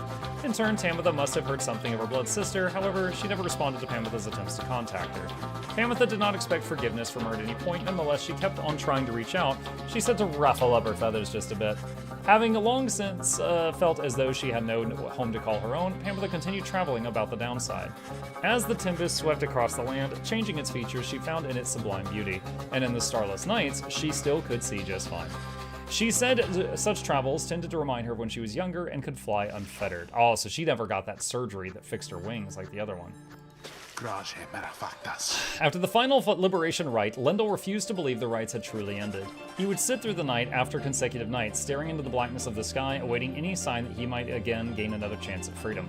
No such sign ever came. His fellow accusers started to express concern for him. Survival had become their top priority once liberty had slipped from their grasp. But Lendl dismissed them as weak fools. He insisted rather forcibly that any evening now the stars would shine for him again and mark the way toward his inevitable freedom. He was, of course, mistaken. The others in his triumvirate were left with little choice but to abandon him. After that, the exile known as Lendl the Liar was never seen again. However, there have since been sightings of a bedraggled demon who wanders the downside and bears Lendl's cruel countenance, suggesting he yet lives. Oh my god. After the cycle of rites had ceased, which I like how I didn't even realize that it was playing each of their theme songs as I clicked them. After the cycle of the rites had ceased, Witch Udmilde returned to the Flagging Hands region, where she sealed herself within the Pit of Millith. There, she and her fellow exiles of the Withdrawn allegedly grew unnerved after a time and left her to her vile work. Sometime later, the Pit of Millith erupted into flame. So intense was the conflagration that it could be seen all the way from Jomor Valley. Arson was suspected, though the cause was never verified, and many bog dwellers in the region were forced to flee. A tempest blowing from the north finally quenched the flames. When at last the ash settled and the ground had cooled, the site of the fire was scarred beyond recognition. No trace of Witch Udmilde could be found. As for the contents of the Pit of Millith, which notably included a profane object thought to be the remains of Yislok, all of it was gone as well. Back in the Saharian Union, Udmilde's repeated threats of the return of Yislok were thoroughly investigated, and no credence was found to any of her claims. Vivi Winters, thank you for the Prime. Appreciate you. Welcome. Barker Ashpaws never had much interest in returning to the Commonwealth, for he always found its bylaws to be stifling. When the rites, what I said was very different. So when the rites ended, he did not care at first. He soon grew very bored. The rites had given his life a certain sense of structure he had always needed. He missed the raw anticipation of it all. He decided to continue conducting the rites for the thrill of it. He bent some of the rules and replaced some of the objects, but it was close enough. His packmates, the dissidents, proved that they were happy to participate, and thus they ran against each other back in Jomor Valley. Gradually, other exiles familiar with the rites, as well as those who had not heard of it at all, started to take an interest. He ended up giving Barker some healthy competition. His old feud with Rookie ceased meaning anything to him, and he forgot all about it amidst his new pursuits. Ultimately, even Barker Ashpaws, who had led such a directionless existence to that point, found something of a calling through the rites. Whether he took the rites less seriously than any of the other exiles of his time, or more, was oft debated by those who watched him work. So he basically made it a sports ball. When Manly Tenderstaff realized the rites had ended and he no longer could return to the Commonwealth through the ancient means, he was outraged. He cursed the scribes, spewing forth such a slew of blasphemy as to be very unbecoming of one of his high status and bearing. When at last he calmed himself, he focused all his energies on attempting to find another means of homecoming. He maintained regular contact with his wealthy family on the other side of Messenger Imp and used their vast resources to explore other means of escape. He tried using an elaborate pulley system. He attempted to retrofit a flying black wagon with superior propulsion. He tried an imp raft, a hot air balloon, even prayer. Nothing worked. There was only one way to escape the downside, and now it was gone. Tenderstaff bankrupt. I mean, is there really? I mean, really can't fly out of there? Because they said that the Harpy lady was involved in the war, and then she went back down there. So it seems like you can get out. Tenderstaff bankrupted his family in these vain attempts. At last, such was his shame that he retreated to the teeming woods of Black Basin to Cinderoo. There he yet wallows, complaining to his comrades of the chastity who still put up with him, either about his own misfortune or the latest news from the other side. Once it became clear to Ignarius that the rites were drawing to a close, he knew that it was time for him and the Tempers to call it quits. But first he and the Tempers decided to celebrate, and that they did, for many, many nights. The revelry did eventually subside, the exiles parted amicably, and went their separate ways. He roamed the downside then, searching for some meaning in his life, sometimes taking odd jobs requiring brute strength. He never remained alone for very long, and took on many lovers in his time. However, he sometimes thought about the one he called Curly Horns and what became of her, Jodariel. Though through his glory days as the most powerful conductor of the rites had long since passed, he always enjoyed the fearsome reputation he had cultivated at that time. After the Shimmer Pool closed for what would be the last time, Oralek looked around him in the flickering light of the Nightwing's still burning pyre. He then turned to the fall of Solium and looked up toward the black starless sky. He cursed the 8 scribes then, one after another. After that, he strode forward towards the waters coursing from the side of Mount Elodial and without hesitation, cast himself down. I'm kind of not surprised. This guy won his freedom, then got shoved out of the way and got thrown off a cliff, survived, took who knows how long to recuperate, came back, fought for his freedom again, barely lost, then was told he could still go free, but then I took his freedom, and then the game's closed and he could never be free again. He's like, you know what? Just effing kill me. Oralek's body was never recovered. The drop from Mount Elodial does not appear survivable, though Oralek did survive it once. This time, however, he was filled with fury. Such was the betrayal he had that time, however, he was filled with fury. Such was the betrayal he had suffered when his fellow exile claimed his freedom. This time, he was filled with nothingness and chose to leave the downside in the one way he knew he still could. What if the night sky has no stars because they just burned too much stuff on the pyre and it's just cloudy now? Then his suicide would be really dumb. The other Nightwings who were witness to this never forgot what they saw. With the rites drawn to a close, the Slug Market's revenues fell precipitously, and Falcon Ron was forced to liquidate his assets and close up shop. Yet, as is sometimes the case with those of entrepreneurial leaning, this time of hardship led to an epiphany, or at least a sudden change of fortune. One day, Falcon Ron had a run-in with a messenger imp bearing news from the other side. Ron gave it one of his remaining trinkets, which could not be sold. The following week, the messenger imp returned him bearing a tidy sum of wealth and newly minted coinage from the Saurian Union. Falcon Ron cut a long-term deal with the messenger imp then and there. Though his trade remained a gray area from a legal standpoint in the Saurian Union, the newfound fame of the downside caused Falcon Ron's goods to explode in popularity. He later signed an elaborate agreement with Big Bertrude's and found a distribution partner on the other side through Rookie Greentail, whose own business had expanded. Especially in the Saurian Union, Falcon Ron's goods are still known for their superior quality, though he assumes no liability for any side effects. When Volfred Sandalwood regained his freedom, he knew his work had only just begun. The nation that had exiled him to life in the downside now prepared to honor him, but he was not interested in such ceremony nor in freedom on the Commonwealth's own terms. He soon rejoined his agents, with whom he had been coordinating for years, slowly carefully preparing for a night that soon would come. For Sandalwood and his loyalists and sympathizers, true freedom was at stake, not just theirs, but that of everyone living under the Commonwealth.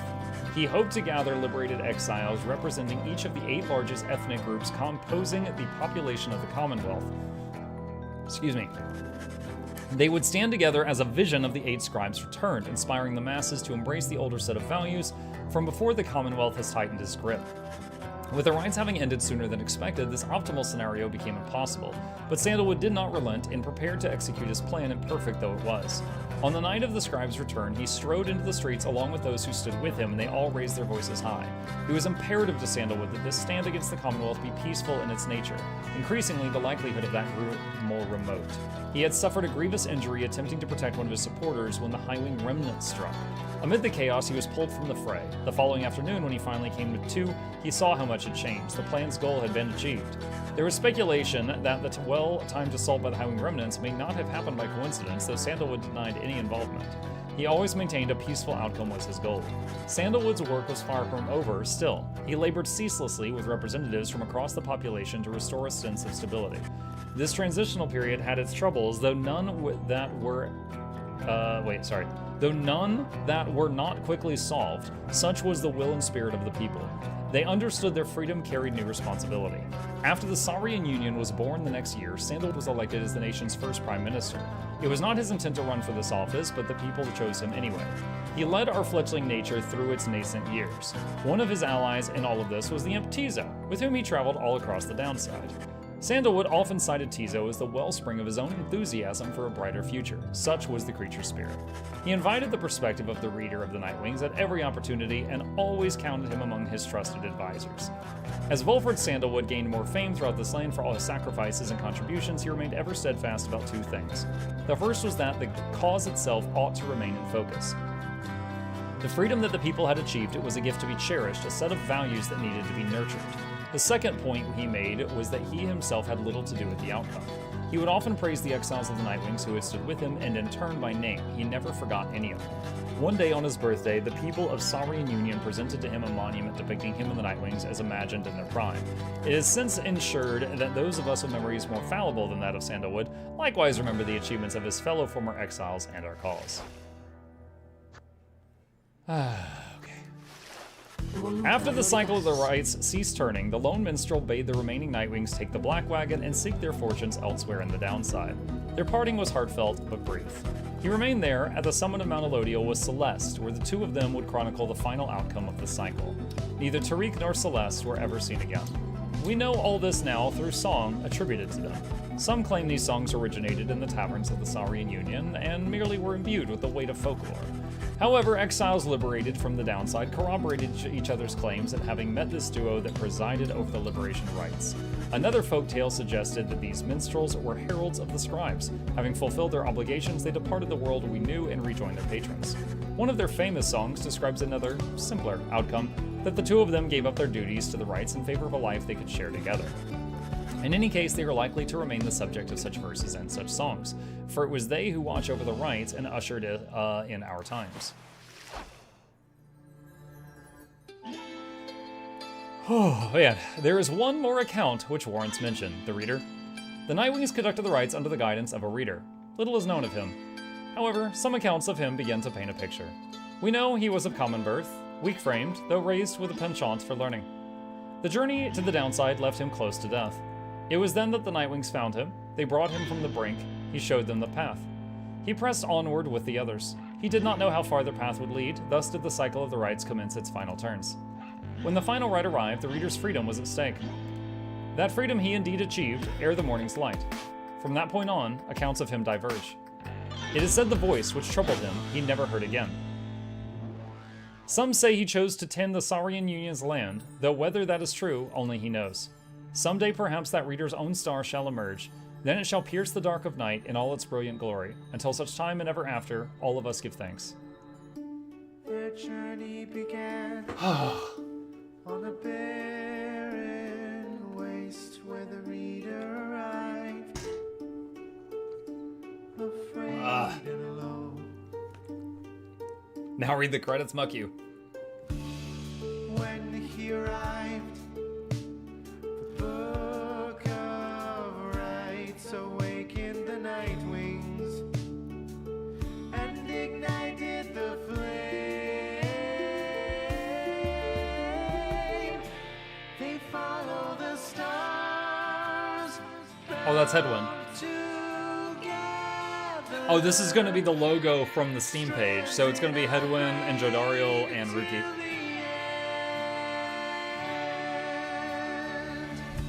We sing of the last of the Nightwings who, having broken the cycle, shall live on in song. This song changes based on who you liberated? Really? Headwind prevailed and strode the path that his heart laid before him. He has found his way home. Captain Jodariel, mother to many a foundling, she has found her way home. Rookie Greentail has proved his worth and returned to his family by the grace of the scribes. They follow the stars, bound together,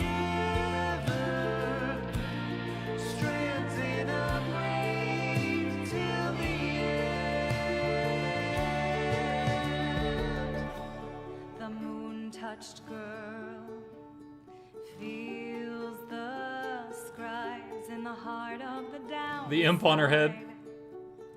She remained to the end,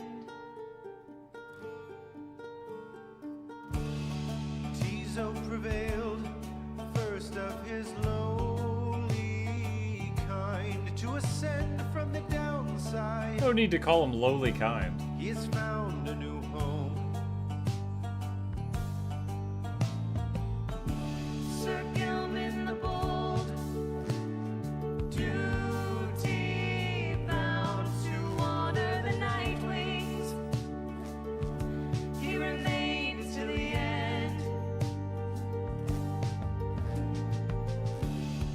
Mammoth Thane, born on guilty wings, ever seeking forgiveness. She remains till the end. Oh, he's like throwing up from air sickness in the back, and she's like... Took me a second. Follow the stars bound together, strands in a braid till the end. Bound together, spirits tether, strands unbroken, spirits unbroken. Wolfred prevailed as the night wings guide, having led them to glory. He has found his way home. The bog dweller Bertrude kept their foes at bay with her finest enchantments. She remained till the end. The reader at last made the night wings whole and ascended to freedom. He has found his way home. They follow the stars bound together, strands in a braid till the end. I'll catch up on the chat after this. They follow the stars. Yo, Joe Darnold's got those chicken legs. I think the center character is the reader. I think that's the player. Now at the end, as we bid farewell and return to the stars, we shall find our way home.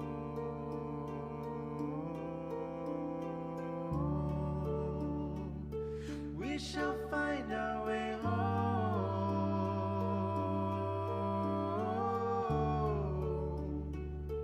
We shall find our way home. I'm remembering the beginning of the game when they find you and they're like, hey, can you read? And you could say yes or no. Imagine if you just said no and they're like, damn. And then it just rolls the credits. That would be really funny. And it's just like no one found their way home. And you're like, who are all these people? Jody didn't find her way home. Harwood didn't find his way home.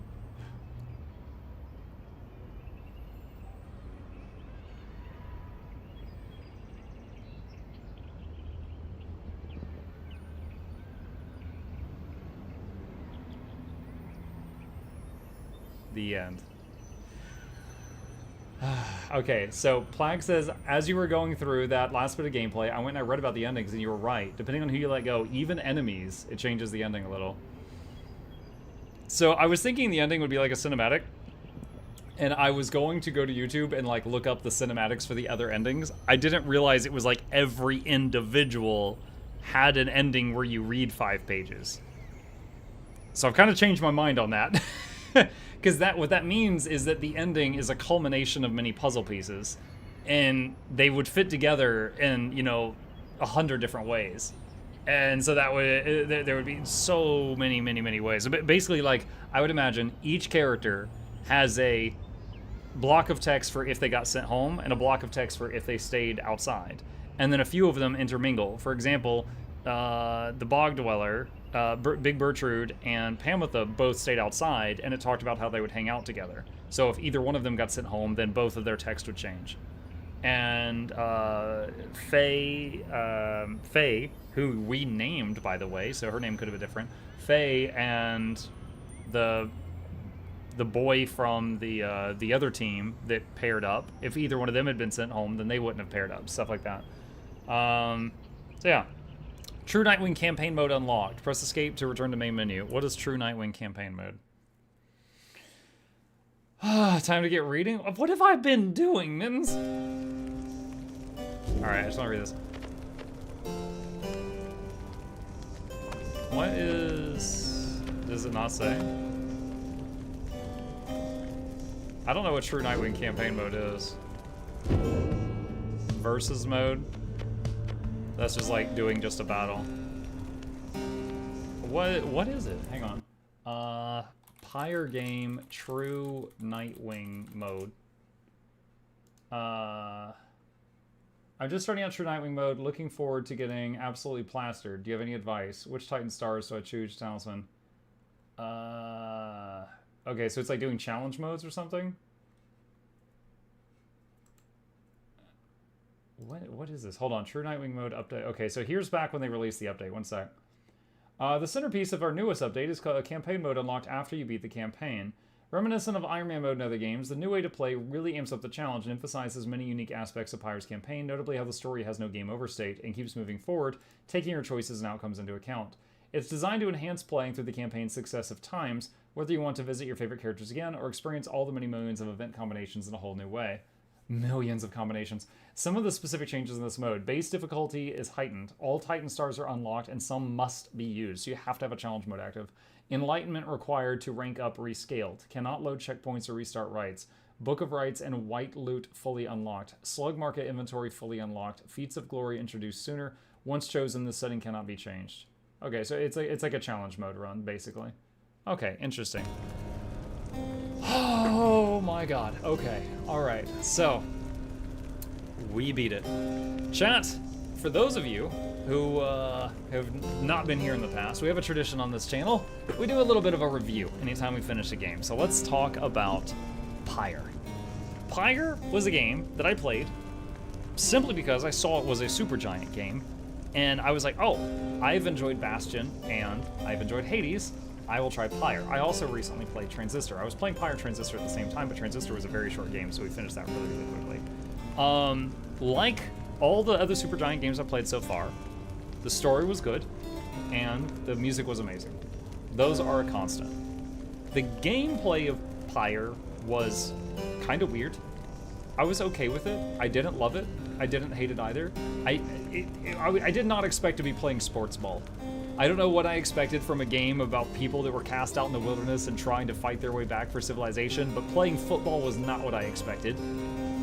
But fine, you know, I was okay with it. Again, didn't love it, didn't hate it, so it's not something I was passionate about. I was just kind of, I was playing sports ball to continue the story and see the rest. The graphics, and I've already praised the music. The like look at this loading screen. The graphics, I love the graphics, even though many of it was, you know, just yeah, the still images of the people. There was many of them that you would go through, stuff like that. Really appreciate the, what did they say, millions of combinations for the game. Kind of reminded me of all the branching paths in like Dragon Age and stuff like that. I really think that's really cool. Because I didn't have a love for the sports ball thing, I don't see myself playing through this game again. I enjoyed it for what it was, but you know, I'm not gonna like, oh, I can't wait to play the whole thing again, see the other endings. I'm probably not gonna do that. But it was pretty neat. It was pretty neat. Definitely, I felt that some of the characters were like way stronger than the others. Like the little worm class or race, like it was so easy to shut them down. Like anytime I'd fight the worms, I would just have the tree guy put a tree on top of the ball. They literally could not do anything because they had no way to shoot their aura, and their aura was smaller than the flower, so if they walked in, they died. It was really silly. So like the worms were incredibly easy to shut down, and then some of the others, on the other hand, were quite difficult. I also, the one time I think I got frustrated during the playthrough was when we got to the finale and we were fighting the harpies, And the Harpies that basically cheated, they said, although they're breaking the rules, they decided to do this. And then every time a new round would start, they would appear at the halfway line, not on their side of the field. And then they basically just blitzed me 4 times in a row and I lost, which was one of 2 losses I had in the whole game. And I was really bitter about that, because it was just like, well, they're breaking the rules, and the ref was the music lady, and she's standing right over there, but she didn't say a word. And it worked, and I was just like, well, okay, then I want to start breaking rules. If the rules are just like, if it's not a Geneva Convention and just a Geneva recommendation, I want to bring a flamethrower next time. So that was a thought that entered my head. Also, right here at the bottom of the thing, I just noticed, this looks like it might be the reader, kind of crouched down with his back turned to you, because that symbol was on him in the final credits. Also, I'm noticing right now the stained glass windows. These are the symbols of the different tribes that we fought. I remember the eyes specifically, because it's very similar to the Kronos symbol from, or not Kronos, sorry, the Chaos symbol from Hades. They used it in Hades.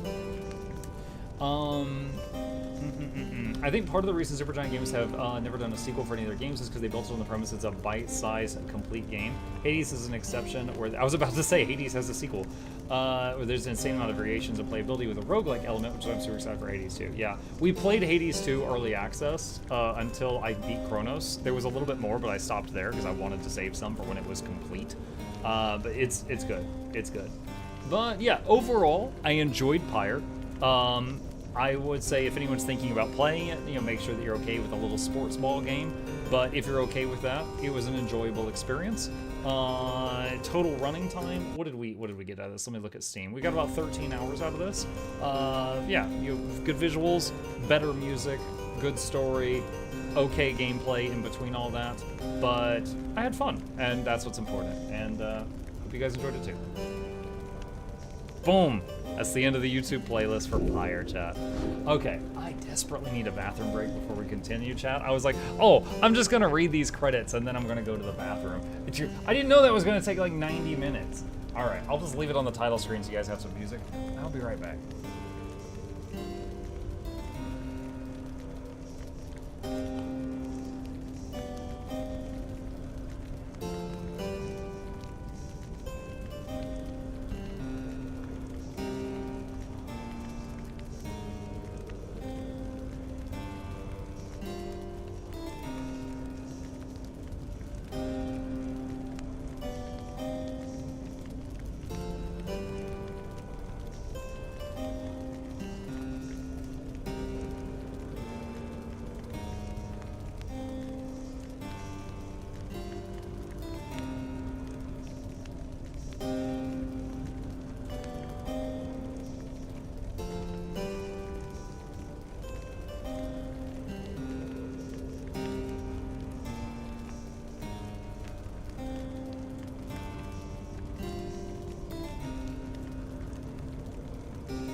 Okay, back.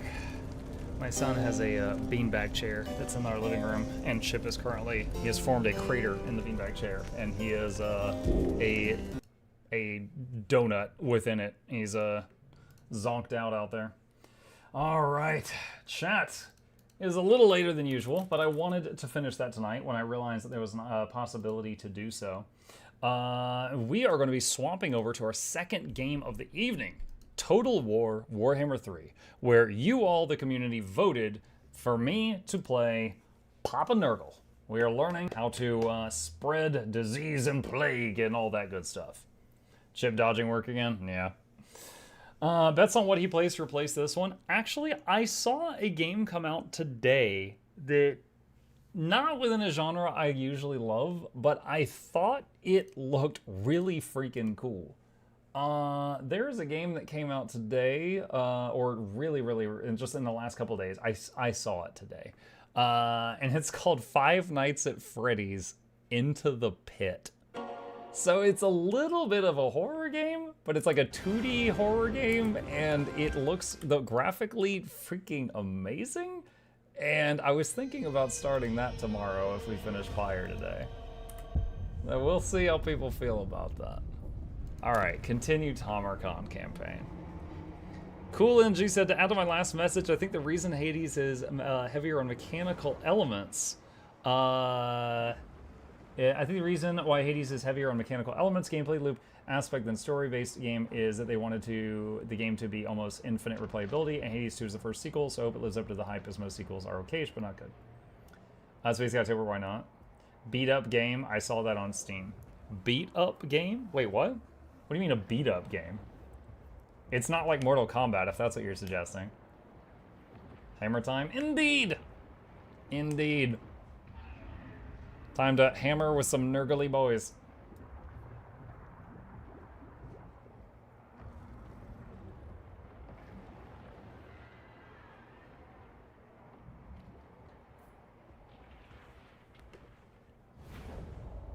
Alright, we are back in Total War Warhammer 3, where we have almost finished beating up Grimgore.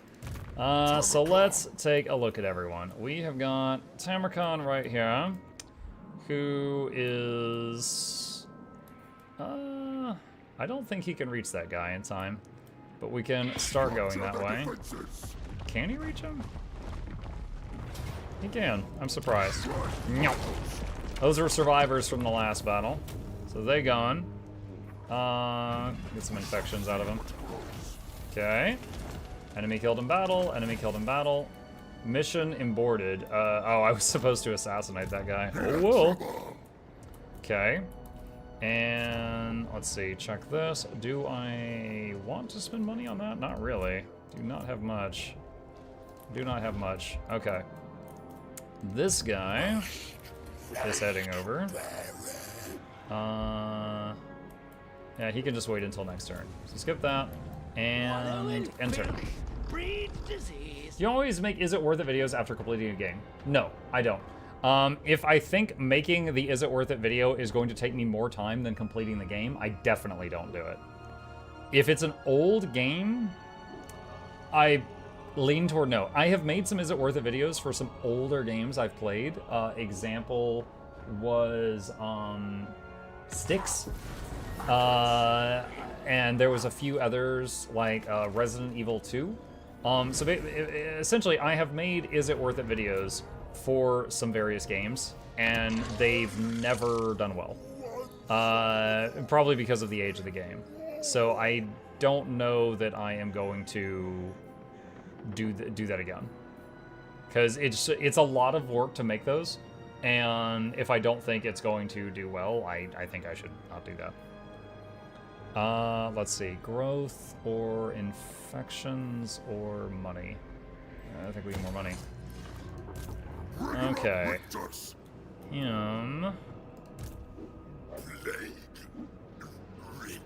Alright, was this guy... He was supposed to join this army. Actually, wait, hold on. You go here. At the end of this turn, he'll join that army. You join there. And let's see if he still has enough movement to hit this. He does indeed. Auto. Alright, awesome. Occupy. Enemy killed. Alright, that's fine.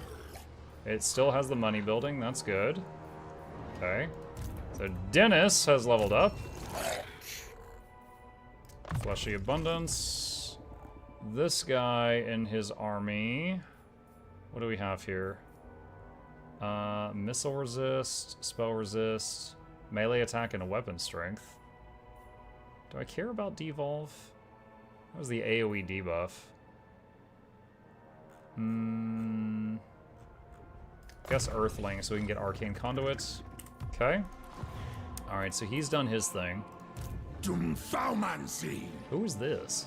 Cultist of the fly. Alright, what are we going to have Tamarkan do? Oh, there's still 3 more things down there. Now the question is Tamarkan needed down there?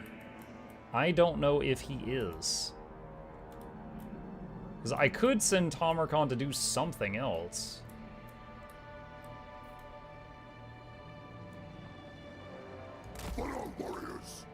I guess I'll send him down, like, this way. Okay, so then these guys... Replenish troops, and this guy...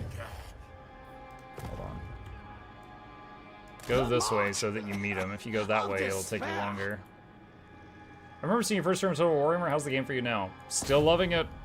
And there is still more for me to learn. Let's see. So we got 6K.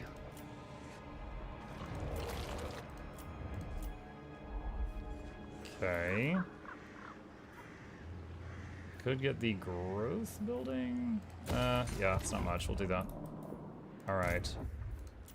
And not a lot to recruit right now. Okay, how are we doing on the chieftains thing? Ah, we can get another one of the chieftains. Okay. So... when those 2 join this army, he will be full up. Molded in the Father's image.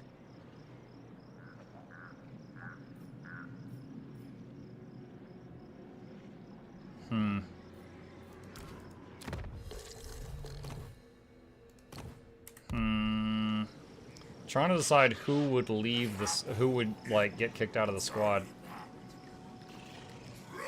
Probably a Marauder of Nurgle is like a tier 1 unit. Alright, so hang on, let's look at this.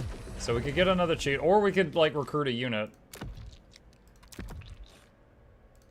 I think this guy, because this guy had gained 5 mana per turn, which we really need for our main army. I think I'm gonna get this guy.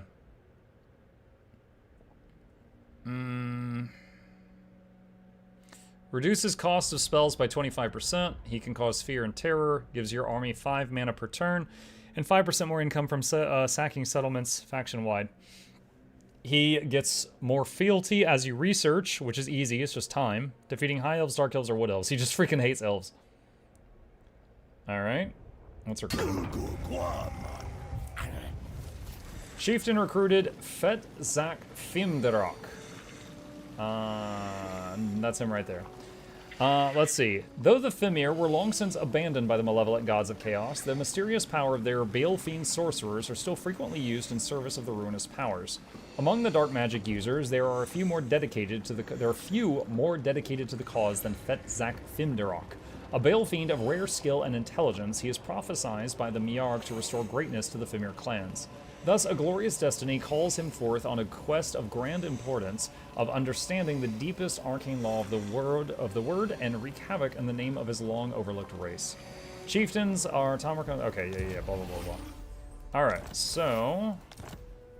and, yeah, let's drop one of the Marauders. A waste of good cruelty.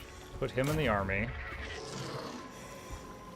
I did not realize he would give the replenish troops action. Which means the whole purpose behind this guy being here is no longer there. I mean, we can keep him. You could have sent the Toads line. The Toads are stronger than the Marauders, it's fine. I mean, this guy does have death magic. He can be a decent attacker. He's probably better than having one group of Marauders, but still feels weird. Alright, so Winds of Magic, at least it's not dropping, because we're in an area where the Winds is dropping, and now it's just breaking even because of his thing. Okay, he uses Shadow Magic. Give regeneration for Chaos Frost Dragons and Dragon Ogres in the army. Give horrible regeneration, which is the really good one, for Cygor. That's stupid. Alright, chat, let me explain. Regen heals you throughout the whole battle. And even after the battle is decided, and, like, you just drag it out. Horrible regen does not heal you after the battle is decided. but during the battle, it will even grow back missing troops. A Cygor is as a stack, it's just one guy. So if there's a missing troop, he's dead and he's gone. So having horrible regen on a stack of one guy is stupid, because it's literally just worse than regen, because it doesn't work after the battle. Beasts of Nurgle. Again, that's a single big unit. Fimir Warriors and Skinwolves. That's actually good. That's really weird on the other two, though.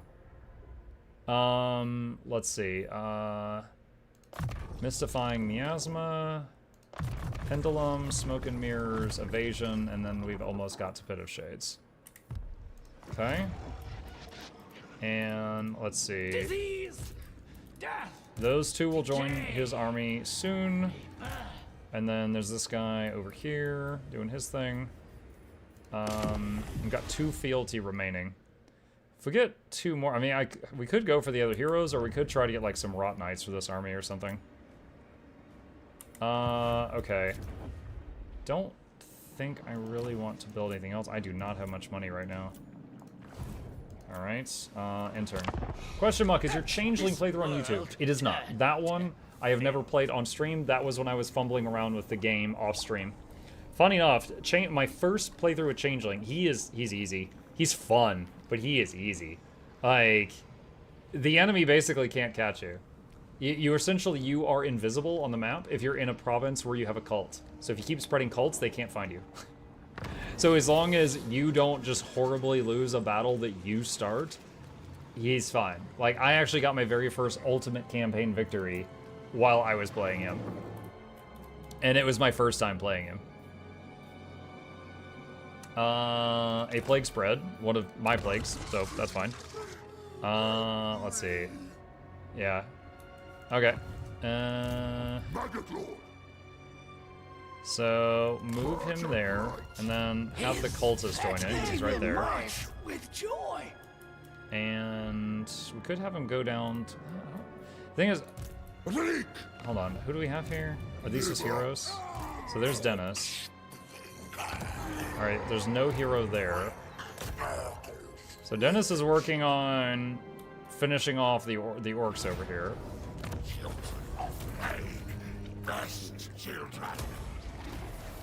Bound spell, fireball, rot fly. Dennis has a flying mount. It's a big bug.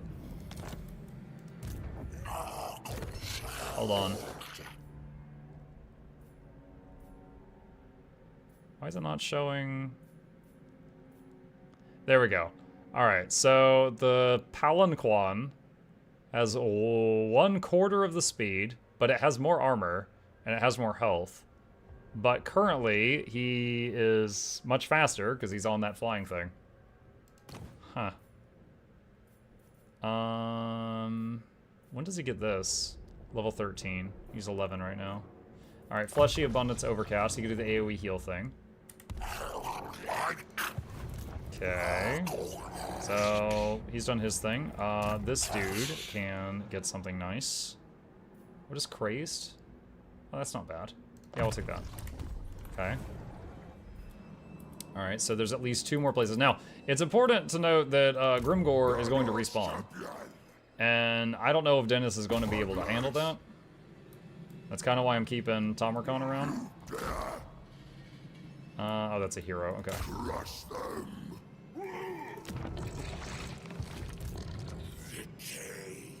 Can this guy become an assassin? He can get assassinated. Okay, I guess this guy could become the assassin for this army. It's a weird-looking assassin, but still.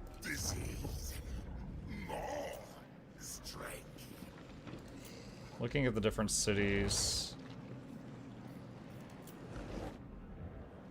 Wait a minute, this one... Was there a commandment for allowing the growth? Rush cycle when it's 10%, chance of plague spreading, infections, hype return, Nurgle corruption. No, okay, just leave it as is. God, our income feels so bad.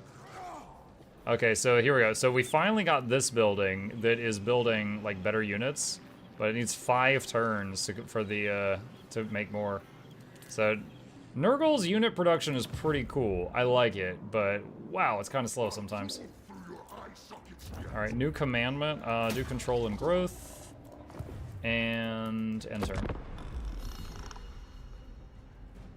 This enemy hero is named Sour Muck Rocka. Sour Muck. That's me after PvP, chat.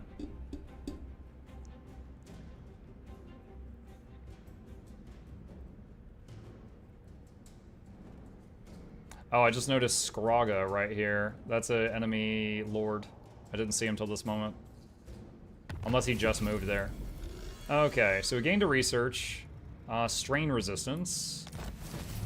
Develop a cyclical building through full lifestyle mission success. Full, okay, nice. Capture the enemy blood peak. Okay. You gain fused armor. Okay. Fused armor. 10% speed, 10 armor, and perfect vigor. Let's give that to our leader. Give him a Helm of Discord. And he leveled up. More power for nearby cavalry. Okay. Warlord and conqueror. Hold and fester. And I'm gonna go to encampment stance so they're gaining health. And there is a dude there. Alright, Skraga there. How to deal with him?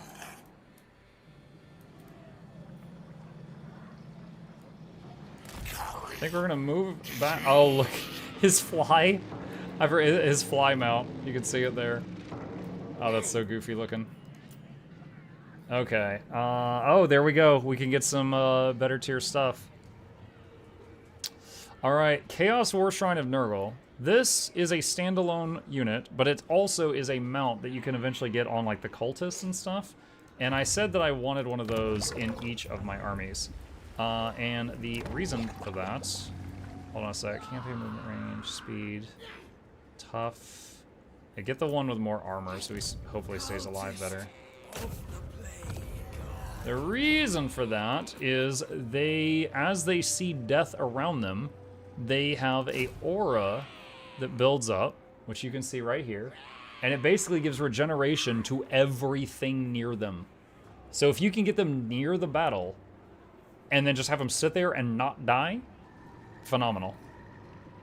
Kind of expensive though. So we will take one of those. And the cult is joining us, and we've only got a net gain of 400 now. Cultists will put us at 19.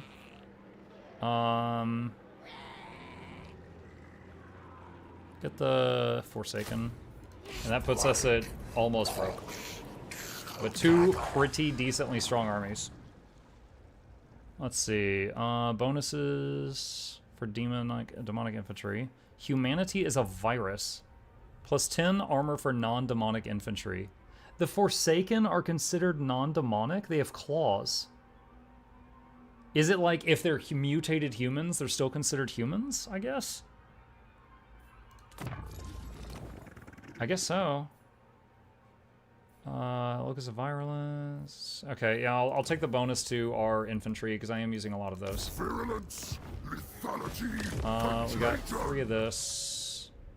So I think if I look at him, yeah, he's at 1 out of 10 because we just finished a research. And this guy wants us to raise settlements. Any chance I can. We can make a plague and mess with the enemy more. This guy still has a plague. What is this one? This one is plus movement range, so I could do that one again next turn. Also, note his Winds of Magic is going up and he's not in channeling. That's the whole reason I wanted this dude in that army. Alright, so...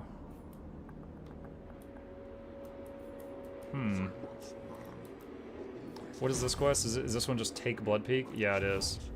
Oh, I forgot. We still have the quest to get his axe. I wonder if we're strong enough to do that now. I don't know how hard that one is. Let's see. Plague. There's one that messes with income. That's kind of cool. Upkeep. Corruption.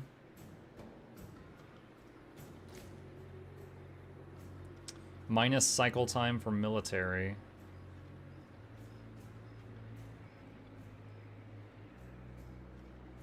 Hmm.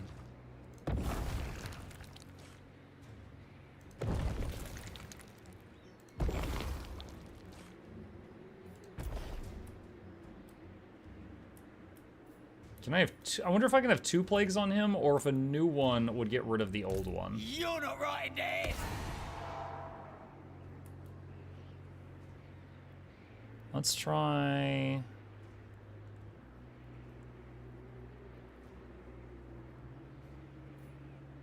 Increase spread chance. And increase duration. Increase spread chance again. So if I started on Tamarkon, it's cheaper because of one of the heroes there. And infect Tamarkon. Alright, so now if I look at Tamarkon... Son of the sickly winds. Okay, it appears that this plague replaced the old one. Okay. Alright. I do not... We have so little money, I do not wish to spend on that. Alright, and enter. That's the guy going to join the army. Let this world turn to filth.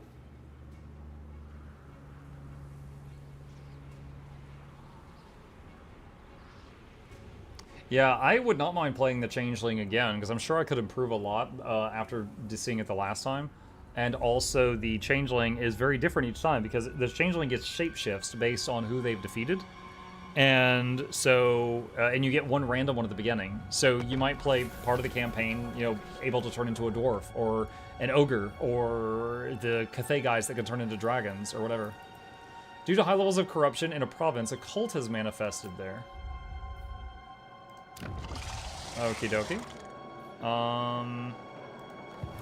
Is that a lord? Or just, I guess, no, it's not. Okay.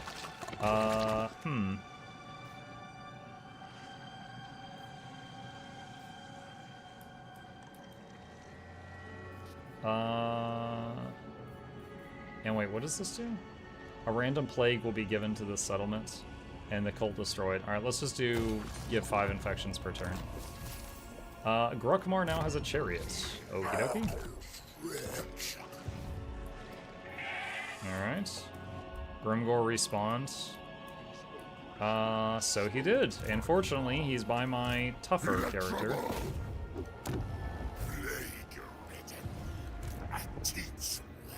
Alright. And change this to attack.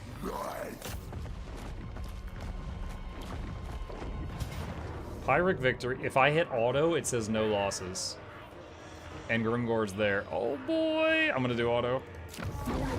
He's such a monster to fight. He one-shot my cultist last time. Alright, the city's not worth that much. Just occupy it. Rutshell got a Chaos Seed. We have a Potion of Healing. Firemouth got the Plague from Tamarkon. That's fine. That was the whole point of it. We can give someone a healing potion. Master of hosts. He's already got one. Probably this guy. And give him the Opal Amulet. Don't have any extra armors. Alright, skills. Let's see. Oh, that's right. We were going for this, because that's basically like Mortis Engine. So we gotta get that. Alright, control. Desolation for all. Magic reserves. Pit of Shades. Don't know if we're ever gonna need it, but it's good to have options. Increase mobility. Infernal Champion. Spread corruption. For conquest. Spirit Leech, Life Machine, Spirit Leech. Okay, so now he can do the very simple combo where he can spam the Leech single target damage is now available. Grimgor, what is this? Calling all mutants. +5 growth to all provinces. That's huge. I'll take it. The bully combo. Yep. Master of hosts. Okay, and then... trying to click on Dennis here. Where are those? There was another enemy lord. Maybe he's over here now. All right, go into encamp and let me see how far you can move.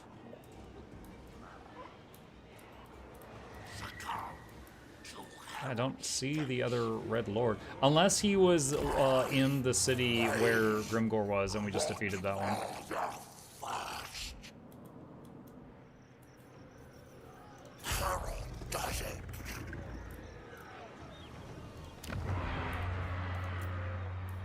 And Blood Peak has a bunch of dudes, but no lords or anything right now. Okay. Yeah, skip building that. Got 4 fields here right now. Alright. End turn. Definitely not going to try Tamarkon's quest with how beat up he is right now. That's for sure.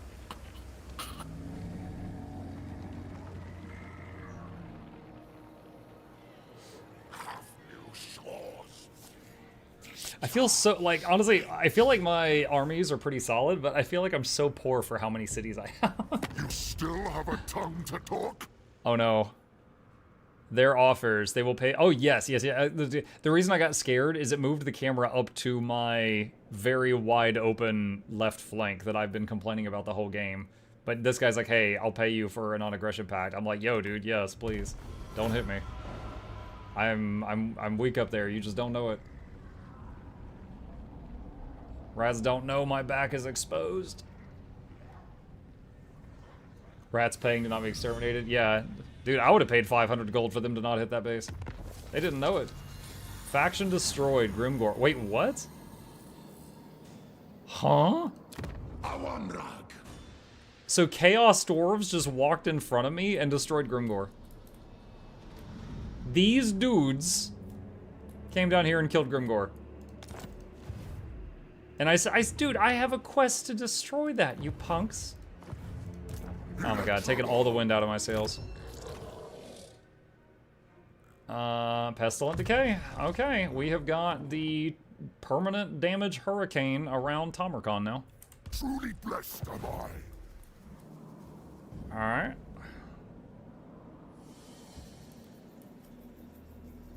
I wonder if you attack one set of Chaos Dwarves, if they would all hate you.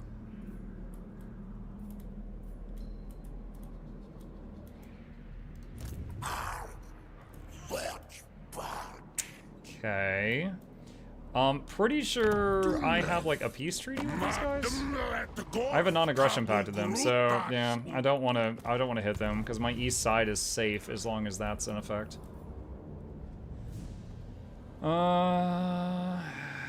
Different chaos. Okay, so these are Chaos Dwarves. These are different Chaos Dwarves. These are different Chaos Dwarves.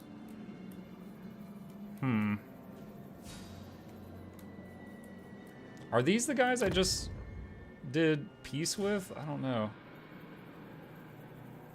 So there's Norska up here. These might be the Skaven I just did a peace treaty with. I'm not sure. Wait, hold on. There's a ruin here. Is that Skaven?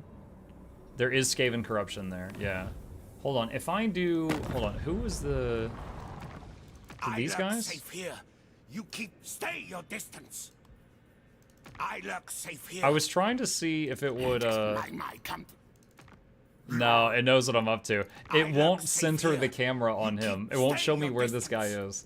I wanted to use the opening that menu to center the camera on him to see which city he's under, but it's not doing it. It's like, no. No. Alright. If I'm looking at all the possible targets that surround my now lands, I'm pretty sure if I mess with one group of Chaos Dwarves, the others will not take that kindly. And one of them actually kind of likes me right now. There is ogres and stuff down here, but they're pretty far down here. Kind of thinking about heading up this way to push out my left flank. It would take multiple turns to get up there. But then, while I'm going there, once I have healed, I can teleport to Tamarkon's quest, try to do it, and teleport back. So I could do that, like, in transit. Hopefully. I don't know about the level requirement. So then the question is, if I'm gonna do that, what is Dennis gonna do? There's Grand Cathay. Hold on, if I wanted to hit this, he would have to go through ogres. So could have Dennis fight ogres. Could fight ogres. What is that?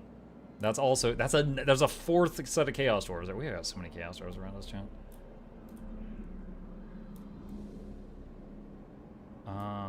It's a misroll. Are these guys a vassal? Swords of Conclave, Shadow.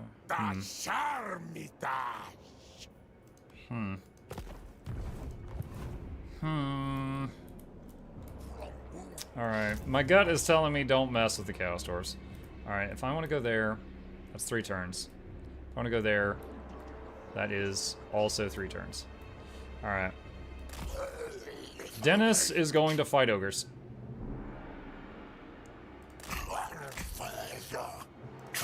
What is this?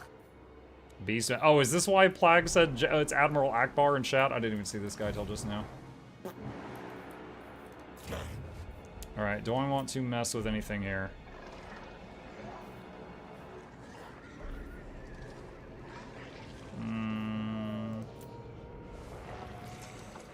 God, I'm always so poor.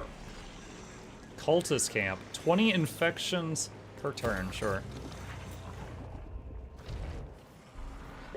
What was this? Higher chance of plague spreading. This is right by the border. This is $10,000.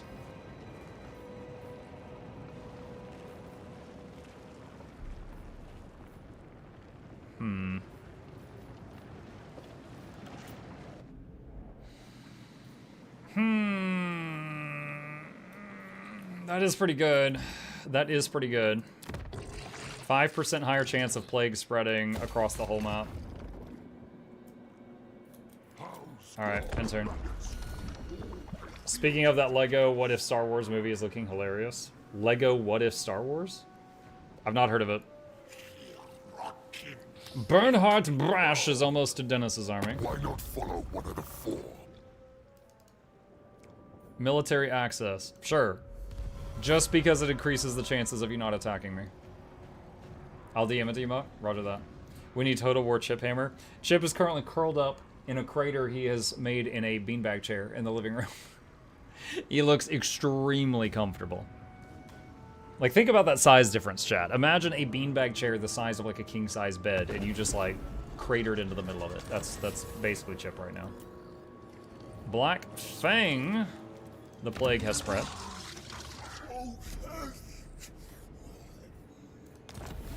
The Green Moon.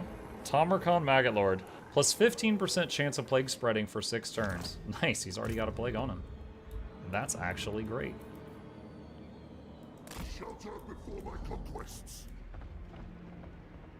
Once again, continuing to go through friendly territory right now, and his troops are healing. We'll be doing that for a little bit. Alright, if I go into this area, his troops are almost full health. Let's go ahead and get this dude in the army. Hold on, which are these? This is Goldtooth. Okay, I know a tiny bit of Goldtooth just because one of my allies in that Total Warhammer 3v3 was playing him.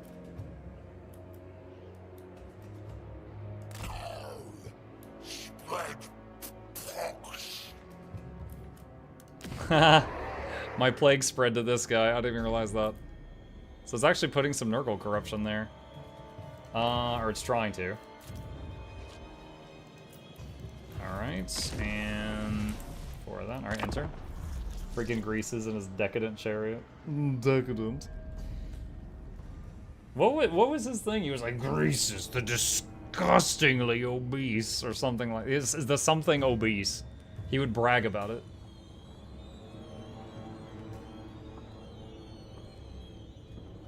You stand before the great Maggot Don't hit me, Lord. don't hit me, don't hit me, don't hit me. Military access. Sure, I don't know who you are. Have some plague. Don't hit me! Faction destroyed. Shadow Gore Warhorde. Pestilent scheme performed by Clan Rictus. Gorger Rock receives plague. Oh man, it is spreading. And what did this one do? Minus cost of buildings, plus winds of magic, plus Nurgle corruption. The Nurgle corruption's helpful. Alright, this guy is pretty much recovered. He's near full health. Alright. Does this guy have any enemies? Jiangxi Rebels, so Cathay. Alright, so... I can't really get them to pay me to hit him.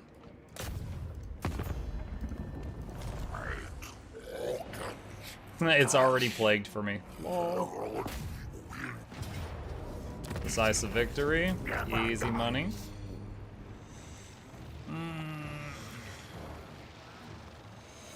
There is a temptation to raise it to the ground just because that one guy levels up as you raise structures, but the freaking 150 gold. It's going to cost me 10 times that to rebuild the city after destroying it, so I'm going to occupy. Karak Azorn gets the plague. Increase mobility. Alright, and they'll recover since they're in friendly territory. Alright, okay. Time for the risk. Let's see, are we strong enough to do his quest to... That's the wrong menu. Here it is. For the Black Cleaver. To give our main man his super weapon. Teleport to Black Cleaver. That costs 500 gold. Okay. Decisive defeat. 3 armies that have a bunch of guns and Hellstorm rockets. So, really the question is, what's the battlefield look like? Can I see it from here? I don't know if I can. Alright. I saved the game, so that might be a reload. Again, I've mentioned this many times. Some of these factions that I play have a quest that's like, you know, you can do it at like level 8. And others... like Nakai the Wanderer, his quest, I couldn't do it till like level 20 or 30. We're level like 23 right now, and this is decisive defeat. Hold on, I'm looking at it right now. It looks like there's like a little bit of trees, but not near the fighting area. There's like bridges. They had artillery. If they have artillery back here and they're just shooting across and I have to run over those bridges, then yuck. Oh, we got a cutscene. Host of Nurgle, none awaits us. Once the wriggling worms this side of the river are all dead, we'll march on their precious little city. First, we pulverize their flesh. Then we will have our choice of crossings. Left bridge, right bridge, whichever we pick, it will be futile to resist us. The cowards think their rockets will stop us, but we will crush their little machines and grind the muling spore. Oh, there's the rockets.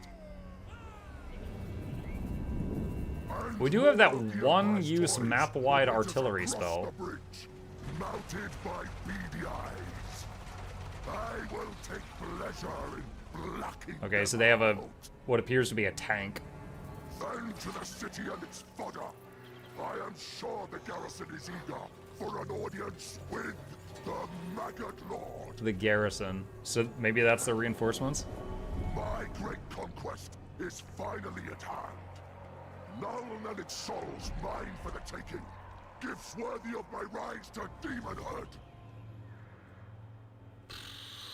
Okay. Alright, my very first thought is to come over here and click on these and take a look at this. Good God. So it reaches right there. Alright. See, definitely seems like what I should be doing is trying to cross over the left bridge. Now, surely they will turn, but they will turn slowly. Just try to cross over that and hit them. Alright, what do we got? Nurgle's favorite. And this might not be possible. We will see.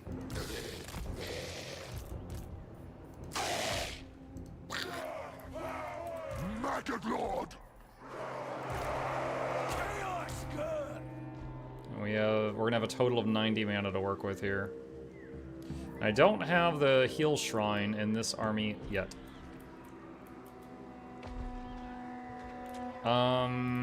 Considering the clump up strategy? No, not with all the rockets. If one stray rocket hits a clumped up group, that would be hella stupid for me. Kind of thinking about having him just remain in the back.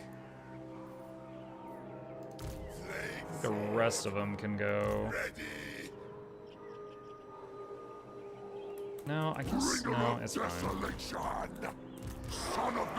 Alright, so first, rockets. Where's one of the rockets? There it is. Okay. Alright, so we can fight this stuff without worrying about the rockets. Alright, bunch of dudes.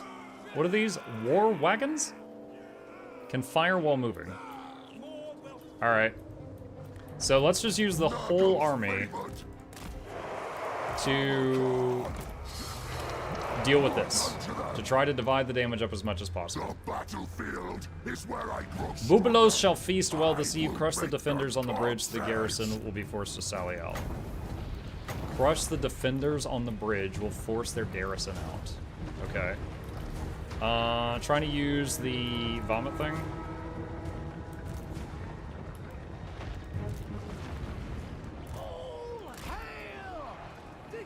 That is... Wow, that just goes for a while, doesn't it? Destroy the artillery, so our beastmen allies wage... Beastmen allies? We have beastmen allies for this.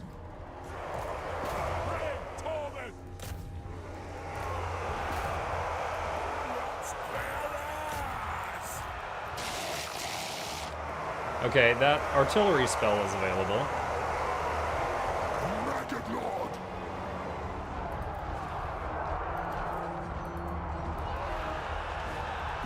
For Nurgle!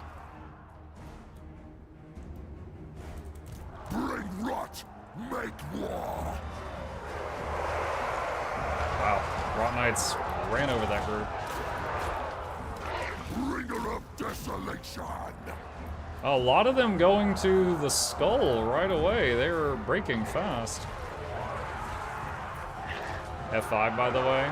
5 more minutes.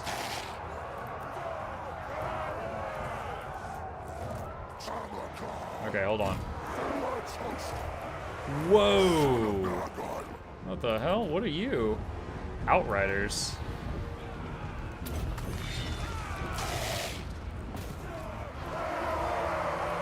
Alright, so I'm letting most of the troops that are trying to run away, run away.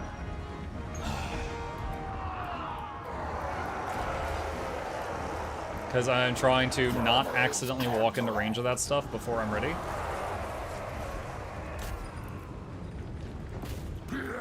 Anything that has a skull on it, I'm not chasing it down.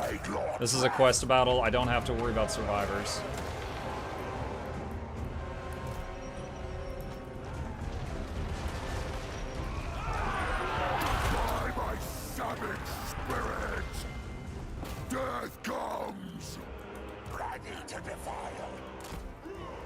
Okay, that's done.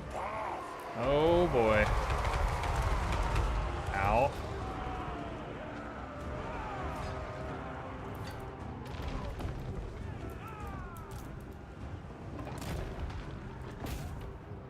Serve the break, Father.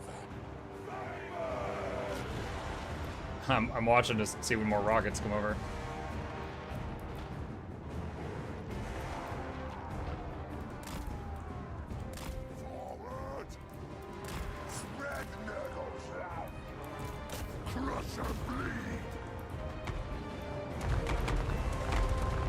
Do they have tracking? I was gonna see if I could like bait them to fire and then back away to waste some of their ammo, but now I'm wondering if they track.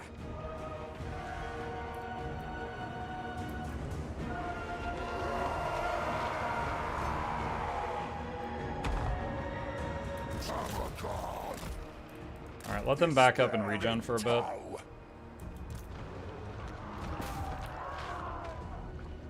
They're not going to have infinite troops. There's never infinite troops. So if we can keep picking off stuff on this side of the bridge, That's fine. Sent by darkness. A new locus.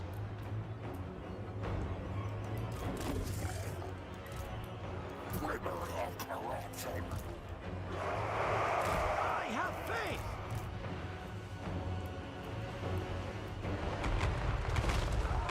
Wow, I'm pretty sure they just did more damage to their Outriders than they did to me. Lol. I heard a doot. Not sure who did that doot.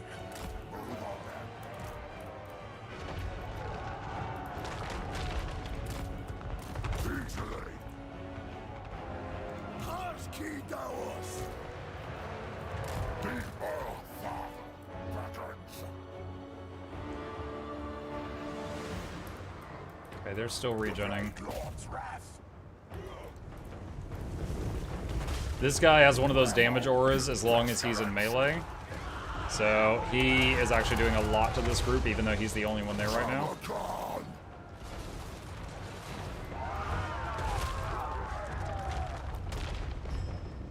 Cleave and contaminate.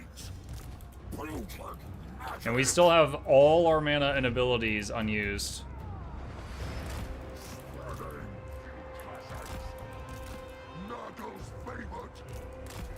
Okay, their artillery's at like 2/3. Hold on, I'm trying to click on one of them. Okay, this thing has like super regenerate. Well, it's got normal regeneration, but it's also one really strong unit. I wonder if I can bait them to use up their ammo. If I could run their artillery out of ammo on this, that would be crazy.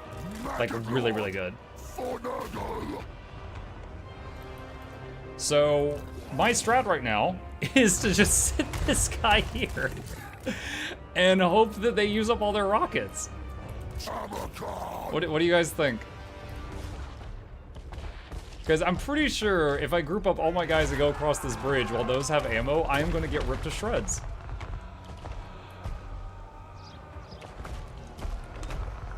I'm out. I don't enjoy your Warhammer mug. Thank you, Blue. Have a good night.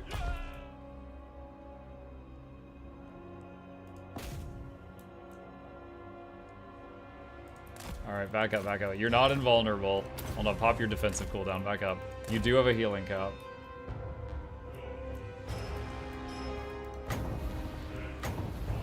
No. I was going to use the vomit, but he has to get pretty close for that. Looking at the spells I have available, we do have Pendulum, we got Spirit Leech. I haven't even seen, okay, so they got a hero there. I was gonna say, I haven't even like looked at their heroes.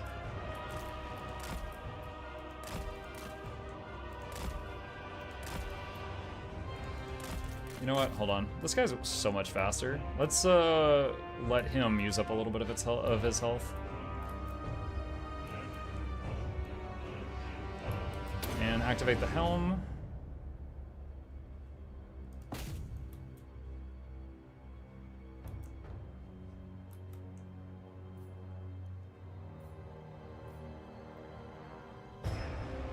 Ah, there's their tank. Steam tank.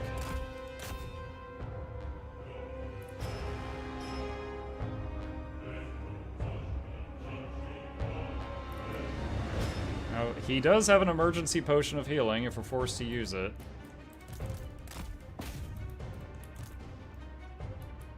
How's Operation Drain? Oh, hello. You actually got hit by other stuff, didn't you?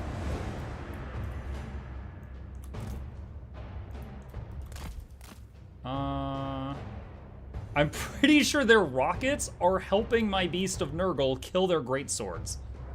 You idiots.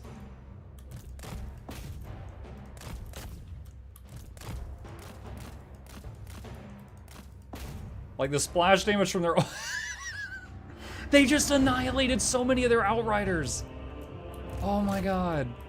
That's funny. That's actually funny. I've never... Any of y'all ever played StarCraft 1 or 2? And like you'd be fighting Terrans, and like you send Zerglings or Zealots into their units, and it baits their siege tanks to shoot their own units.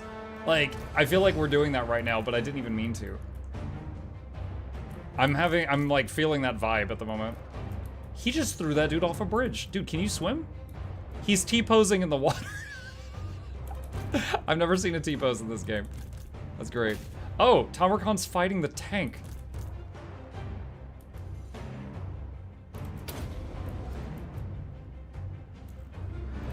Their ammo is looking pretty dry. We might have pulled it off.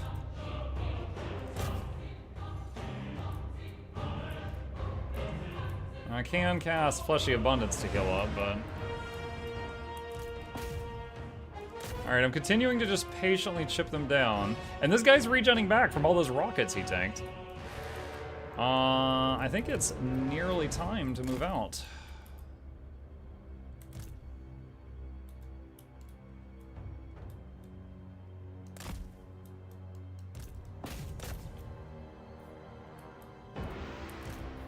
Tamarkon's done 43,000 damage so far. BT dubs.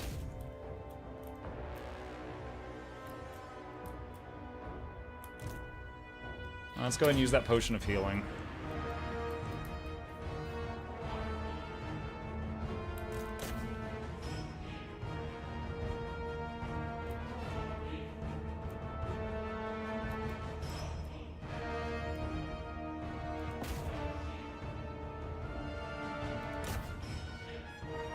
Tamarkon is almost at his heal cap. So over the course of this battle, he has been slowly chipped down for like a whole health bar's worth.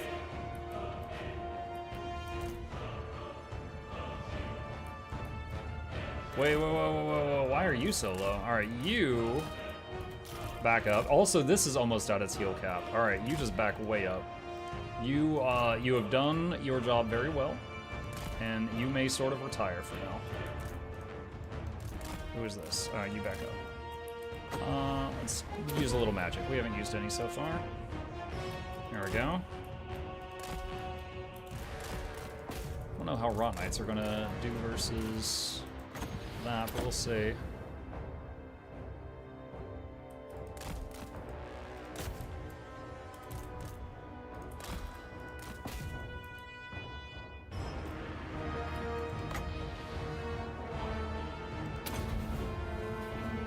Let's see if they react to that.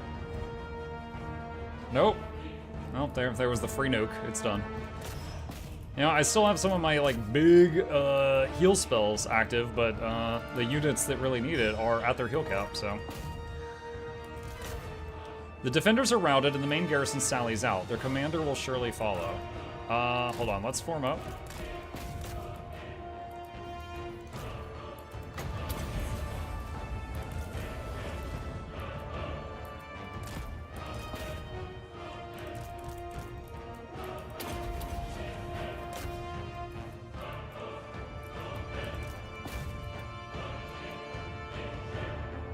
Alright, so we've got Fecundity ready if we see a group of our units here get really messed up. Tamarkon just wrecked this lord. I just popped all his cooldowns and he just did so much damage.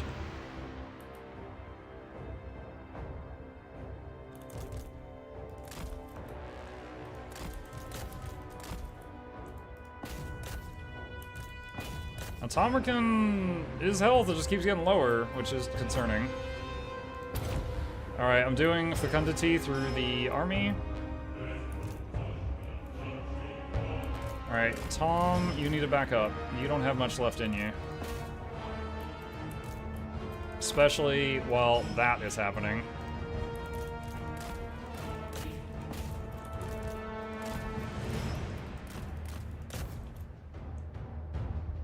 Rot Knights are getting low, it's a bit concerning, and they're nearing their regen cap. What are these units? They freaking hurt. Hawkland long rifles.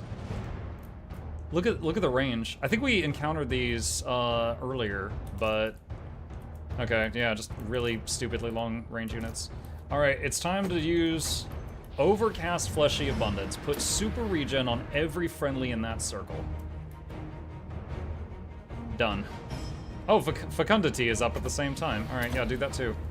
Super regen plus another regen on everything in that circle.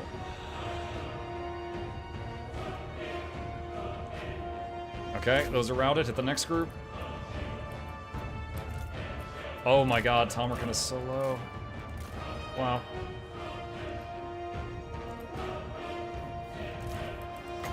Do another zap on him.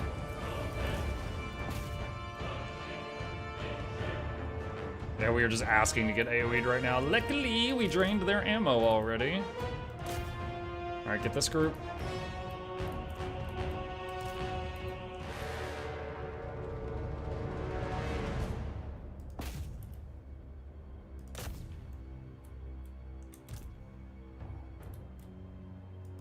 Some of them did not fully route and came back. Let's do another fecundity in this pile. Yeah, I'm kind of scared for our boy here because he could get picked off so easily. Let's have you leave the battlefield. You've already regen to cap.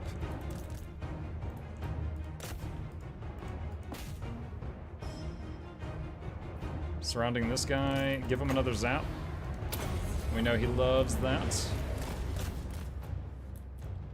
General falls. None will be decorated in squalor by day's end. It is time to ascend to greater purpose. Okay, wait. Oh my god, he was the win condition. I never even got to that group over there. There was that one thing, and it was like, take out their artillery so our beastmen can join us. We never even got them. Optional. Killer out the artillery detachment. Whoops. I don't know if it would have been easier. Like, by the time I got across the bridge, I could have gone straight for them instead of going for the commander group. Maybe it would have been easier to hit them. It depends on where the beastmen come from. If the beastmen spawned where I started, it would have taken them forever to get there.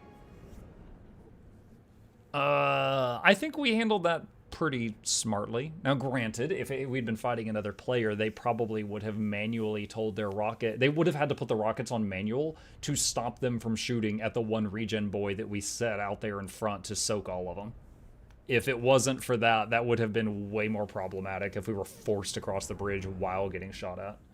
And still, Tomarkan basically used up his whole regen health bar and then almost died after that. So let's see, Tomarkan did 64,000 damage and killed 534 people. And the one other dude that had the AoE aura that was on Horseback did 58,000 damage. Everyone else did a lot. Well, the Rot Knights did 40k to my surprise. The Plague Ogres did 22k. Everyone else did like 2 to 5. All right, cool. What do we want? Infections, favor, or army replenishment? We've actually got really high infections income. I don't think we really need that, so let's just get favor for the money. Plague Doctor increases chance of plague spreading for Lord's army. Okay. He got a War Shrine. Better, Regiment of Renowned Rot Knights. Quest successful, Black Cleaver. The Black Cleaver, what does it do? Plus 6 Nurgle Corruption to the local province, 22 Tomarkan's attack, plus 40 to his armor-piercing damage. Has basically a DPS cooldown that buffs all allies near him. And he is immune to contact effects now, like poison. Not that anyone's using poison more than me. Huh, it didn't automatically equip it. Unusual. Usually when you get those kind of items, it automatically equips it and kicks off the previous thing. Okay, so now... Serve or die, looter... Get looter. Now we want to go across the bottom row. Master of yeah, I see the time. I see the time. 5 more minutes. Hang on. Let's see. Plus recruit rank, recruitment cost, more balance. Probably more balance. Yeah, more balance. Right, this guy. We can. All right, hang on. So if I have this guy on the War Shrine, he'll have the healing aura, which is great, but he becomes more easily killed. He's half speed, lower armor. Although he does gain 8,000 hit points, but we have to... It'll be more difficult to have his damage aura work, but he'll have a healing aura that helps. I'll probably have him on the War Shrine until this guy gets his War Shrine, because I'd rather him do it, because he doesn't have any other job. Increase mobility. Spread corruption. Armor. Dude, what? I just realized, did he get freaking 4 levels in there? I think he did. Arcane Conduit. Scouting. He gets a rot beast later on. I don't know if a rot beast is better than... I don't know much. I know that like this guy started out on a rot beast, but I don't know how a rot beast fares to like an armored horse. Master of hosts. From the swamps. +5 control to local province. +20 diplomacy with Norska. Why do I care if they like me? Okay, this is the thing with regen. I don't know that this is going to affect anyone currently in the army, but it might help later on. Let's see. Replenish troops. And Infernal Champion. Okay, so all of that is done. So now this guy put into Force March and continue heading up this way. And he can be healing the whole way there. And Tomarkin's Chieftains. Did we gain a bunch of dominance for a quest complete? Because suddenly 13. So if we wanted to, for example, we could get a group of Fimir warriors for the army that this guy is in, and they would get the horrible regeneration, which would be really cool. There's a lot to think about, but if I keep doing this, chat, it's never going to end. So I am going to save it here. We made substantial progress, and we will pick it up from this moment next time. All right, chat. With that, we are out of time. Thank you guys so much for joining us this evening. Couple plugs on the way out. If you're new to my channel, my name is Mukluk. I stream every single evening and every weekday morning. I will be back for the next stream, which is Sunday night, where since we finished Pyre, I'll be starting a new game and be doing Total War in the later hours if you enjoy that. Be sure to hit that follow button on Twitch, like and subscribe if you're watching on YouTube. It really does help me out. And additionally, the shout out to my 2 YouTube channels. If you'd like to see all the content I make over there, there is links to those. The first one's got the edited content. I actually just finished this really big project for the main channel, and it was commissioned, meaning someone else paid me to do it, and it came out really freaking good, and I want to show it so bad, but I can't until they greenlight it, because like, you know, they've got to release it first, and then I can show it to everybody. However, I have to wait right now, and I'm like, with excitement. And then the second channel, which is linked in the chat, has got a full playlist for every game we do on stream. So if you want to binge watch anything we've played in the past, it's all there sorted by playlist. And lastly, thank you to our dear patrons. They keep this channel alive, and I shout them out every day. And if you'd like to be a supporter, earn a bunch of perks, there's a link to that as well. You guys have a fantastic evening. Sleep well. I'll see you tomorrow. I may have hit the wrong button. Don't look at me!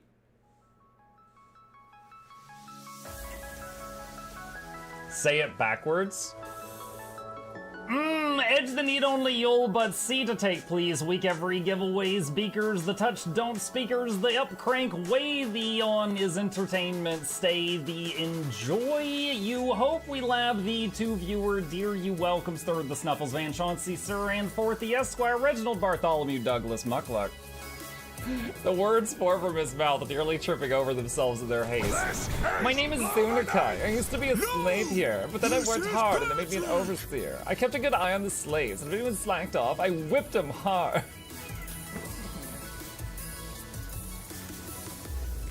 Don't clip it. Oh, I'm crying. Oh, hi.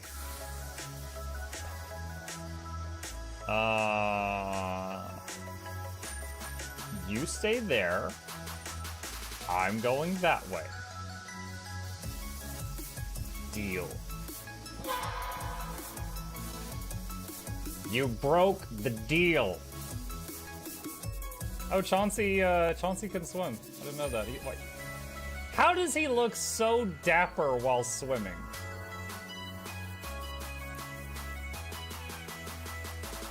I've never seen a cat look that dapper while swimming. Like, look, his chest is out. He's just like,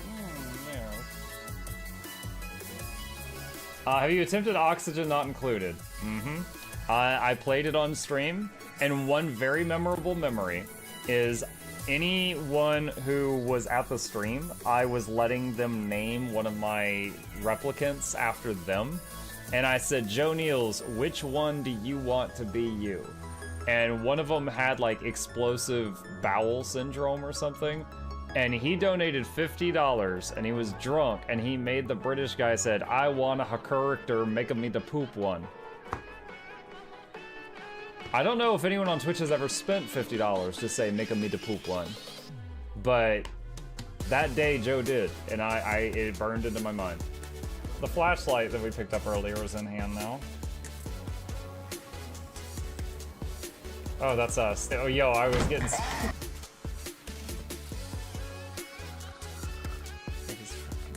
Cardboard, this is not going to go well. Run an update. I'm running software updates. This is true horror, chat, because I was a tech support. I can't get away from it. Updated. They just left bread on the table. That bread's gonna dry out. The bread is gonna dry out. There's so much bread. You don't, like, there's the baby's not eating bread. There's 2 of us.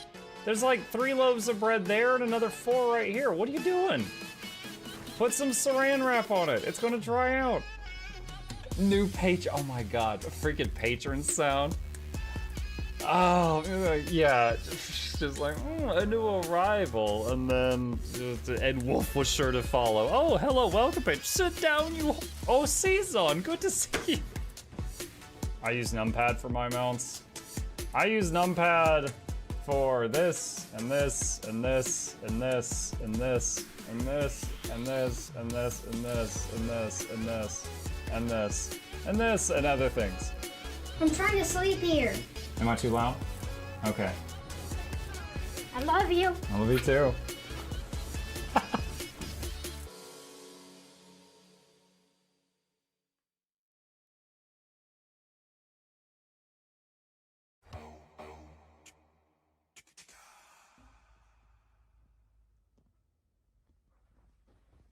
You're still here? It's over. Go home. Go.